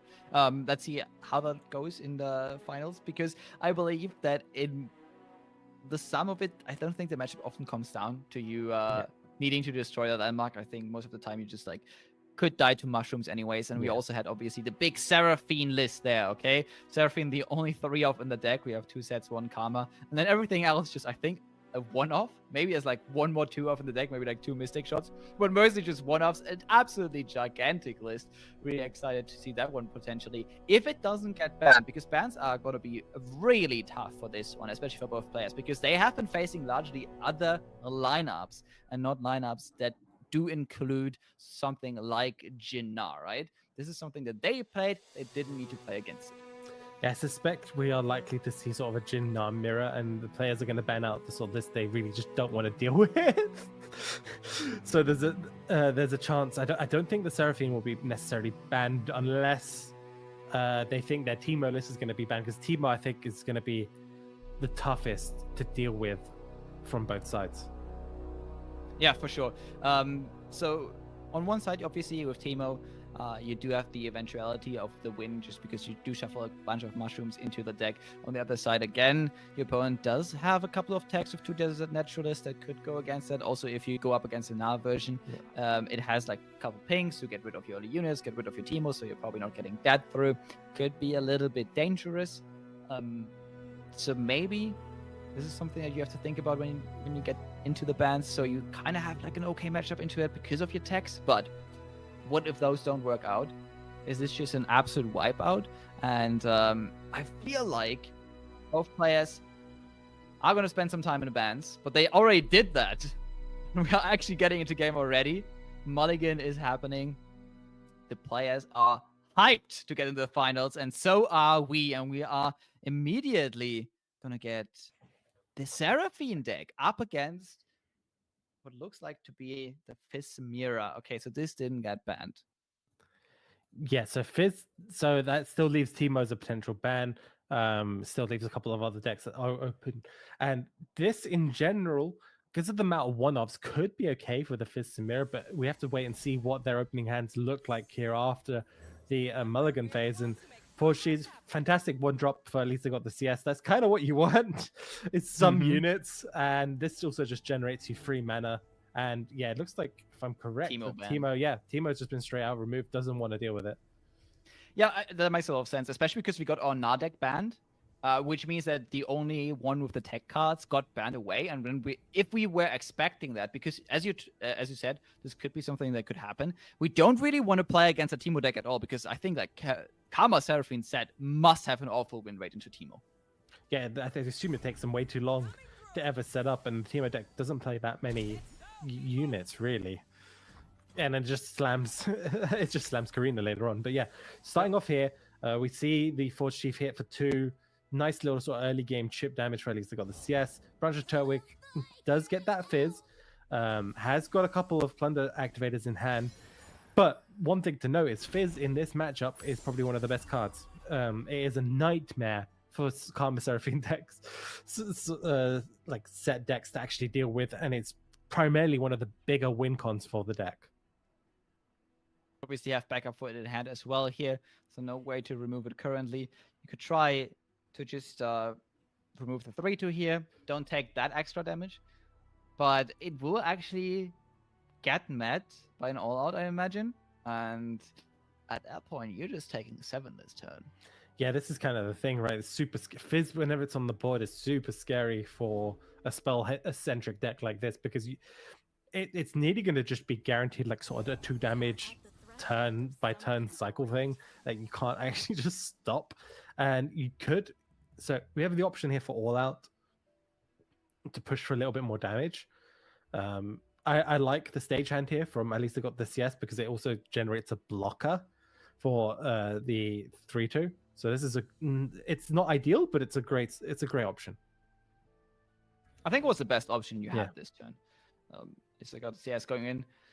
Fantastic play. Battle of Turbics potentially just letting this one go. I don't think you necessarily want to give up on this all out. No, never mind. We want to push the damage. Okay. Yeah, I think you do, right? I think it's just you get 2 plunder triggers here. You don't have any plunder triggers in hand anyway for the cards.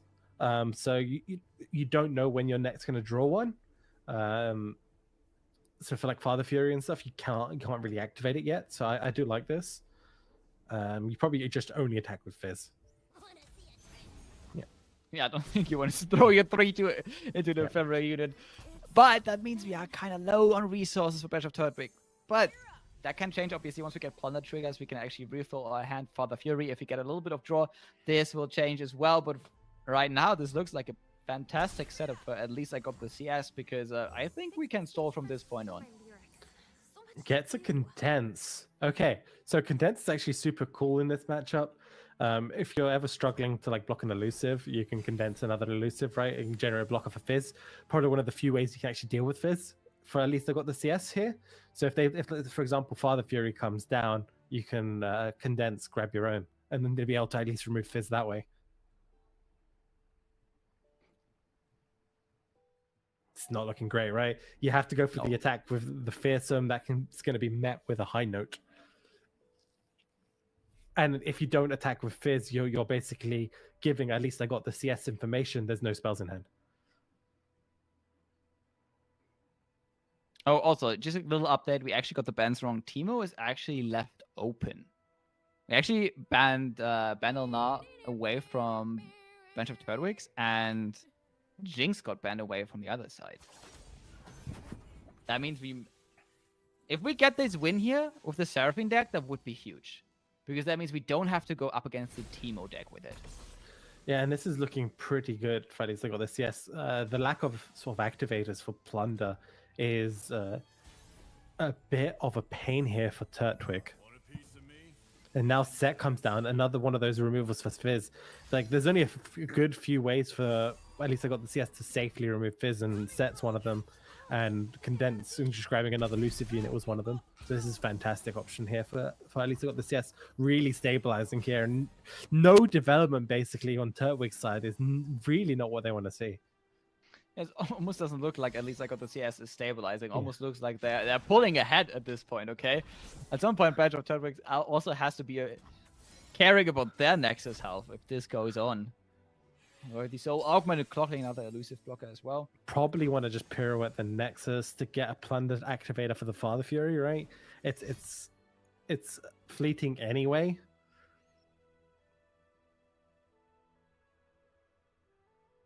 And you really just need to start generating some spells. And those planet triggers. You need those planet triggers because we already see Powder Pandemonium in hand. We've already had a couple anyway, so it's really close already. So okay, going for Elegant Edge, really valuing the fearsome instead here. This makes a lot of sense. This is one of the few turns where we actually get the fearsome damage through at this point. You're probably not going to get any value out of this specific card in the future. So trying to get it through now where you can actually get through the set, through the stun, makes a lot of sense. The elusive units are probably going to be able to get through in future turns. So obviously there's an option here for, at least I got the CS to draw and find an answer, but nope, just decides to take it, play Clockling, look through the deck, gets deny. They're going to be super happy about that. That's one of the few answers they have in the deck for Powder Pandemonium. Ooh, another Seraphine is another high note, also just such a good card. Set immediately grabbing a unit here. We again swinging for a bunch of damage here on our side. When it comes to at least I got the CS, and Turtwig can actually not do that much this turn because we don't again have a plunder trigger. Who's the real aggressor here? Yeah. The Seraphine. It is Seraphine. Ballast. Yeah, exactly. And yep, another Eye of Nakamura is coming down here. Bunch of Turtwigs really desperate to find any activators, right? At this point, it's like just needs anything. Ooh, hitting them with the condense. Another high note, another Seraphine. We could just take Seraphine. And You already also have gives us another high Seraphine. note. You already have another Seraphine in hand. That high note in hand, I think, is another Seraphine.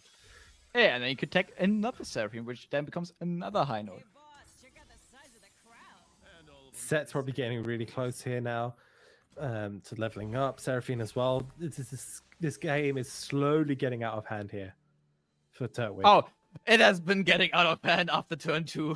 We didn't have a Yeah, I block trigger know. for so They long. have Fizz at least, which is also huge. So they got a double Fizz hand here. This is probably one of the few ways they have of getting themselves back into the game, is to get like a rally effect here with Fizz. Problem is there is an army of elusive blockers on the other side.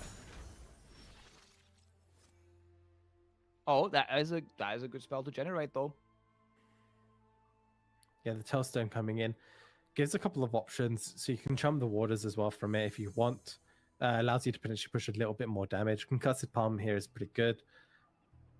Defensive option here for at least, but also the back alley bar is fantastic for the following turn. Just gets another high note. Yeah, just play all the high notes. For 1. High note for 1. This is gonna get rid of the potential shark that's gonna try to swing into one of our elusive units here and deal a lot of extra damage. We also can get rid of the elusive units on the other side. I think this board is pretty much locked down right now. Yeah, so Turtwig has a few options. So obviously there's that other Father Fury still in hand, and also the Jagged Taskmaster. So the thing is, you have to consider if they want to be able to play or attempt to play the Fizz spell the playful trickster to rally, they need to float 4. So you can play 1 spell now, Father Fury to get the spell mana back, and then give yourself a couple of options, but it's tough. Yeah, especially because not only is Set gonna level at this point, but we can't really activate Powder Pandemonium without our units getting traded. And even then, if at least I got the CS, keeps the mana open, this is crucial. 3 mana open for the deny, which is absolutely below Branch of Turtwigs out. You're just stacking up the Seraphine triggers right now, getting not only Seraphine closer to leveling up, but also getting closer to actually activating High Note. I think High Note was on 3 before, it should be at 5 now. Guiding Touch. Oh, it's already activated, never mind, it wasn't on 4. Yeah, and Guiding Touch is huge. When Seraphine does level up, that's going to be a straight up heal for 4. Probably want to keep it for that too. With 2 elusive units gone, what do you do here? Your Fizz can't get through. There are too many elusive blockers on the other side. I'm trying to find the line here for Branch of Turtwigs, and I'm struggling to see it. So you can all out here, but the problem is, again, your opponent has just blockers. So it's a bit tough. The triple augmented clocking, the condense was huge, which just generates so many. This is the thing. If you just get elusive blockers in this matchup, it helps tremendously.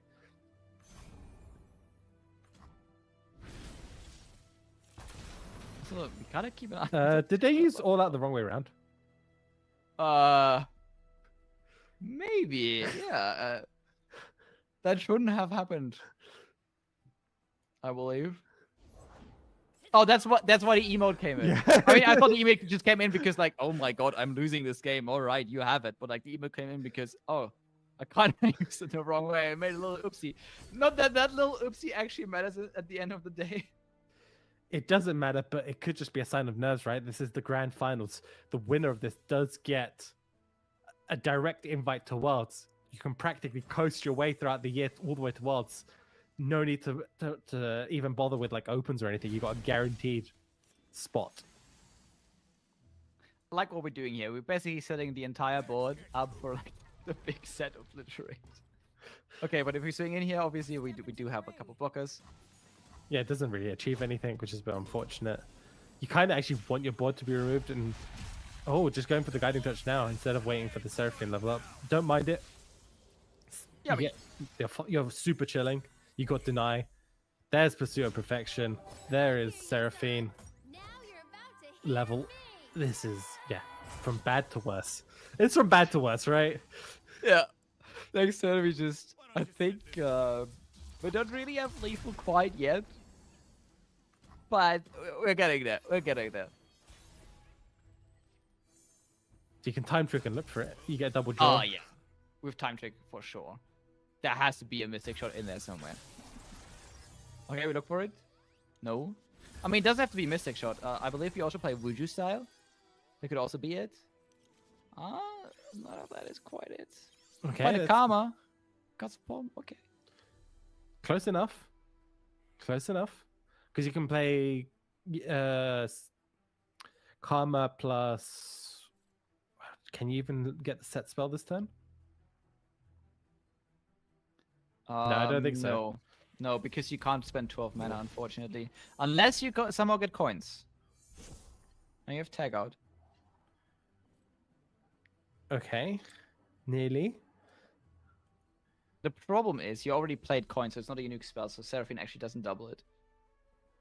Yeah, only Karma would, so it's a bit unfortunate.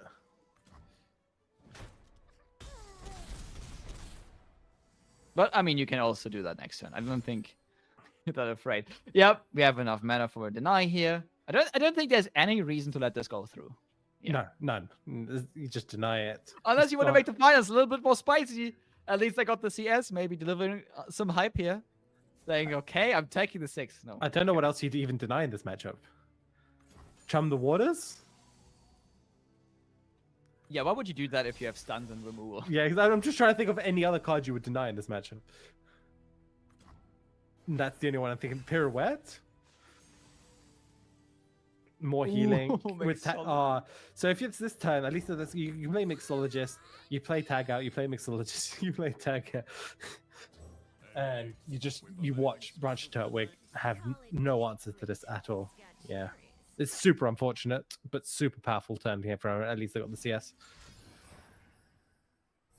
Yeah, and just an unfortunate game for Branch of Turtwigs. Obviously not finding the plunder triggers and just really losing out on any mid-game relevance. But very well played from at least I got the CS. Yeah, this just denies any type of damage coming through. Fizz can get a trade into the 1-1 Clockling and game number 1 here. At least I got the CS. All right, one of the books already for Seraphine set. Hell yeah, what we've all been waiting for. Another Seraphine and another set ENZ deck. Woo! I mean, this deck actually looks a little bit spicy. I gotta be real, okay? Definitely some cooking has been done there. And I love that we had a new deck coming in just right before the tournament. Again, this happens every single time one of these opens. The week before, someone's like, wait, I have an idea. And then a new deck comes in and just apparently dominates the Well, there's 2 decks, right? This one. Technically, there's 2. There was the Jack Varus as well. True. So those 2 in the last couple of days, basically, that came in. And also, I suspect a lot of eagle-eyed viewers from the Americas are going to be watching this. I mean, like, let's jot it down. Okay, take it. Okay, let's play this. Yeah. It works. Yeah, it works. Yeah, perfect. Let's go. It's always nice that the Americas just have to do way less prep than the other regions. EMEA already has to do less prep than APAC because you can just like, okay, let's work there, let's work there. Yeah. That doesn't work because APAC brings weird stuff. Oh, that's true. I mean, maybe we should try it at some point, okay? But yeah, we go into the next match, currently 1-0, but again, this is still a best of 3. There are some games to be played. This gets as close as the semifinals match. We have some banger games left for you. We have the Nora deck ready here. And it goes up against what looks like to be the Teemo deck. So Teemo versus Nora, we already saw this happening. Kind of comes down to if you have the pings for the Teemo early on, if the Teemo player actually finds enough Shroom generation until the Rex hits the board, but it should generally be Teemo favored. Yeah, there's subfumes on. You could Turtwig at this point can probably just play it on 3. Like it's just a mana efficient at this point. Also, I take it back. I said the wrong way around. This, if Nora just finds the early game, it should be Nora favored, or Nora Jin rather. Yeah, it really depends on like the Desert Naturalist and a couple of other cards in the early game aggression. Yeah, Yeah, we need to find a mix of early game aggression, plus pings, and then like one Desert Naturalist is gonna be enough. Yeah, and I mean, we got the portal generation going already, so no, you can't really ever slam Nora down until she's kind of leveled, or a bunch of Turtwigs kind of like tap themselves out, because it's going to just get hit by Mystic nearly every time. Nahi is fantastic, but probably not going to be played this turn. Probably going to slam double 2-drop, probably even Nora here with the junk construct. And we gotta remember, this is the version that actually plays 2 Desert Naturalists. Yeah, so it's even more likely to have the removal. And a cat in the lap. Oh, doesn't go for the Mystic just yet. Turtwig just passing, waiting for another turn. Oh boy. Oh boy. Oh boy! Okay. Okay, this is Well, it just became from being Jin Nora favored to being very Jin Nora favored. because the cards that were generated, so you got prank generation and trap generation now as well, and they're all elusive. The game couldn't believe it. The game actually had to reload because it was like, what happened here? Hitting the board as well. Now you get like so many targets that you need to remove, and you just don't have to. Yeah, one Mystic shot. All out of bullets is Verge of Turtwig right now. Yeah, you're just gonna have to take it, right? It's a bit unfortunate. You do want to save this. You want to play some monument, but again, you want to save it for when it actually will save your turn. You want to play Puffcat Peddler, but it's a bit slow. Maybe next turn. Yeah, you can't even block the Nah. This means not only do we get a Mystic shot on the Nora here, but 7 damage is going to be pushed. Na's going to generate a Pokestick, is going to flip as well. We're back in Eternal. Let's go. Yeah, there's so much damage going through. Pokestick is back. Yeah. But I miss that card so much. I miss it so much. To be fair, Pythos is a very good card we got instead. So, Vandal's still keeping the pink supremacy, but Pokestick was different, okay? It was the best card in the game for at least a year. Yeah, I don't mind this block. The prank generation is actually a bit more useful because you can prank out like Karinas and stuff a bit potentially out of range, or like even just like a buff cap. You can save it for a bit later. Get information on your opponent's hand too later on. Probably don't need to play it straight away. Quicken's pretty cool. Magical Journey again, another portal generator, so you could go for that.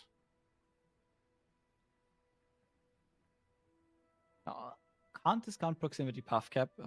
We do have a couple of traps in the deck of Branch of Turtwig, but as I said, I would also much rather go for Quicken or Magical Journey, especially because Quicken can kind of go against the Puff Cap Peddler development, just get that back into the hand, and just kind of lead Branch of Turtwig to lose a lot of tempo. Yeah, well, that's the case. I don't think it matters too much. You could Quicken here, but the problem is they're just going to play triple Puffcat Shrooms, right? If they do that, you got a pretty good open attack. Like if you Quicken here and they actually commit on this turn to just play the Shrooms, your opponent all of a sudden can't develop any blocker anymore, and you just swing for 9. Yeah, so those aren't necessarily the hits you want. -2 vulnerable's okay. You can Quicken. The thing is, you can play one Shroom, right? And be okay with it. Yep. At least I got the CS realizes this and just plays out the Jin. Yeah, and Turtwig realizes the open attack's going to be a bit scary. Slams down the Sun Monument. They've tapped out of Desert Naturalist, so this will give them safety from the open attack at least.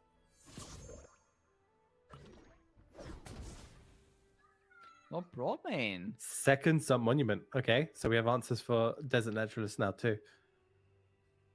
So now we actually get to see the classic Teemo Sun Monument style of game, okay? Where at least I got the CS actually has to push the damage with Shrooms in the end. So this is gonna get a lot closer again. And I think you still go for the open attack if you at least got the CS. It's just very, very strong. I mean, threatening to remove the Puffcat Peddler here does two things. We get rid of a blocker, and if they actually want to get some value out of this, they actually have to commit mana, which might mean they can't develop blocker afterwards. We know that there is one 2-drop in hand that we already pranked, so it can't block. So every other unit is probably a little bit more expensive. So if they want to throw in one more unit down, we can probably remove that as well, and then they are left with 0 blockers. Yeah, and Jin can stun as well, so we have that Yeah. as a potential. So, oh, This might be the problem actually here. The problem is that Jin actually gets triggered right if we do that, right? So yeah. I like just like letting this one go for now and see if they develop any more blockers. But since Bishop Turtwig knows that there were like just 2 spells hovered from at least I got the CS, I don't think they will do that. yeah, these Karinas, while they're fantastic, sort of game ending, that firstly, at least I got the CS probably doesn't have enough puff caps in the deck, right? So you don't really get the value of slamming them right now. The problem is obviously they cost a lot, right? And so you have to commit a huge chunk of your turn here to just developing a single card, and then you end up taking and receiving a ton of damage. Also, one thing, the Jin deck runs Condense itself, right? Mm-hmm. So if you play Karina at any point, it has to be for the win. Oh my god. The Bandle Tellstone is very, very good. That can generate a Yordle contraception. Contraption. That means we can destroy a landmark. It's like a little bit too expensive for this turn, but... Yeah, the dangerous part here is obviously... you have to remove the Karina. It stops the Condense being a problem, but by removing Karina, you don't get to condense that Karina back, right?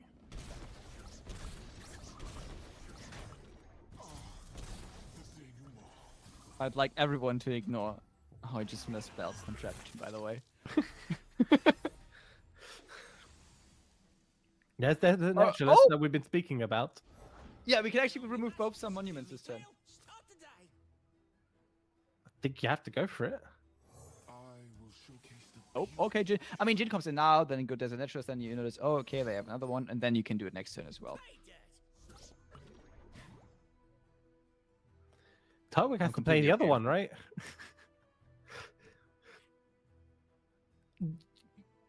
Do they take double if you have double something monument? Puff? I don't think so.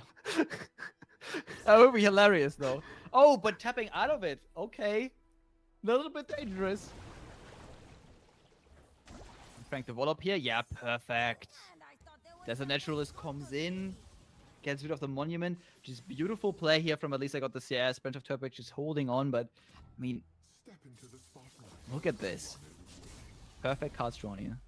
The Desert Naturalist tech paying off for at least I got the CS. They're most likely going to go for an open attack, and that most likely, fellas, is going to be it. I don't see... Is there a way here for Turtwig to survive? Yes. Oh no, there isn't. Never mind. And we have our second ever World's Open Qualifier winner here. At least I got the CS, taking a very comfortable 2-0 here up against Branch of Turtwig. And the Puffcat deck, while it did fantastically earlier in the day, just didn't work out in the finals. Unfortunately, it didn't, but it's very nice to actually get it to the finals in the first place. And it brought us some very, very fantastic, very exciting games. And you know what? It also brought us the joy of seeing Tech Hearts work out Desert Naturalist today. An absolute winner. This Jin deck just popping off against these landmark decks. We saw so much Nasus today. We saw Teemo today. Desert Naturalist just beating them all. A beauty to see. Also, again, what a final we just had. Very unique lineups from both players. Not playing the staples that we expected for today. Not playing any Aatrox, not playing any Heimerdinger. Going up with decks that have been counted out a little bit, but that just shows how open the meta is, right? Decks from like a meta a month ago can still make it and can still perform really, really good. Just absolutely fantastic here.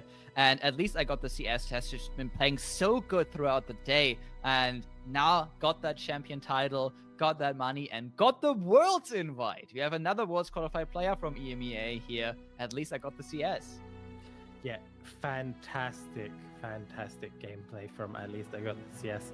We can have a look at the final bracket and how we ended up here throughout the day, how we got here. So, as you can see, we had the top 8 here. If we look at least I got the CS, they played Pito, which we saw earlier on stream, versus Boy here as well. And then, as we saw in the finals here, 2-0 against Branch of Turtwig. Super congratulations to them. They played fantastically, and they brought a lineup worthy, I believe, of this tournament. And super glad they managed to get. Congratulations, at least they got the CS. Yeah, very well played. And also, one of the best finals we could have had here. Also, players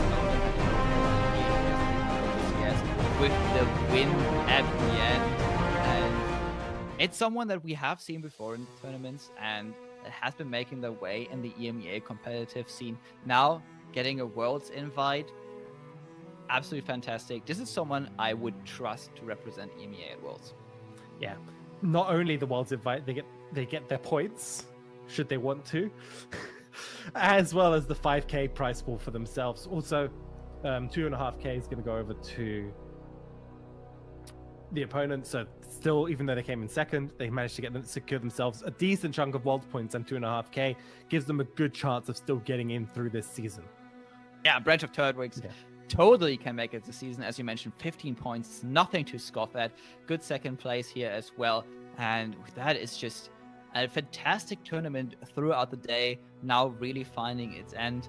I gotta say, we had a fantastic final. We had a fantastic semifinals. Every round today brought some excitement. We saw a variety of decks. We saw really everything.